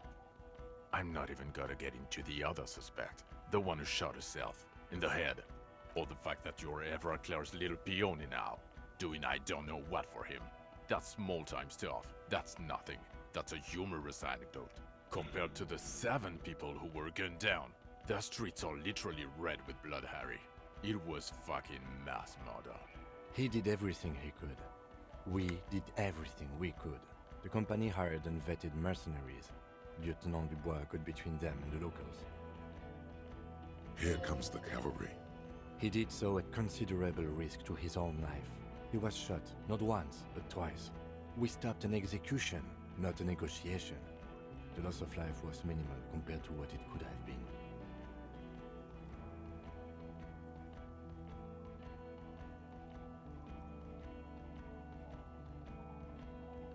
Don't make this harder for yourself. Sorry. Thank you for the input, Lieutenant Kitsuragi. I didn't mean to suggest you didn't handle the situation. He thinks of apologizing, but decides against it. You've spent the week with him on this case. What is your take? The case? What do you think about me, Kim? Do you like me? On Lieutenant Yefreter Dubois. Oh. This is more fun if you haven't touched the corpse. I did, though. I did finger his mouth a little bit. Well, the drinking, the gun losing, also losing the badge. That's all true. Although he has not been drinking on the job this week. Nuh-uh, I'm sober. So sober. Not consuming anything. See? 1 week. Then there's the self-flagellation issue. He likes to apologize profusely. Kim. Making it sound like he's guilty of at least first-degree murder. Shh, Kim. It's not a good communication strategy for an officer. It's worrying, especially considering his political views. Detective Dubois is, as you may know, a Mazovian social economist. He wants to liquidate the ruling class, which, again, for a police officer, is a little odd. Kim! And then there's the motor carriage in the sea, something I was not present for. But despite all this, he is a great detective, one of the best I have seen, in fact. You mean it? He can talk human beings into telling him everything, and he doesn't stop. In all the time I've spent with him, he has not once stopped pursuing leads, however far-fetched and tangential. He is tireless, madly driven.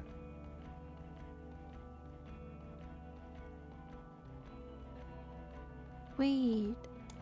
I think he likes me. Yes, but I look like a T. Wait. Oops. There we go.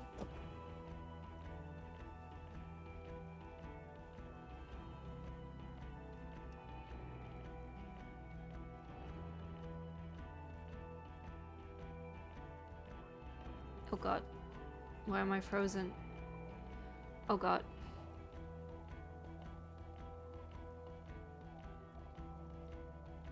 Oh, there we go.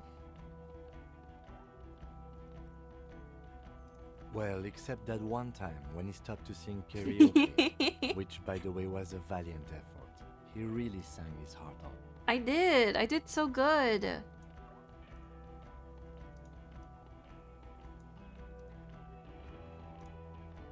Yeah, it was what it was. Other than that one time, he has tirelessly worked on the case, and he solved it. We have a confession, a murder weapon, and the perpetrator, locked on the island right now, awaiting transportation.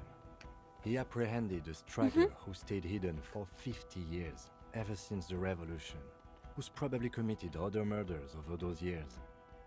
Oh, and he also discovered a new species. A new species? A colossal stick insect. It was on the island, camouflaged as the reeds. It unfolded from the reeds.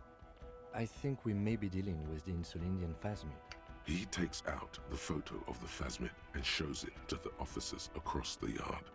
The wind blows, flapping the glossy rectangle in his hand. You hear gasps beneath the howling of the wind. As you can see, it's about 3 meters tall.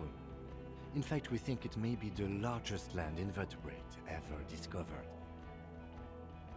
Boom shakalaka, motherfucker. Hell no. fucking hell is that? Is this somehow connected to the case? Detective?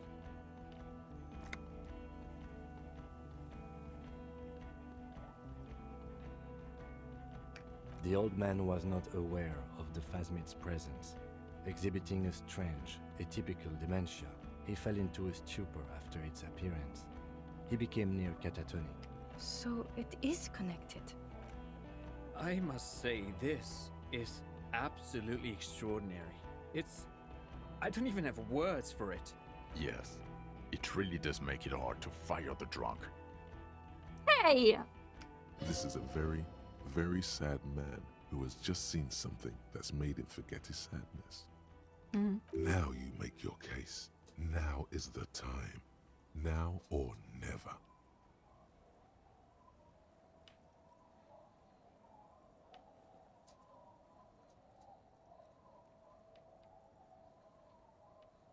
Yes. Fallen through a gap in a boardwalk.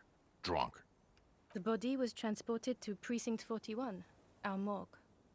I had Tilbrook and Mullins take care of funeral arrangements and family stuff. You're not the only cop in the world, Harry. This all comes back to us. Still, good work with the missing person, Detective. It's still a point for you. No denying it. I don't know what a doomed commercial area is.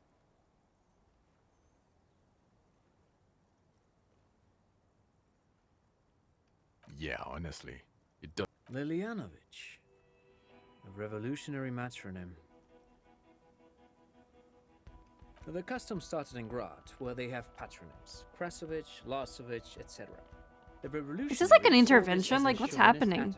So they used matronyms, derived from the mother's. I'm so confused. Instead. This man's mother was Lilian. His Lilian's son, Lilianovich. The custom was overturned after the revolution failed, but not before it made it to Revachol. So, it is what a soldier of the ICM would be called. Thank you, Trant.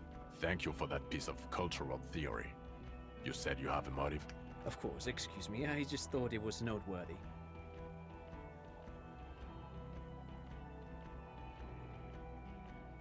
Jealousy. I thought this Lilianovich was an old man. To have been hiding for 50 years. Like 70-something. A strange psychosexual fixation, aggravated possibly by proximity to the phasmid and its chemicals. He himself gave a political reason, said he had killed an enemy combatant. Also, we have ballistics from the gun, matching the bullet found in the dead mercenary's head, and 2 officers on the scene that Mr. Dross confessed to. It's a clean win. It's way more than that.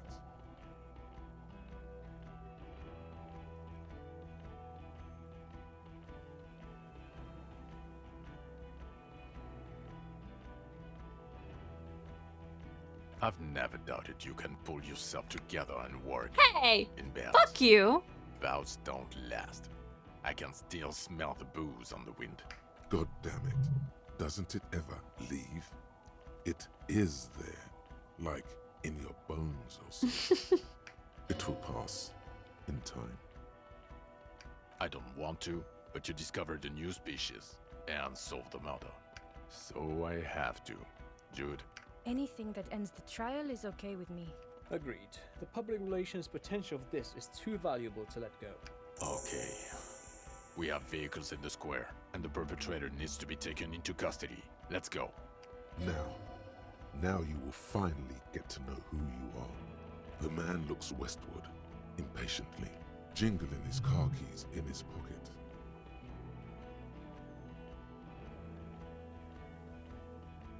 Who are you?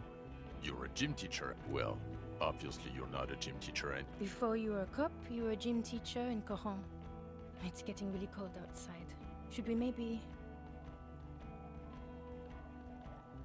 Harry, it explains everything. The running around, the jumping, the bicep girth, your inexplicable facial hair.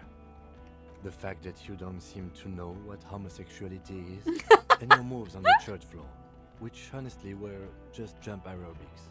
Also, this guy. Just everything about this guy. And this guy, too. The regular. You found some chick. She inspired you to fight the big fight. Be more than you are. All that. You, every morning, walking from Voyager Road to teach gym. She, leaving for the academy with her spring coat on. The air filled with the smell of smoke and raspberries, and incredible hope. Yes, you taught gym in school. I believe that's the term. Taught gym at a high school. You were a high school gym teacher. The smell of sweat and glue. The warm Interesting. floor. I did not think that. High school. Harry, your goings-on with Kuno, Andre, Acel, the whole thing on the ice. That's why you are so juvie. His smirk suggests barely contained laughter. In your 20s or late 20s, you've really let yourself go since then. Hey! I knew it. I knew no normal human being can run like that. He's an honest-to-God gym teacher. It's not a mystery. Some chick fucked you over. Also, you were drunk. You really went with it too. Really maximized the damage. Dubois? It was Dora Engelund, I think. You've said her name, but you weren't married. You were engaged. Oh! Something like that. Half-Vasen. No one is married anymore. This is Revachol. God, I don't know. 6 years ago, she was way before my time. 6 years and you haven't gotten over it. What the hell is wrong with you? Yeah, or 7. You're not doing too good there. It's an old man thing. 2 old years equals 1 normal year. That and Dora Engelund really tore you a new one. A big one. Incredibly bangable. She was incredibly fuckable. Bro. Break, welcome. Pain, welcome. I've only seen a picture, but it's obvious you formed a real spiritual connection with how pretty she was. One you never recuperated from. Look, the sun is about to go down. It's time to go. I think she taught in the Académie des Arts, east of the river. Wait, my point is, you need to see a psychiatrist about this shit. Who is Lena? Well, good luck finding her once we get back. She and her husband were conducting the search for the phasmid. It's their discovery, in part. They should know as soon as possible. It would do you good to deliver some positive news for a change. She is going to be over the moon. Watch out, or she'll faint. No. You're too unstable to work for mob boss. You're suicidal, Harry. No mob boss would take you. True. I wouldn't consult for a corrupt unit. I told you it's not that bad. Well, first I will go back to my station and No! write the most detailed reports. I anyone want to has stay ever with seen. Kim. It will have to be good to cover all these. Then I will have a serious talk with my captain. About what? Detective, we just stopped a small-scale war. Something is happening to Revachol. He pulls up his collar and looks around, the cold spring light reflected in the lens of his glasses. I don't know what yet, but it's going to be a hard spring for the RCM. We need to get ready, infiltrate, investigate.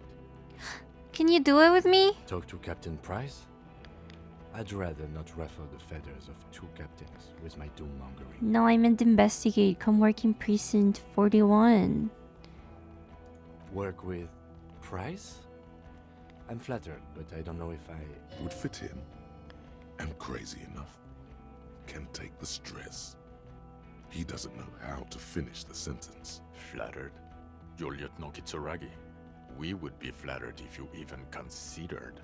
I would have to tie things up in GRIH first. But, I mean, whatever is coming, Jamrock will be more central to it than the harbor. And we also have a huge caseload, Lieutenant.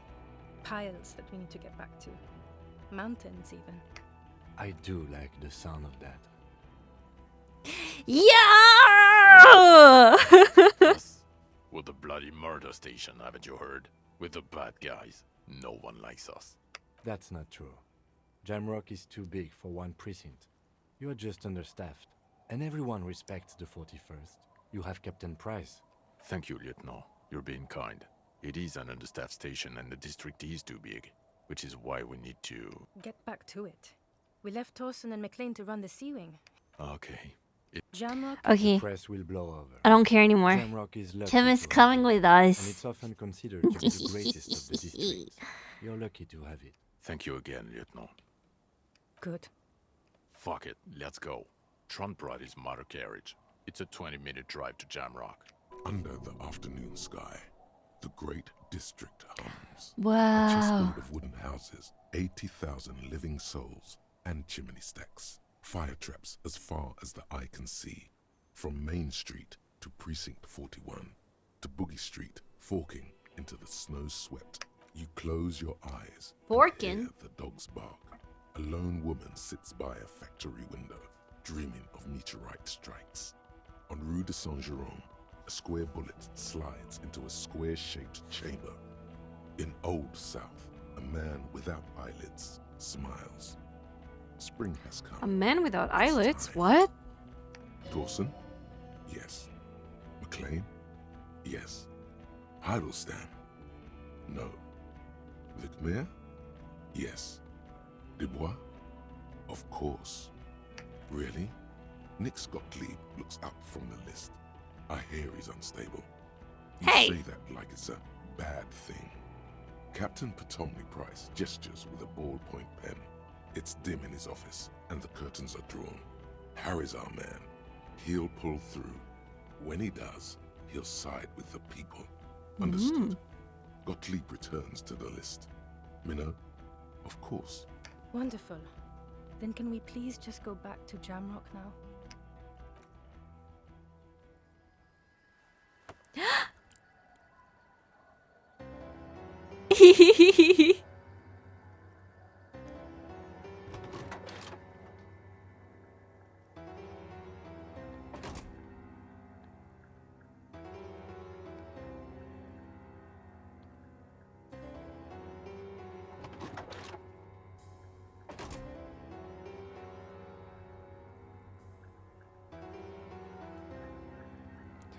I don't like you.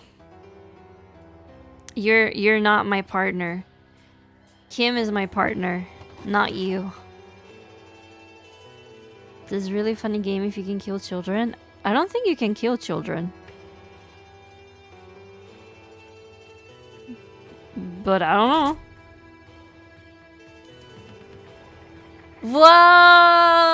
Whoa!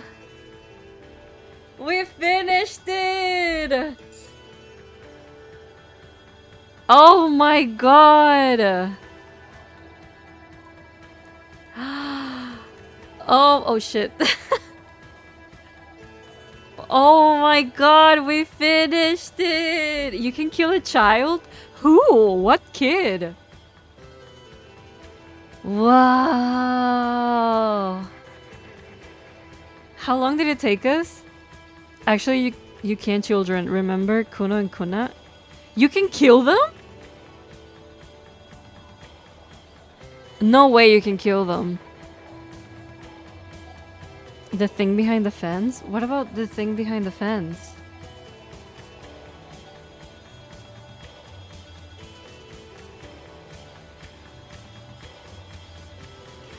Bro. Oh yeah, Kuno S. What about Kuno? I can't kill Kuno S.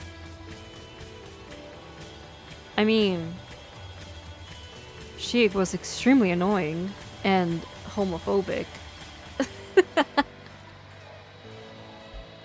I did want to like slap her head a little bit, be like, shut your ass up for 1 second, little child, what the hell? But wow, we finished it. That is fucking crazy, dude. It took us almost 40 hours to finish this game. Are you kidding? 40 hours all on stream. We did everything we could. We solved the murder. We got our memories. Well, kind of. We recruited Kim. Now do it all again with different stats and political beliefs. Maybe acquire a pie. What do you mean a pie?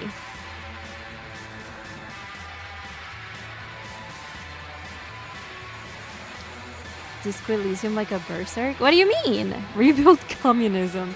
I was thinking about rebuilding communism, but it didn't happen. Oh, I wanted to see Lena's reaction to telling her about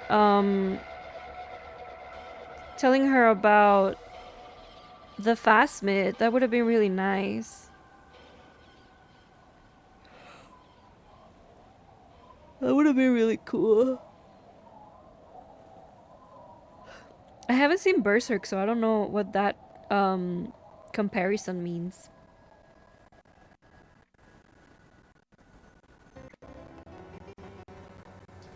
Dun dun dun dun dun. Whoa, dude.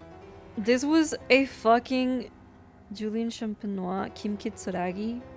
I love Kim's voice. Oh, Theo and Renee had the same voice actor. Wait. Oh yeah.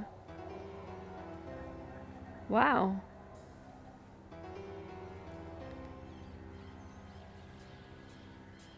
Have you read all No, I haven't seen anything about Berserk. Nor the manga or the anime. Jean Pascal. I loved Kim's voice. Oh my god, dude. I loved Kim so much. Cleaning lady.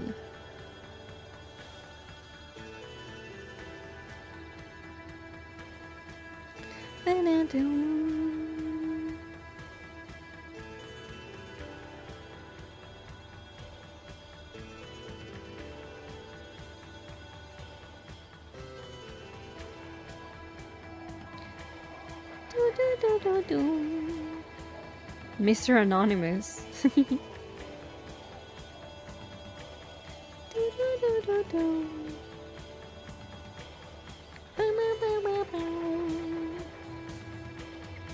I can't believe it.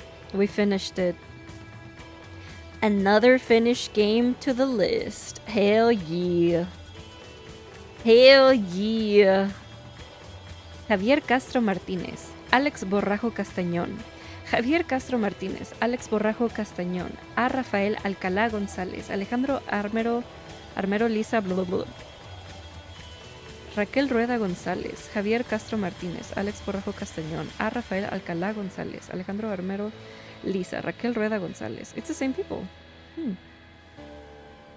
Korean localization. Kim Ok Hyun. Kang Chae-sok.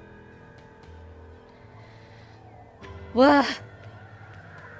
I'm just waiting for the credits to be over so I can close the game.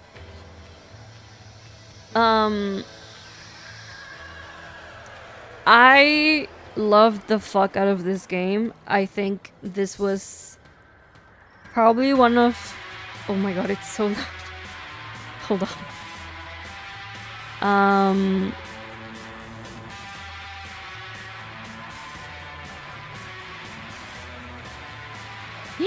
I forgot to put my... Oops. I forgot to sign out of work. Oopsie. Alright, let me lower the music because it's a little too loud.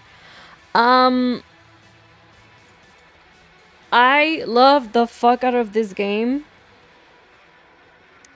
I think... Ah! Hi, Patochi!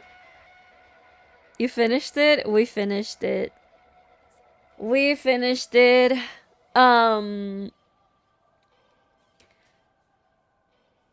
Maybe someday in the future. I mean, not in the near future, but at some point, I would like to play the game from a different perspective. So that would be fun.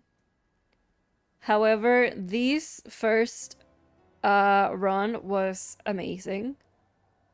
It was so fun.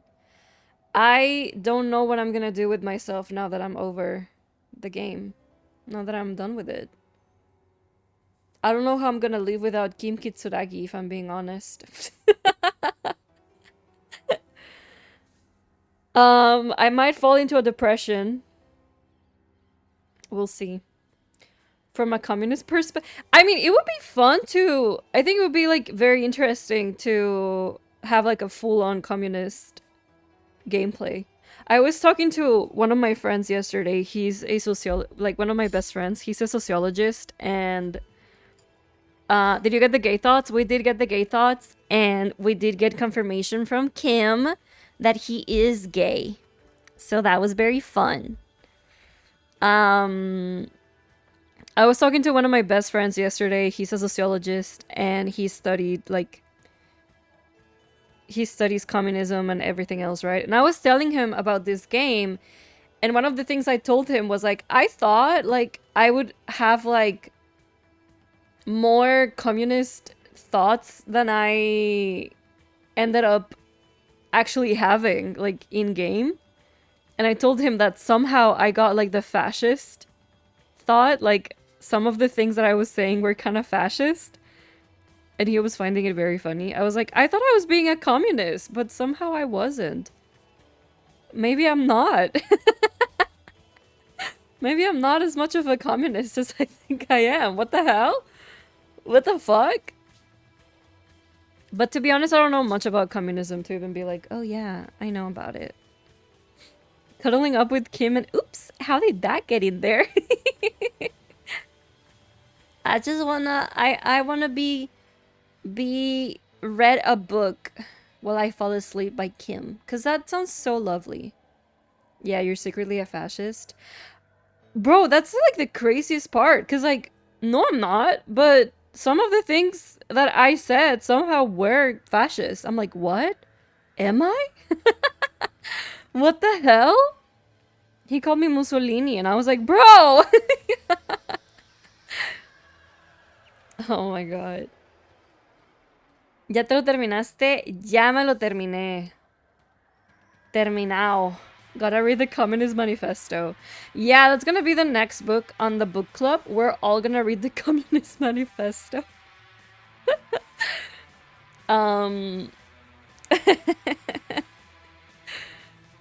No, we are communists. Always have been.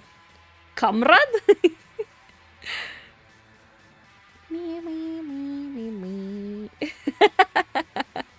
Salute.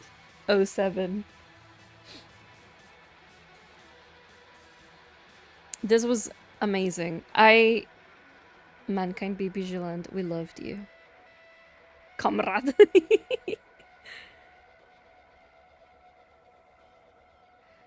Bro.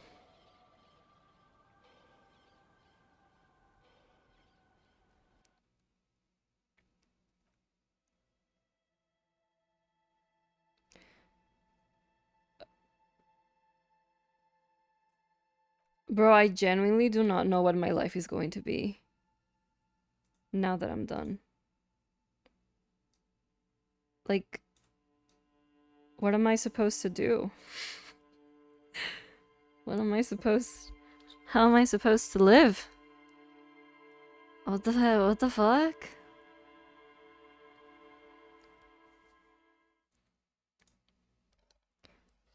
The silence after the storm. Nashdravit. I don't know what that is. Davai. We got fanfics? Yeah, that's what I'm gonna be doing. That's what I'm gonna be doing, cause like, what else am I supposed to do? How am I supposed to live with this void in my heart and soul now that I've finished Discoelysium? Like, how am I supposed to satiate my hunger for Kim Kitsuragi? I'm just gonna have to read more fanfiction. That's the only way around it. That's the only way that I can think of. I can tell you how to start another game. But like, is there another game like this? Like, I became obsessed. Like, Novichi, I don't think you understand how obsessed I became. Like, That's all I wanted to do. I just wanted to play this game. I wanted to start streaming at like 11 in the morning so I could play this game. Because I wanted to know more. I needed to know more. Like, what's gonna happen? Like, who did it? Like, is Kim gonna love me back? Oh my god. I spaced out in the story. I need to watch the bots. I have all the bots queued up on YouTube. I'm gonna be uploading them on YouTube. I also want to do like a little highlights of like the entire gameplay because I think that would be fun. However, I need to download bots that are like over 5 hours long. So that's gonna take a while. Undertale isn't quite the same thing, but it scratches similar wow, this game is outsmarting me vibes. Yeah, I do have Undertale in the back burner. I need to play Undertale like 100%.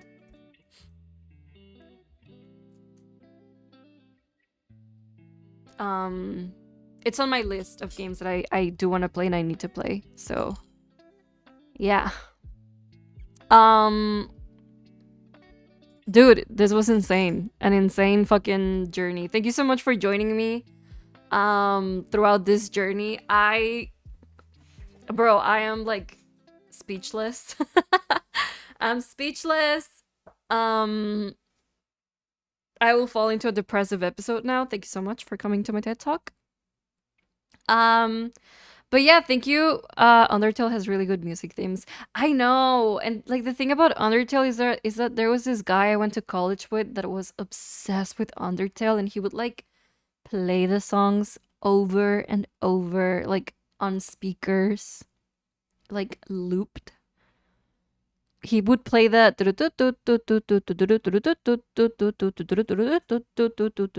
song, like he would play it all the fucking no, not that song. That's Sans song. He would play the no. He would play the oh fuck. Wait, hold on.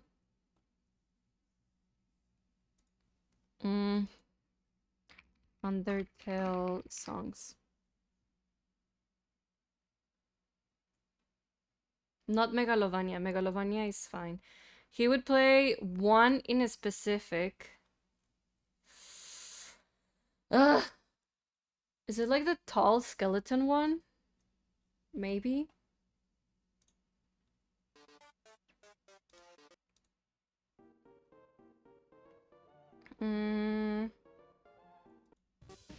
This one!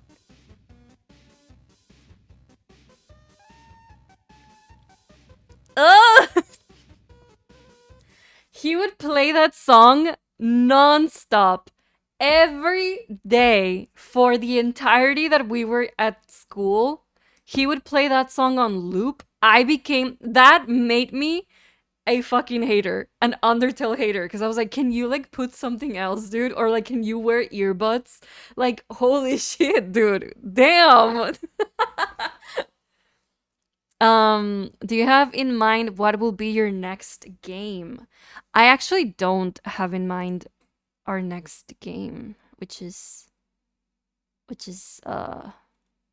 we have Killer Frequency, which is also kind of like a mystery game, but in this one you're like a radio host and you have to like answer calls and help solve the crime with that, I think.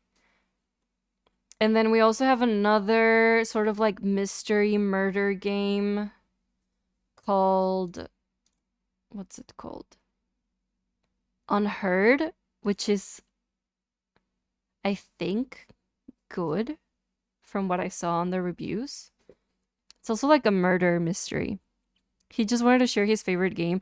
I know, and like I understand, because that's exactly how I feel about Discoelysium right now, you know? But like, don't overdo it. Maybe I'm just being mean. I don't know. We also have Rekka, which is like an exploration game where you have to, when you're a witch and you build your own magic house, which is very cozy and I think kind of fitting for like autumn. So we have that game too.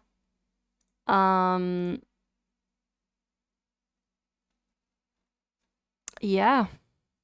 We just have some stuff lined up. Don't eat my slipper. But yeah, thank you so much for joining me.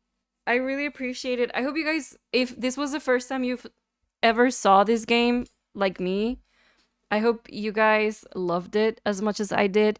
Thank you to all of the new people that joined our little community because of this game. I understand why you guys keep revisiting the game and watching other people play it and stuff because it's amazing. Once again, thank you to Amperchi for gifting me the game. It was incredibly kind of him, and he is absolutely insane for doing it. And it was because of him that we got into this game. So that's amazing as well. Thank you so much. And yeah, I really appreciate you guys watching along, you guys watching the bots and helping me throughout different situations. Thank you so much. It was an incredible experience. May sleep. Oh, we do need to May sleep now. It's 12 a.m. 5 hours into the stream. We need to go. Thank you for the stream. Thank you for joining Patawachi. Thank you. Also, thank you for joining Mystic Manchi. Thank you for joining Dracochi and for the lurk. I really appreciate it. Novichi, thank you for stopping by as well. I really appreciate it.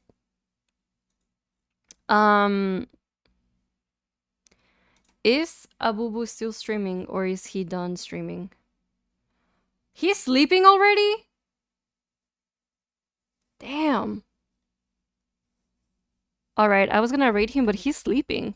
That's crazy. He went to sleep so early. What the fuck?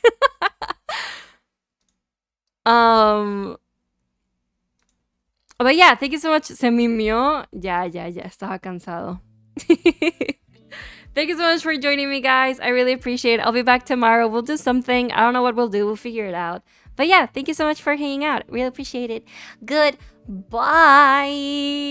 No music? Oh, ¿tampoco tiene música? Damn. Bye-bye. Adios, Dracochi. Goodbye. Sleep well, everyone. See you later. Bye.